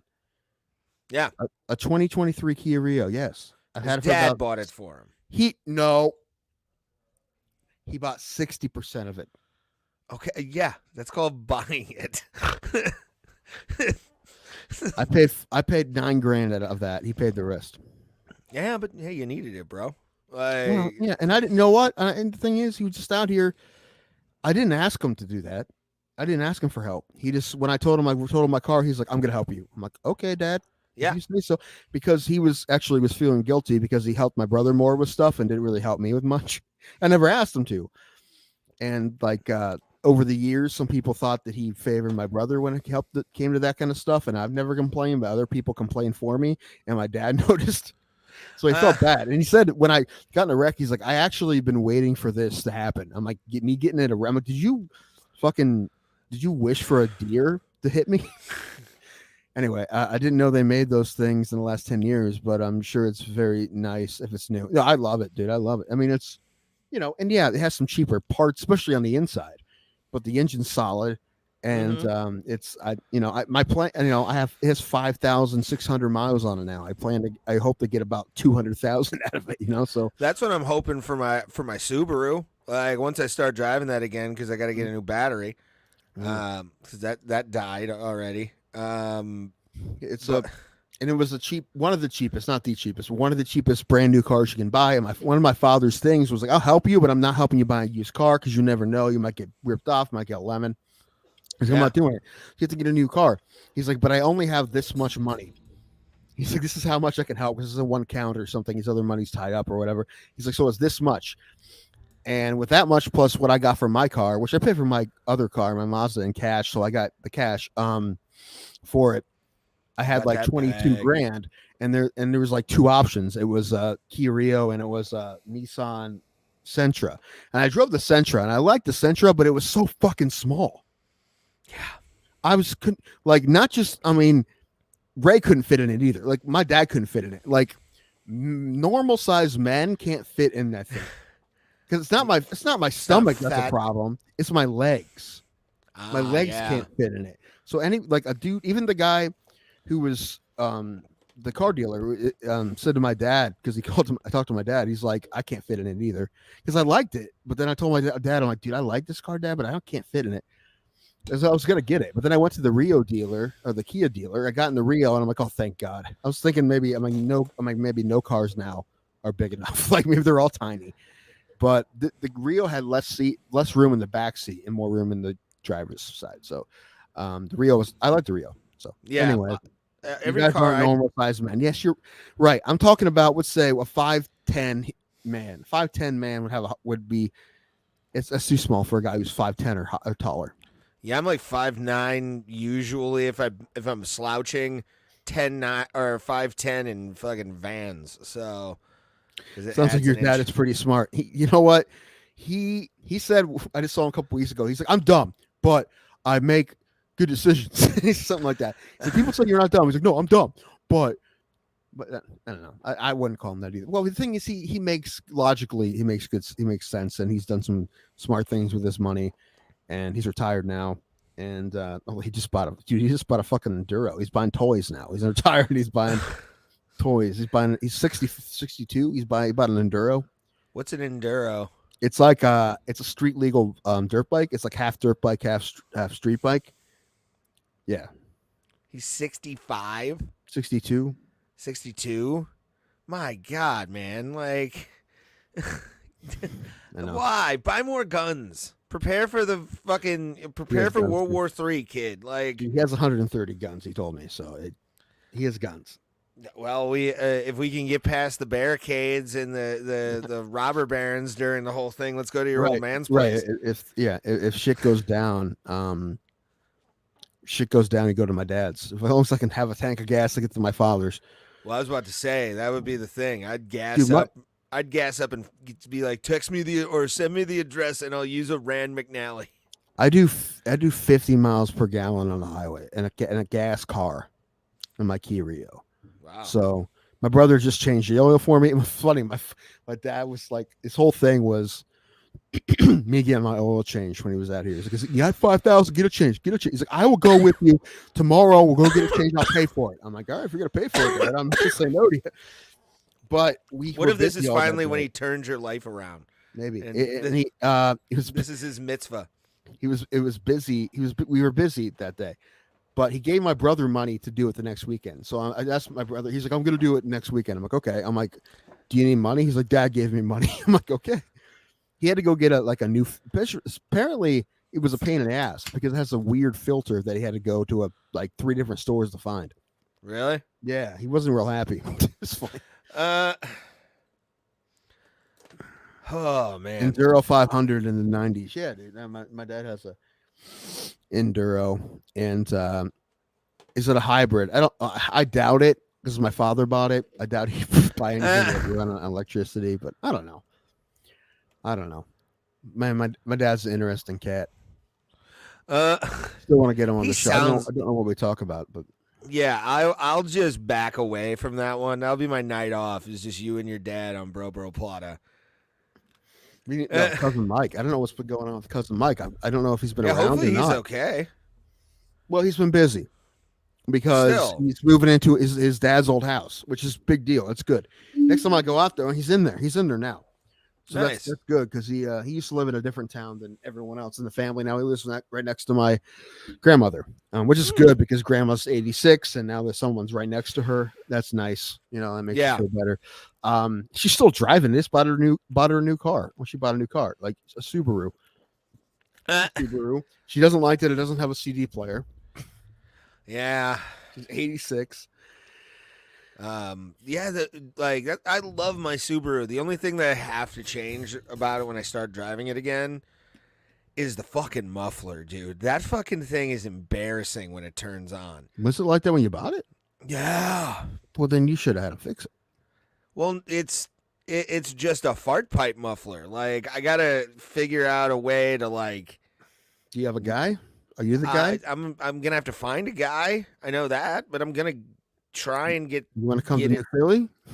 No, I don't want no fucking shade tree mechanic. No, I'm good. No, I'm talking about Eric, my brother. Oh, yeah, I could see that. I'd trust him. If you know what's wrong with it, if he wins an episode, but you have to, I mean, you come down, but reward him handsomely. Sadly, I don't have extra bucks to spend. I should, but I decided to get a fucking Dewey. So that's always fun. No plates though, luckily. Listen, hey, if anyone has extra bucks to spend, we haven't had a donation in like a few months. I'm not saying you have to, but can I? Will you please don't leave if I make a sad plea? I'm gonna make a real sad plea, okay? This has been what's been happening in my life, and it's my fault, not anyone else's. It's not your burden to bear.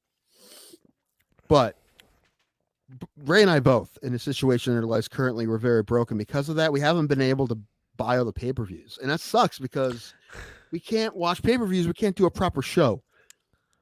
So that's the only thing we need. Like For just $40 a day, you can sponsor Tim Danko's pay-per-views. We need if we could get $80 a month, it'd be amazing, right? That would be awesome. Wait, do we have our StreamYard paid off or not?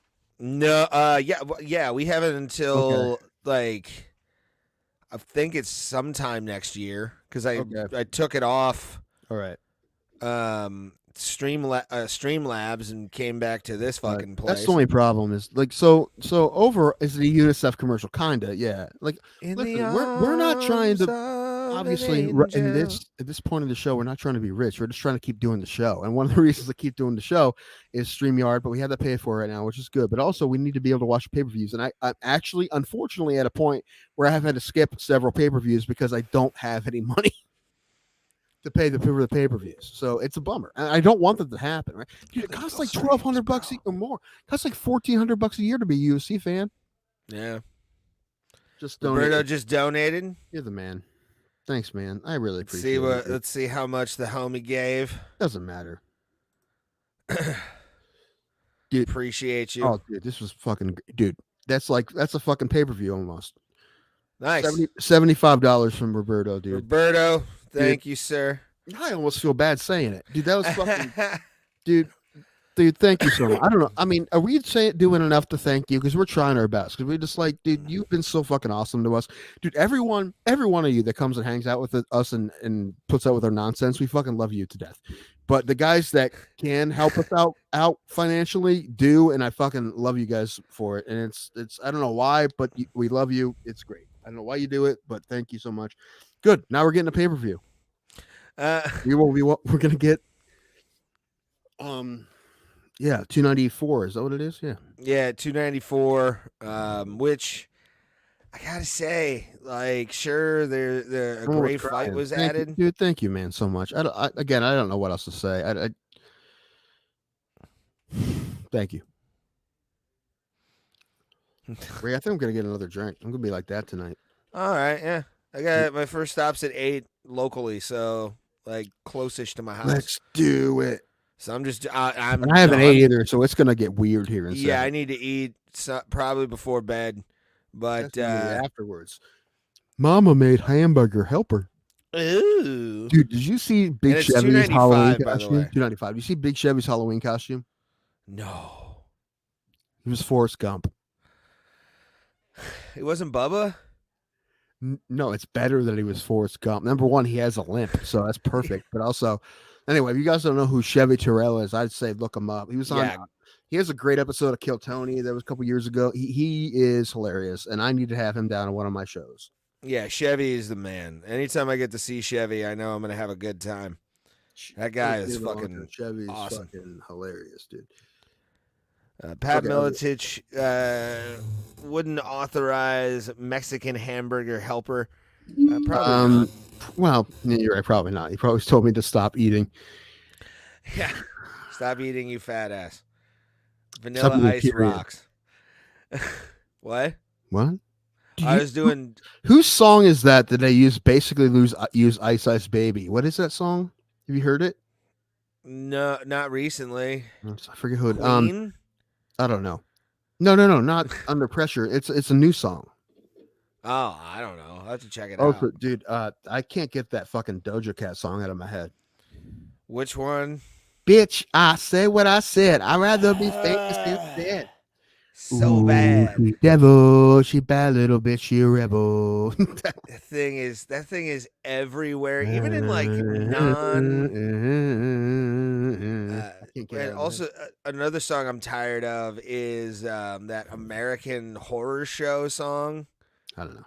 Where it's like, I'm an American Horror Show. Oh, it's annoying. Who's that? Fuck, I can't remember her fucking name. She's a woman of Pacific area descent. like Far East descent. I don't know which country. Sacramento. No. We're talking like full on Asian. Like you can tell that she's part like Indian. India? No. Actual like whatever part of Indo or the Indo-Pacific. She joins. I've met both those people and I like them both. Rich Voss and Bonnie McFarlane. I worked with Bonnie. Bonnie's sweetheart. Rich is a nice guy too. He's just when he wants to be. He was nice. Most comics are nice to the Bearcats because they're nice to their comics. But I have actually when I come back, I'll show you. I have a signed copy of his album. I'll show you.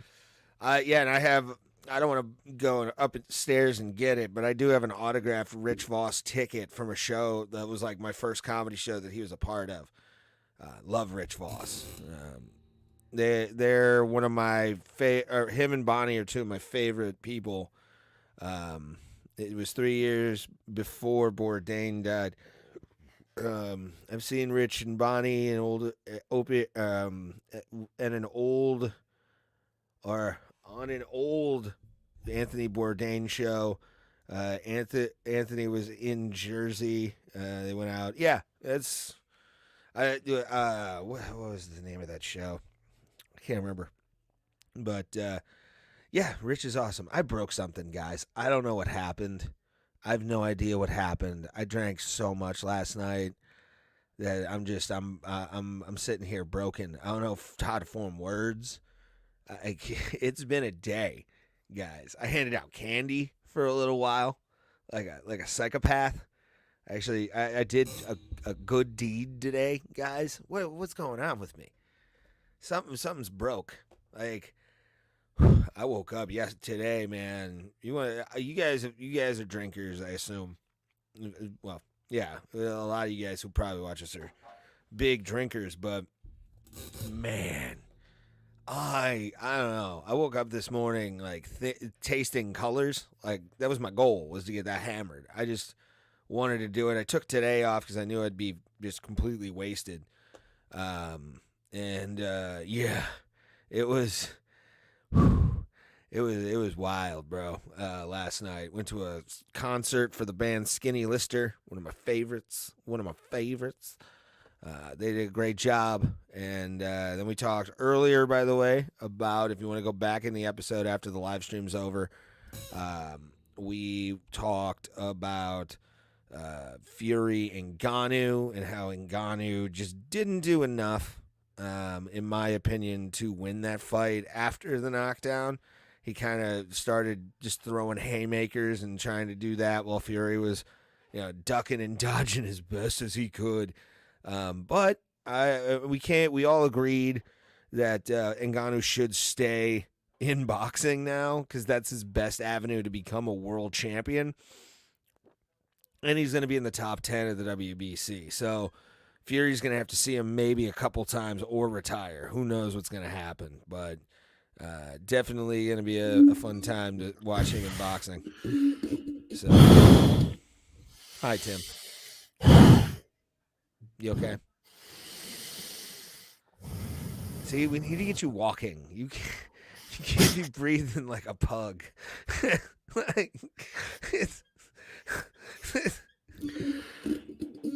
Did not throw up.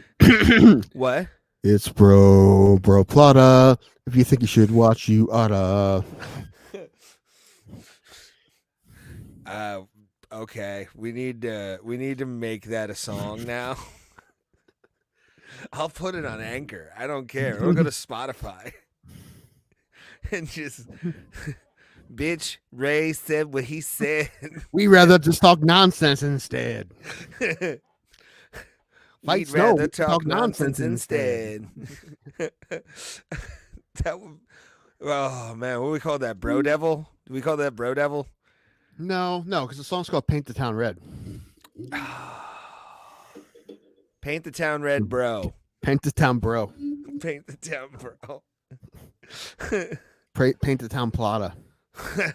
Yes. Oh, that would be awesome.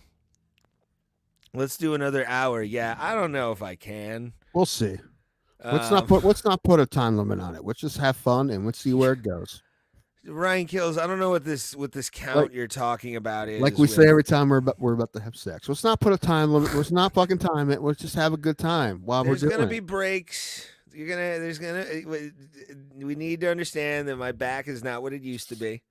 Tim, get that drunk guy on scene. Dude, Thovin won't leave. However, I think he's asleep. He's in the corner. Is he breathing heavy? Yeah. Like me. It's funny. When I get fatter, he gets fatter. See, I honestly. Hold on. Oh, God. Oh, no. Oh, no. Is he going to wake the bear? Are we going to get a Lord Thovin sighting on Bro Plata? No, we're not. Because I was going to say, if he's breathing heavy, I thought he was just sobbing. I've seen him do that before. Yeah, I've seen it. I was about to say, usually if he's breathing heavy, he's crying. What? He's crying because he's drunk. He doesn't cry. He does. No, he doesn't. I've seen him. This is my Rich Voss autographed copy of 141 IQ. Which of course is what he called it. I remember when Opie and Anthony would make fun of how stupid he was, and then he would say that I've got a 141 IQ. Oh, Rich Voss. My wife hates me. Yeah. Yeah, I remember when he was at the Funny Stop. I was working there. I was doing sound, and he was about to leave, and he's like, Pete, I can't really do his accent, but Pete, I left some autographed CDs for the staff. And he left, and I'm like, well, I'm staff, so I grabbed one. Yeah, absolutely. I never listened to it, though, but if I remember correctly, it's actually a really good album. I'll have to listen to it again. It's probably on Spotify. I want to watch the Louis Katz new special that's on YouTube. I saw him with Attell, and he was fucking awesome. Nice. But I didn't realize like that dude's like he's a pretty big deal. But he was just touring with Attell because it's Attell. I was about to say, I love Dave Attell. Dave Attell melted my heart one day when I was interning on the radio, and he just gave me I told him everything had been taken care of, and he patted my shoulder, and it was like I had been touched by Jesus. Like I felt my life getting better. A dirty cheese. Jim Beam IPAs keeps and minivan keeps drinkers safe from cops and vomit. That's good. Mm-hmm. That's the only. Also, I've been drinking 90 proof today because my liquor store has some bottles of this that I got. Nice.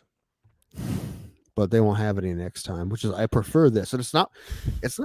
It's like $4 or $5 more expensive than Jim Beam, which is worth it. Yeah, I think I'm gonna tap out for a while.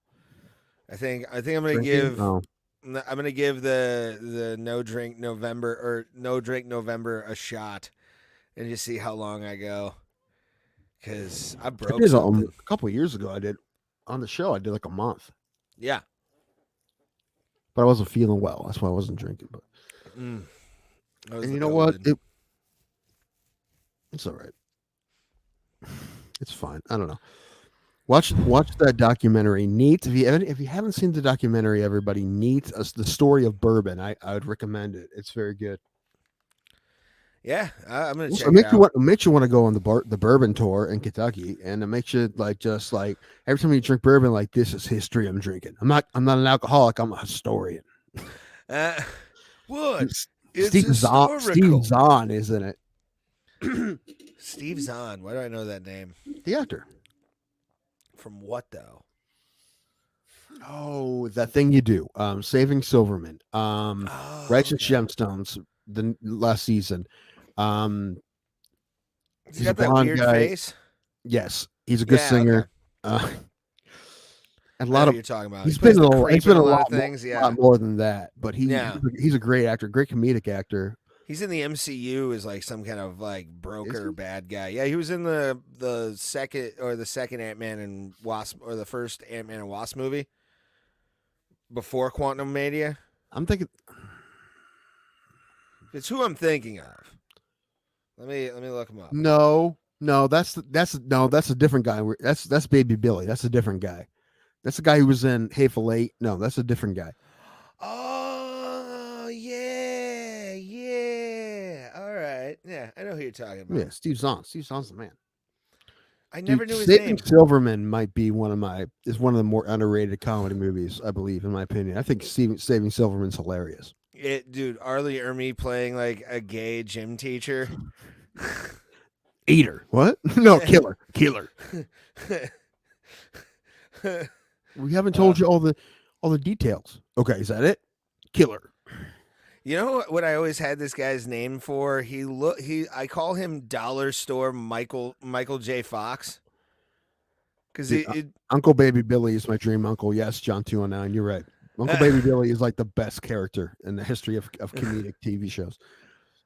I always thought it was Mr. Floppy from Happily Ever After, the Bobcat Goldthwait character. Do you not know of Baby Billy? No. He is hilarious. He is he's oh man, I don't know how to explain him. He's is this very, from the Gemstones? Yeah, very Southern preacher, but he's also very narcissistic and full of self-interest, and it's kind of fucking hilarious. Yeah, he cares really. There's sometimes that he see a little bit him trying to become a better person, but in reality, like 90% of Baby Billy, he just cares about Baby Billy. But but it's hilarious because it's like this 60-year-old preacher who thinks he's the shit, and it's pretty hilarious. I've seen this guy this character become a meme. Oh, it's a great character. And that's actually who I was thinking of when you said Steve Zahn. I know. Yeah. Because he's been in Tarantino movies and shit. He was in Hateful Eight. He's a great actor. He's been in multiple. He was in Vice Principals with Danny McBride as well. But this character, I fucking love Baby Billy. I mean, he's a piece of shit, but it's hilarious. Walton Goggins is the guy's name. Yeah. Okay. Yeah, dude. He's great. What a great character, man. That honestly, that's my favorite character. Well, that show's full of great characters. It really is. Gemstones. But Billy Downtown Anderson in Back to the Minors. Back to the Minors. Yeah. I know. I remember that too. Number one in your programs, number one in your hearts. Billy Downtown Anderson. Yeah. He was he was also in House of 1,000 Corpses. I didn't know that. Huh. Yeah, he's been in a lot. You play a woman in something? He was in the shitty Retaliation of G.I. Joe with the Don't talk shit about Uncle Baby Billy. I wasn't. I told you he was my favorite character. Now, is he a bit of a piece of shit? Yes, but he's trying to be a better man. A little bit. Walton is though. He was in Ant-Man and he was in Ant-Man and the Wasp. Yes. Yeah, he was. Yeah. Dude, I just saw another movie with that guy. Oh, Driven with Jason Sudeikis. That guy who was in the first Ant-Man, the tall bald guy. That guy's a great actor. In Quantumania. Yeah, he only plays a piece of shit in anything he's been in. He's you hate him at everything he's in, and he's great at it. I wonder if he's like a decent human being in real life. He'd assume so. He's better than the characters he plays because he plays motherfuckers in like everything I've seen him in. Even like when he was House of Cards, the first time I saw him. I've never seen that show. I never watched the last season, but I loved it. I was all for it until he died, and then I didn't die. He basically died, canceled. And then they did the last season without him, and I had no interest in it. Uncle Baby Billy delivered a toilet baby. Yes, he did. Ray, I don't want to elaborate, Ray. You just need to watch the show. I need to watch all the Gemstone shit. There's so many great characters in it, and actually, it's funny. The best character, human being, really, is John Goodman's character. He's and at the first you think he's just a dick, but really, he's not. He's like the best human being in that. Yeah. Because his kids are monsters. I mean, they try to be good people, but they're fucking monsters. But Uncle Baby Billy is the. What was the name? I don't know if he's still even on the show anymore. But what's the name of the guy from Workaholics? Character's buddy that was Adam like a Devine. Satanist? Oh yeah, no, he's on it too. No, is he still in there? Yeah, dude. I don't even want to tell you. I don't. No spoilers. No spoilers. Okay, I'll have to find a way to watch all the episodes. That guy does such a good job with that. That character's so hilarious too. That's another great character. It's like deadpan and so weird. It's such a great character. Yeah, that show's fucking great. Yeah. But Uncle Baby Billy may be one of my favorite characters of all time. That's a mushroom filled writer's room right there. Like, what are we gonna call him? Uncle Baby Billy. Like, Dude, I love like Danny McBride took like him and like 20 of his friends who he always works with, and they all moved to Charleston. They always like, dude, fuck it, we're all moving. Not just he moved, they all moved with him. They made like a little Hollywood South. I like it. Dude, what's the thing? I think I'd do the same thing too if I was in that industry. Once I got to the point where I'm like, I don't have to live here anymore, I'm getting the fuck out. Oh yeah. Because That's the beauty, though. That's not a place that I think I'd want to live if I had a choice. Here in LA, rich areas have no cops. The hood, SWAT teams. Yeah, yeah. Yeah, that makes sense, dude. Dude, OJ allegedly got away with murder. I know. I still wish we would have found a way to get to that fucking bar that he would hang out in Vegas. Did I meet OJ? I'd have to have something for him to sign, though, like a Buffalo Bills helmet or something. I gotta have something for him to sign. I would have the phone instantly ready. It's on selfie mode. You can see we can do it quick. Oh. Snap that picture. Yeah. And just watch it take off on my feed. Like, of course Ray would want to meet OJ Simpson. You're goddamn right I do. I'd show my friends, but I wouldn't put it on my feed. Oh, I'd put it on my feed. I know dude. you would. Immediately. Dude. It would be my profile picture for at least a month. Roberto, you know what? Are you listening, Roberto? Can you look up the dates of the Guardians in LA? I was gonna look up, but we'll just have you look it up for us. But no, yeah, immediately. Like I was working out in my head like the amount of money it would probably take to get to where we were supposed to go. I was thinking about it. For what? To get to meet OJ. I immediately. Oh, we could have pulled that off. Yeah, that would have been. But we were doing other stuff. I'll tell you what, man. So Vegas, another trip to Vegas next year, obviously, is probably not going to work. Especially if we're trying to go to Napa Valley. But man, dude, that's like I'm happy that I didn't realize what Vegas is really like when I had money, because I would have probably already went by myself already. Yeah. Again, I would have did another trip, almost guaranteed. If I could afford it, I would go by myself. It's fun. It's a fun time, dude. I love Vegas. I can't wait to go again. I don't know when There's that's so much be, fun shit to do. Go again. Like whatever you like to do, you can do it in Vegas. Yeah. Almost anything. Yeah. So I like to hang out at the beach, fine, but you can get something close to it. Yeah. You can get a Just go to pool. I was about to say the Flamingo pool, I think, has sand. So a lot of them do. Yeah, I want to go. I don't know when, I don't know where, I don't know how, but I just want to go back one more time and just have a full baller. Okay, so it's September 8th. So is that the first game? It's right after. That's the week after they play the Pirates. No, they play them in July or something. No, the Pirates play in August. Mm. At least the homestand here. So it'd be like 7th, 8th, 9th. That's a weekend. Yeah. Something like that. Tim's thinking. Probably Tim's thinking stuff. Unfortunately, man, It's an evil thought, but one day. I gotta get back into baseball umpiring, man. I need to make like about $1,000 in umpiring. Yeah, I would say 1,000 would be great. Which is doable. I mean, that's 20 games. Yeah, I don't know. Ish, which is doable. I have plans next year. Hopefully, I can get them started next year. But what I want to do is right after my OVI is over, I want to drive to New York and do like a week of shows out there and just see how I sink or swim. I mean, it's been a while since I went up there, but last time I did it, I felt a whole lot better about myself. Yeah, I want to see what I have for that area. Plus, I can drive to New York. It's not that far. What? Right, you're close though. That's what I always say about you. Like you're like you couple actual like decent bits away from being, because you're decent on stage. Just your stuff's not any good. No. Not that good. Sorry, I'm trying not to be rude. Oh no, trust me, I know the reactions. I hear them often.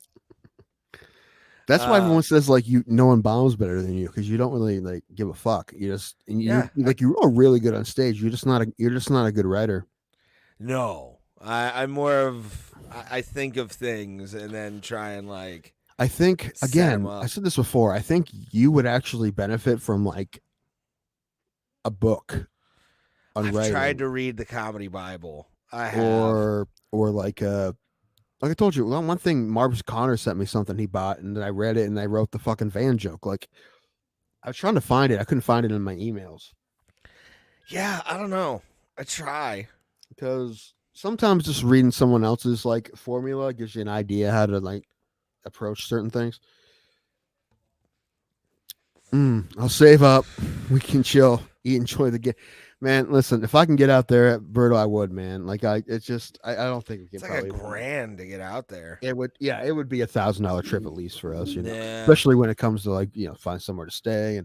And plus I have a thing that I rather, especially after this last trip when I, in Pittsburgh, when I went to a Red Roof Inn, I rather not go than stay at a shitty hotel. Now, what's a shitty hotel? I'm talking like at least a 3-star, like a Holiday Inn. I love a Holiday Inn. Holiday Inn solid. Holiday Inn all day. But like Days Inn, no, I can't do it anymore. Yeah, I'll do a Days Inn. I can't anymore, dude. After fucking this last Red Roof Inn, I can't do it anymore.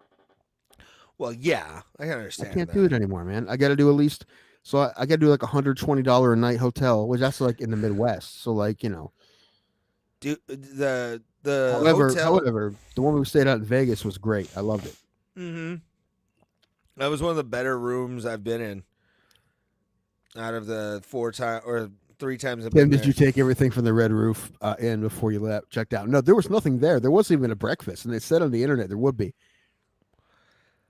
Even though go ahead. Did you see that video? Politics are AIDS. A lot of cool things to do. Yeah, I know there is, man, and I definitely want to go back. Did you see the video of Gavin Newsom fucking just trucking this like 10-year-old Asian kid at basketball? This poor Chinese kid just gets run over by the governor of California. It's like the dodgeball scene from Billy Madison. He like tripped and then fell on this fucking kid and like then tried to play it off by like bringing him on, like trying to like swing his momentum on top of him, and then like it looked awkward. And that guy's supposed to be like all like the next heir apparent, and you have those moments. I love those moments. Anytime like a high-ranked politician does something dumb, no matter what side, it's always funny to see. Because they're representing us, and it's like, this is my vote. This is my fucking vote. They always do. Oh, it's adorable. Actually, man. If I went to LA for even 3 days, which is like, it'd be $1,000. Yeah. Yeah, flight, hotel, and food. Yeah, $1,000. More. Because I'm saying at least. Flight. It always depends on where you're going, where you're going. Yeah. Sometimes you can get lucky on Frontier. Plus, there are a lot of straight flights from Cleveland to LA. That's good. But, like, I don't know if I could do that. What, 5 hours? Yeah. I've done it. I think Vegas with headwind is like 4.5 for us, maybe 5. It's 5 to LA. I mean, I did it. You know, it's not bad. Yeah. Although, I mean, if I can do it again on the way back, I'd absolutely try to get a red eye, because I did that last time and I got through smooth as fuck. Like, it was no problem. Yeah, I would fall asleep on a red eye. Well, I fall asleep. Here's a guy next to me getting fucking tanked. It was hilarious. You get there like 5 in the morning. He's like, "Hey, everybody need help with their luggage?" It was funny. That's funny. Yeah, I hope the guy's not driving home. Anyway, but the first thing we need to figure out is if we can handle. I feel like the chances of us being able to do Napa Valley are probably not great. Yeah. I mean, not getting in. Sean will let us in, I assume, but ooh, look at you. Sorry. Did you get a text from somebody? No, I just saw Facebook posted this girl. Oh, those are always fun. The thirst posts, the feeling myself posts. Those are always great. Mm-hmm. It's like when Cody Cooper, who's a comedian, love the guy. Where's he recently been? wished him. He's a family man now. Yeah, I figured that was going to happen. Unfortunately, I mean, not unfortunate. It's fortunate for his comedy abilities. Is what I'm saying. No. Yeah, I love Cody, but when I started doing jujitsu back in 2018, I posted like a shirtless photo of myself, and he was like, "Oh, 5 days of working out, and you're already feeling yourself."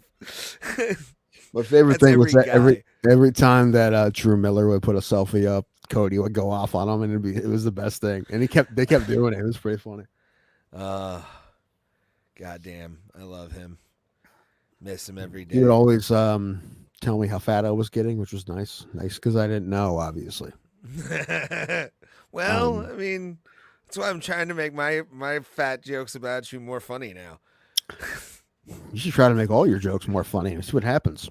Hey, you know what? We'll start small. Okay. Nick DeLowey told me he did the Fringe Festival in Scotland. Yeah. Which that's like a bucket list. But the thing about it is, like, you think a lot of the shows aren't big. Like, they're like, some of the shows are bar shows, but it's the whole city is in Edinburgh. Like, they just like go hard on comedy for like a week. So there's shows everywhere. Yeah, some of the shows aren't big, but they're fucking and it's Scotland. You know, that sounds, I don't know. I've always I heard a lot of good things. Lynch has done it, and Yeah, he I've talked listened to it about a couple it. times. My favorite one He had was he had his own shows. I think him and Tony Jackson had their own show out there. my favorite thing about the Fringe I've ever heard was Stanhope's joke about it, where in one of the reviews it was he was quoted as saying, "Here's why I hate the Jews." And then he follows it up with which sounds anti-Semitic. Did you see fucking what's happened with Chappelle? Apparently, Chappelle walked like a half a crowd in Boston. Well, yeah. I mean, I have my side, but I'm not gonna state it publicly. I've already done it in the comments section of a few posts, but it's sure you're not fucking. I'm just surprised you're not banned from whatever social media. I'm amazed I haven't. Like, I've posted on people's shorts on YouTube. Stop posting. I can't help it. I'll get bored in my truck. Like, I'll have half an hour to kill, and then all of a sudden I go through shorts, and you're like, damn it. You do this when you're at work and not like when you're at home drunk. It was when you're working. Yeah, because I'm bored. Chappelle has fallen off. No, he hasn't. He's great. Now, does he have some weird opinions? Probably, sure. But like that's he's still a great comic. I really wish I would have went to one of those. Alan blames me. Alan blames me for not telling him the existence of his shows and COVID. His COVID shows. Yeah. He's like, dude, we could have went. I'm like, yeah. Why are you blaming me? It's like, I didn't know. I'm like, you're on the internet. I don't have kids, you do. Yeah, I'm on the internet. But Pulse, what are you doing besides being? What was he doing instead of being on the show? I don't know. Something. I'm tired, Tim. I'm tired. I gotta finish my drink. All right. Have another Pepsi. What was I gonna? Shit. I'm at the gym right now. The gym? Are you working out listening to us? Yeah, because we motivate him because he sees us and goes, I don't want that. Yeah. I want to be alive instead of these fuckers. One more hour. No, Ryan Kills. We got this final drink, and then we can head out. Dude, if we all of a sudden had 100 listeners, we'd be like, we think we should keep going. However, it's been 7 hours. We can't. When are we going to do this 24-hour stream? It depends. It really does. Dude, no, dude. You know how much of 200? it? 200 what? subs? I don't. Yeah. Okay. 200 subs. We'll do a 24-hour stream. It'll probably be a Saturday. It'll probably be on Rumble. He'll be on here. Do you know how much that shit costs? What? Like Rumble access to like the Rumble studio and all that kind of stuff. No, You know how tell much- me. $10 a month. What is it? It's basically access to their streamer. Mm. Like they're selling that access, and it's a 60-40 split, which isn't that bad. We get 60, they get 40%. Roberto, this is a good idea. That's how we get through the 24-hour stream. Pull that up. Where? The one with the nose. Oh, Yeah, that's how you do a Yes. 24-hour stream. fuck tons of Monster on my end, and then I mean, it would probably be. I mean, we won't be able to do the whole thing by ourselves. I mean, we wouldn't expect to. And we like that's kind of what would be fun about it is trying to get people like scheduling people for other times. yeah. Just us not paying attention, and there's somebody would fuck it up. Probably somebody would accidentally end the stream at some point, like we did. Like, Oh yeah, probably, or we just get live banned from YouTube because of something. that'd be funny. I think we could only do like 5 at a time, and then like we have Yeah. to like take a break. Yeah. Oh. It'd be rough, but we would need help. We wouldn't be able to do it by ourselves. That's what's the longest we've done? Like 6 or 7 when we did a live stream. Yeah, we've done a few 6-7 hour streams. Man, you're talking about doing that 4 times. That's we would need help. Do you think Moss would take Moss take like 20 minutes for us? Shit, I'll pay him. I don't care. I'll give him $100 in live chat. Let's do it. We'll see if we can get him to do his. I don't know. Maybe if we ask Nap nice. break with Maz for an hour. Why not? Like, Just have him play video games on our stream. yes. He just shits on us for the hour. Like, what are these Brobo Plata guys? What are these guys talking about? Let me see. Subs? Oh, pounds. Paul. Oh, 182. I'm Oh at. yeah, they're talking you about know what? working out. Fuck Foreign off. concept. You know what? I beat you both, so you guys to fuck off. I beat you both. No, not combined, but pretty quick. I was about to say combined. Yeah. Not quite. I just don't want you to have to like wash folds. Like that's my one. Dude, I'm already at the point where I'm looking on Amazon for help with bathing. Like I need like a stick to get to my ass. Oh damn! I mean, I can God do it, but damn like I get a cramp every time. So I need like a thing that like I can like a stick that goes, something like that. You know, a little ass stick. Timothy, What? come on. What? I mean, I'm 235. I'm not like Dude, this just started happening like a couple weeks ago. it should. What? I love how you justified it. You're like, it just started happening last week. This It's is a not that brand big of new a deal." problem that I need to get an ass stick, Dude, you need to like. a soapy ass stick. No, you need your Or a you need your bidet. ass out walking right now. It's late and it's snowing. I'm not saying fucking at this moment, but god damn it, put some sweats on and go walk. Yeah. Then you can take a nap. Ooh, walk for a nap. We're gonna keep tracking how many times Tim walks every week. What? Your reward is a nap. If you walk a certain amount of distance, you have to do that, and then you can take a nap. No. And it gets longer and longer. I have a better idea. I just take a nap whenever I want and don't walk. Whoa, I guess I win. Dude, there's a new ramen place in Canton. Dude, until just now, I had to drive an hour to get ramen, good ramen. Now there's finally a place in Canton. I went there yesterday after I went to the movie. Shout out to Momohana in Canton. Okay. Solid. Not the best I've had, but pretty good. Yeah, ramen's love- like last ditch effort for me, for sure. Really?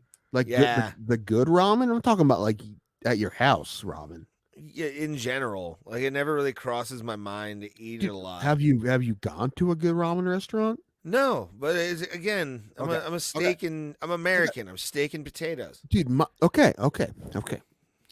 I had fucking pork in mine. It was fucking gnarly, dude. Like, it's not the ramen you have at your house. There's real fucking meat in it, and it's really good stuff. Yes, it was amazing. Me and Paul's been talking about losing weight for a long time. It starts same day. I'm gonna. You know what would actually be funny? Oh, dude, not funny, but like a good idea. What if not only do I get hold of Pat, but we have him on like every couple weeks to like check my progress. And he just yells at you for being a lazy prick. That'd be awesome. I think he would do it. I think if we asked him to come on once a month, he would. Maybe.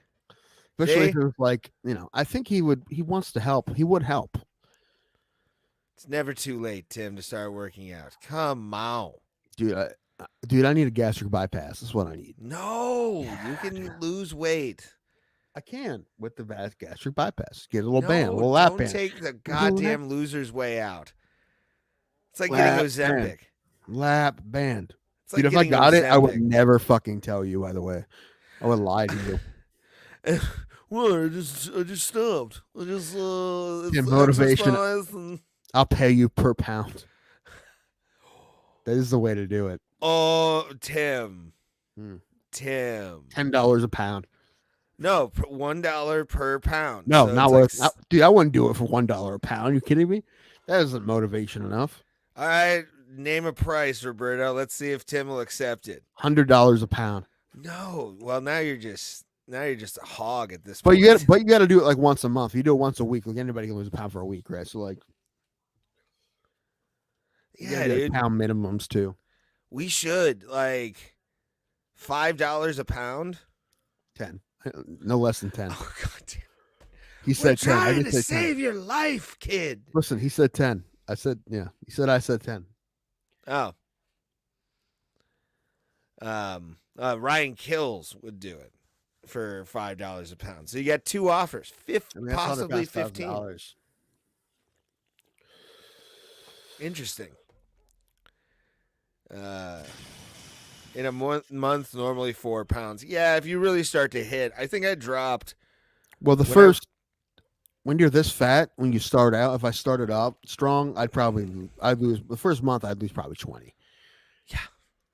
I lose. Yeah. After that, it would slow down. But I remember when first time I tried to lose weight. Well, I was in Texas with my uncle, and I'm like, I'm gonna eat great and work out every day for a week, and I lost 1 pound. But the next week I lost like 8. So it was weird that first. When the first time I went on like the weight loss thing, I really wasn't even that big. I was like 215 at the time, but you could tell I was starting to get like a pooch and everything. I think in like 6 months of doing just jujitsu 4 times a week, I dropped like 30 pounds. I went to 185 like quick. Well, listen, if you haven't heard the story, I was almost 280, and then I got down to about probably 165. Mm-hmm. And now I'm like 320. So, that was like I said, very close to fucking doubling my weight.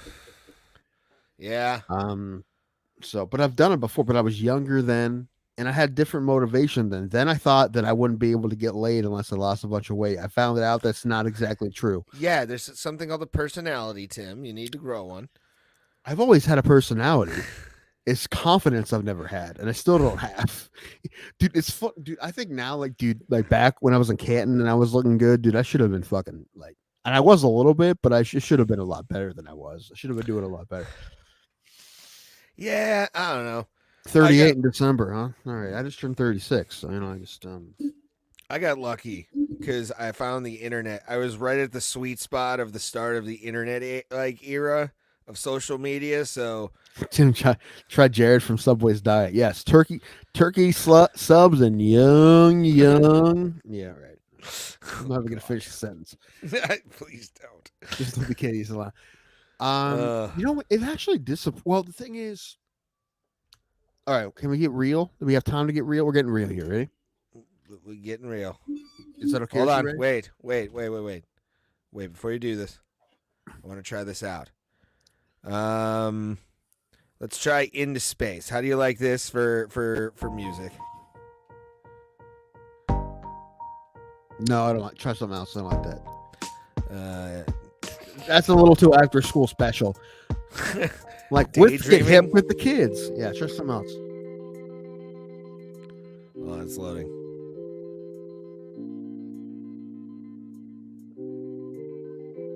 Try not to be picky, but this isn't good either. Let's try. I You have love like the a name. classical or something. Well, I love the name of this one, and let's see if it Feeding the Ducks. Your duck's about to get it. I know. Some eggs are gonna be laid after this fucking song. Try one more, because I'm about to forget what I was gonna say. Night Driving. Ooh, mysterious. Dude, night driving for me is Kickstart My Heart by Motley Crue. All right, fine. Let's just keep this one. I don't care. It's just, All right. and I don't like it, by the way. It's okay. But I will say this, getting real here.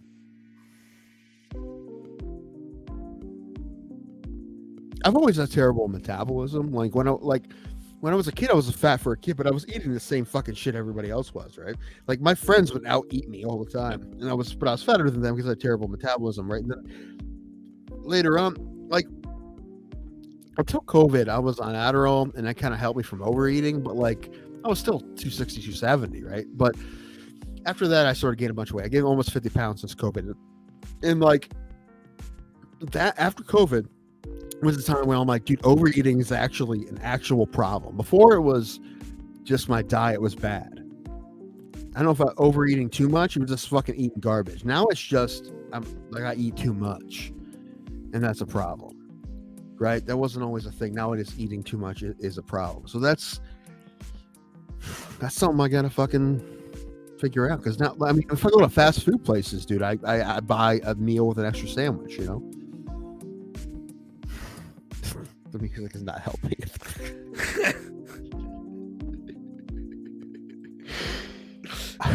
I know what I was supposed to say. So the diet needs to stop. However, when I did lose weight the first time, and I did that, I didn't do it by not eating anymore. I did it by, I was working at a place. I was working at a cafeteria of a corporate building, Sterling Jewelers. Remember Sterling Jewelers? I was working at the cafeteria, and I was allowed to eat whatever I wanted, and I would get like a giant fucking salad, no dressing, but I have chicken and just fucking greens and chicken, but I would eat a ton of it, enough salad for me to be full, and that's what helped because I was getting full, but I was eating stuff that was good for me, right? And I got it for free, and that helped a lot. I obviously can't do that now, and I also can't afford to eat like that, unfortunately. So. Saving lives, Tim. You're saving lives. Fish fillet confessions. That is funny. Fillet of fish confessions. Yeah. Fish, yeah. Everyone right now is like, fuck it, I need to fucking start the lawnmower. Tim won't do it, and Terry Funk will say why. Are you a sissy? Are you? Yes. Yes, you are.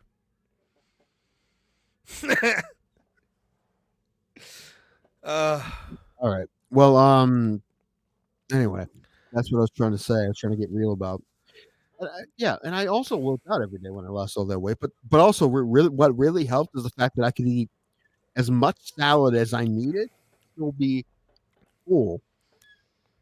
Sounds like anorexia to me more than. Dude, you know what's funny? My doctors at one point in my life told me I wasn't eating enough. Yeah, I've had a few times where that's been the case. It's like I make a joke, but it's true that like I actually had 2 separate eating disorders. Oh, God. At one point in my life, I wasn't eating enough, and now I eat too much. It's not fucking weird. Yeah, it happens. I mean, I'm the same way, although mine's 90% drinking. So if I cut out like drinking fully, and then I have to switch to sugar free. Dude, when that month I didn't drink, I didn't lose any weight. So I felt better though. Yeah, that was the thing. Like I felt one better Thanksgiving I hate a whole turducken. All right, John Madden. Jeez. Boom. Oh, dude. Hey, what are you doing for Thanksgiving? Because it's very possible that there's not going to be Thanksgiving in my family on Thanksgiving. I'm going to be at home eating Taco Bell. Like, we could have a late show. Well, listen. I mean, 7 o'clock on Thanksgiving anyway. Yeah. I mean, I probably if I'm home. Have us above your fireplace, everybody, on Thanksgiving, and we'll have us spark your family's conversation. Have Ray get your uncle going at a tangent. That man knows. I'm subscribing tomorrow. Show me how to subscribe. There's a part of me that wants to like just do political talk for the hate. Like, so many people will hate what I say. I don't know. I don't want you to do it on this show. No, I don't want to do it on this show. This is... But, no, this will be at least the third year of the chocolate pie dish and the turkey-flavored water. Whoa. Yeah. Chocolate pie dish and the turkey-flavored water. Bring it on. This Halloween episode is arguably the best one. Whatever. Hey, okay. If you love it, you know what to do. Subscribe to us, turn the notifications on, and we will at least get you thinking, wow, I can do this myself. Like, that's what we want to do. That's what Ray does in everything in his life. Like, when he just stand up, other people start stand up the night they see Ray Hyclack do stand up. I had somebody who I messed around with, and they ended up doing stand up. I actually know who that is. I haven't met her, but I know who you're talking about. Yeah. It's funny to me. I get it. And you probably do that with pest control. How many people have you gone to their house and like, dude, I could fucking do this myself? I've had that a few times in 10 years where like they're like, I could have did it myself, but the wife wanted me to get somebody. Those are my favorite ones. Paul. You know what, Paul's? Yeah, let's get Granted on too. Yeah, I'm down. Yeah, he can come on with us. He just seems like, listen, for entertainment value, because you had him on the day we weren't here. That's like, I want to talk to that guy. I want to talk to interesting people. I don't give a fuck what they're into. That's like the comedian from Scotland you want to have on. Let's have her on, dude. Like, this is a little bit, kind of high, like Rogan, a little bit. Just like we can talk nonsense with anybody. She's on next Tuesday, right? I don't know. Ask Pulse. When's she coming on? I think he said next Tuesday, which would be great. So, untrained. Oh, so I answer. Get a message her tonight. Yeah, do that. Yeah, do that. Yeah.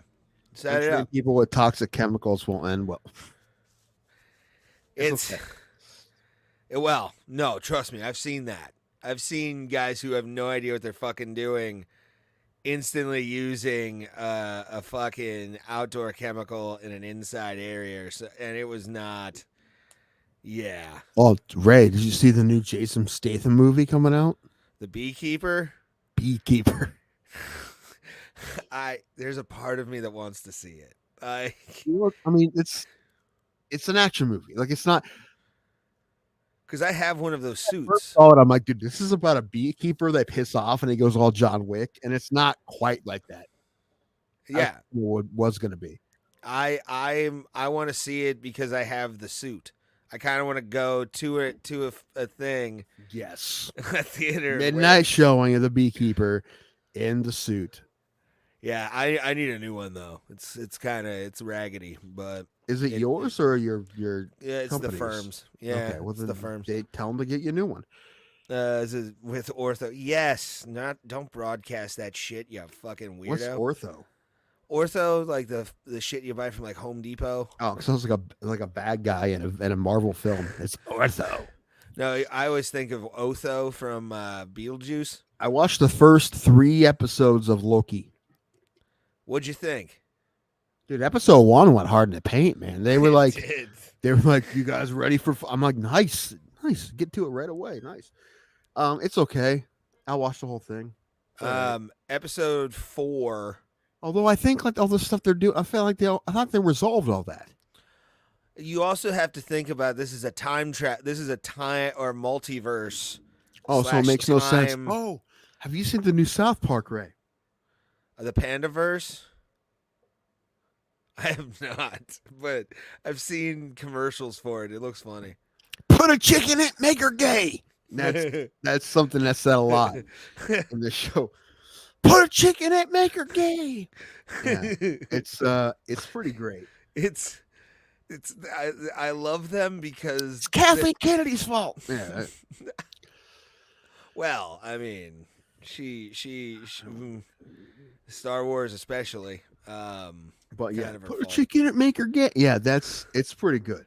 But episode 4, you haven't watched episode 4 yet, have you? No, only the I first want 3. you, as soon as this show is over and you're eating your dinner, to watch episode 4 and text me. That's all I'll say. I might wait till tomorrow. Okay, whenever. But I want you to like watch episode 4 and then text me. Okay. So, because it's great, but yeah, it just text me after. It's okay. I mean, I don't know what to think about Marvel anymore, man. I feel like There's so eventually many bombs. we're gonna get in the point. Yeah, at first there was no bombs. The first 10, 12 movies, it was all fucking killers. And you just mentioned numbers. It's becoming Fast and Furious, but like an entire universe. Yeah. Then we started getting. I don't know, what was the first bomb? Thor: Love and Thunder didn't do really. Oh, you know what? Thor. Period. The first Thor wasn't. I didn't like Thor. First Thor. Thor: Love and Thunder. I didn't see till recently. Thor it wasn't.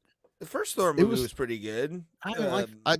That was my least favorite. Like I thought Thor was kind of boring. However, I love Thor now. Right? They fixed Dark Thor World up. sucks. They made Thor. That's the second one, right? Yeah, Dark World was fucking awful. Love and Thunder's better than the second one. The second one was real bad. Second one was probably the worst one. Third movie, I like the third movie the best. Ragnarok. Yeah. Yeah. Okay. Well, Thor was weird, but I grabbed a tit watching Thor. Well, then I'm sure you have a lot of love for Thor that we don't have. You're like, I want to show you my Volmir. It's like, I got a hand job during the Lego movie, so I have a love for the Lego movie that other people probably don't have.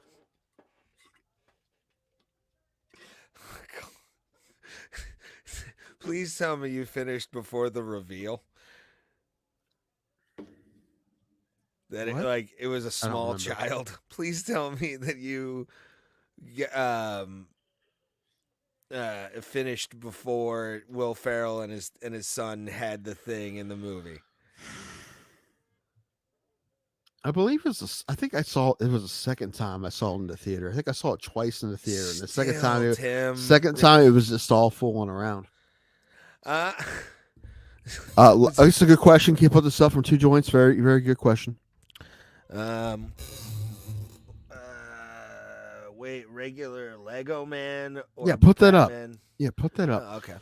Wait, regular Lego Man or Lego Batman? No, Lego Movie 1. Everything is awesome. That one. Everything is cool except for in 2023 because everything is racist. What? Just let me marinate in it. Let me marinate in it. Yep. I know. It's okay. It's fine. I want to have a car crash sound effect for every time. I wish I had like a slime bucket above you, but it's like just like Italian dressing marinade. And I control it. So every time you bomb it, just hit it and you just sit there like. But wait, how do you fill it? Because that's a lot of buckets to dump on me. Like, oh no, we would need at least 5 per show to be set up. You have to set them up yourself. Like it's you'd have to be in on the bit. Well, that's what I'm saying. Like, there would have to be an apparatus that fills it up real quick to dump. Well, no, we set up at least. No, we're good. Hopefully no more than 5. But so we set up 5 per no. show, and then I just. The 100 and almost 140 people have watched me bomb a fuck ton on this show. So and then and also 138, and then well, hey, and then you it's just round like a up on buzzing YouTube. sound. Like after that, just the buzzing sound of me, or you just hear a bucket go, like just trying to open up, and it doesn't have anything else. Yeah, it just hits me. Yes. But then we need to find some sort of apparatus to get you to. Yeah, it would just be like a nail in a bucket on a board. I think that'd be good. We just Home Alone your whole room there. What are we supposed to try, Berto? $80. 500. You should try MRE real meal replacements. It's like made ready or I understand that. Yeah, it's a military ration basically. Well, listen, I hate to cook, so if someone just gave me food to eat, I'd eat it. That's why I wish we had HelloFresh. We had enough people for like HelloFresh. For like sponsored, we get like sponsored boxes for like 3 days. Dude, that's when we lose weight. If we got sponsored by a fucking meal service. I know it sucked. It was terrible. That's terrible. I'm sorry. Slime him. All right. You want to call it? Hold on.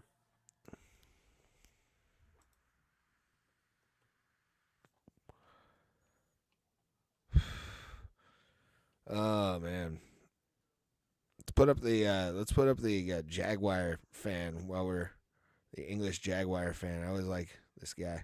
It's quite funny. Man, thank you guys for watching again. Do appreciate it. We go marathons on Tuesday. We do like 2 hours. Sometimes 3 on Thursdays. Oh, yeah, we had long Thursday shows as well. Yeah. Speaking of Home Alone, check out Doctors React to Home Alone injuries. Kevin McAllister should have been arrested for his attempt. Well, listen, he wouldn't have been arrested for attempted murder, but good night, Roberto. Hold on, let me finish for Jerry. Hold on. Yeah. I don't have a hero of the week. I fucked up. I just. It's your bid. You gotta do. Sorry, I'm going to Kevin Brennan. Shit, I think I have something in my notes. Oh, you know what? Fuck, I do have a hero of the week. Shit. You and Ray, you don't know who Tim will. Oh, hold on. Oh God. You and Ray, you don't know who Tim is gonna pick this week in Seiko or Blueho. I guess you'll have to wait and see. Who is Tim's hero of the week? Okay, so yeah, I forgot about this. I do have a hero of the week. In college football. Oh God. Don't you? Oh God. Last week. Undefeated at the time. Oklahoma Sooners got upset. I did see upset in Lawrence, Kansas by the Kansas Jayhawks. Yeah. Kansas Jayhawks. Good for them. Good for them. But they're not the hero of the week, although that was great. The hero of the week this week is their fans. Yes. Because after the game, not only did they tear down the goalpost after their home victory, they carried it out of the stadium across the street to a local lake and dumped the goalpost in a fucking lake. Yeah, I saw this. Threw the goalpost in a lake. That was yeah. Wow, great. That was awesome. Actually, hold on. I'm going to open it up here. It's like 25 seconds a short of them doing it. And I wanted to actually talk about this with you because I thought, like, this is what makes America great. Like, to me, this is truly what makes America fantastic and sport in general. Sure.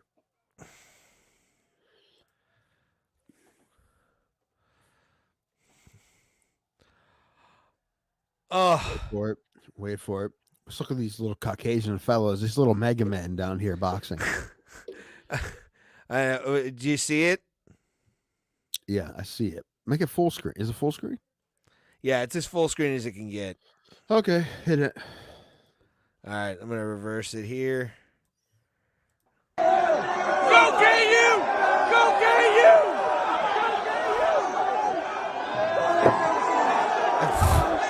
Oh, no. How far away was the pond from the stadium? That's what I want to know. And then there's always got one guy. In his khakis. How many Kyles do you think There's are a doing lot. this Look, right look at now? all these khakis. I know. Play that Some again. jeans. It was all khakis. Go get you! Go get you! You guys wearing a Carhartt and jeans. That's fine. Yeah. There's Kyle picking up the thing. They're all Kyle. Yep. And That's here comes Eric. the fucking khakis. Great purple overalls, by the way. Khakis. All right, this is black sweatpants. Khakis. Who's wearing khakis? Do you own a pair of khakis? That fit you? Yeah. I don't think I do. Yeah. I don't. They don't. Yeah, they're somewhere. I don't know where they are. I just have a couple jeans that I wear. So, grr. All right. All righty, boys and girls, mostly boys. all Rarely girls. ever women. Thank you again, Roberto, very much. We do appreciate Roberto Hernandez for donating to us tonight. If you want to do that anytime, feel free to press the dono link in the description below. And anything helps. Thank you, guys. We just want to be able to pay for StreamYard and also pay-per-views. That's really the goal right now. 200 subscribers. If you guys help us get to that, we will do a 24-hour stream, and we'll go from there. We appreciate every single one of you, and as always, we will see you at the Kumite, fam. Combat sports? Bitch, we said what we said. We rather talk nonsense in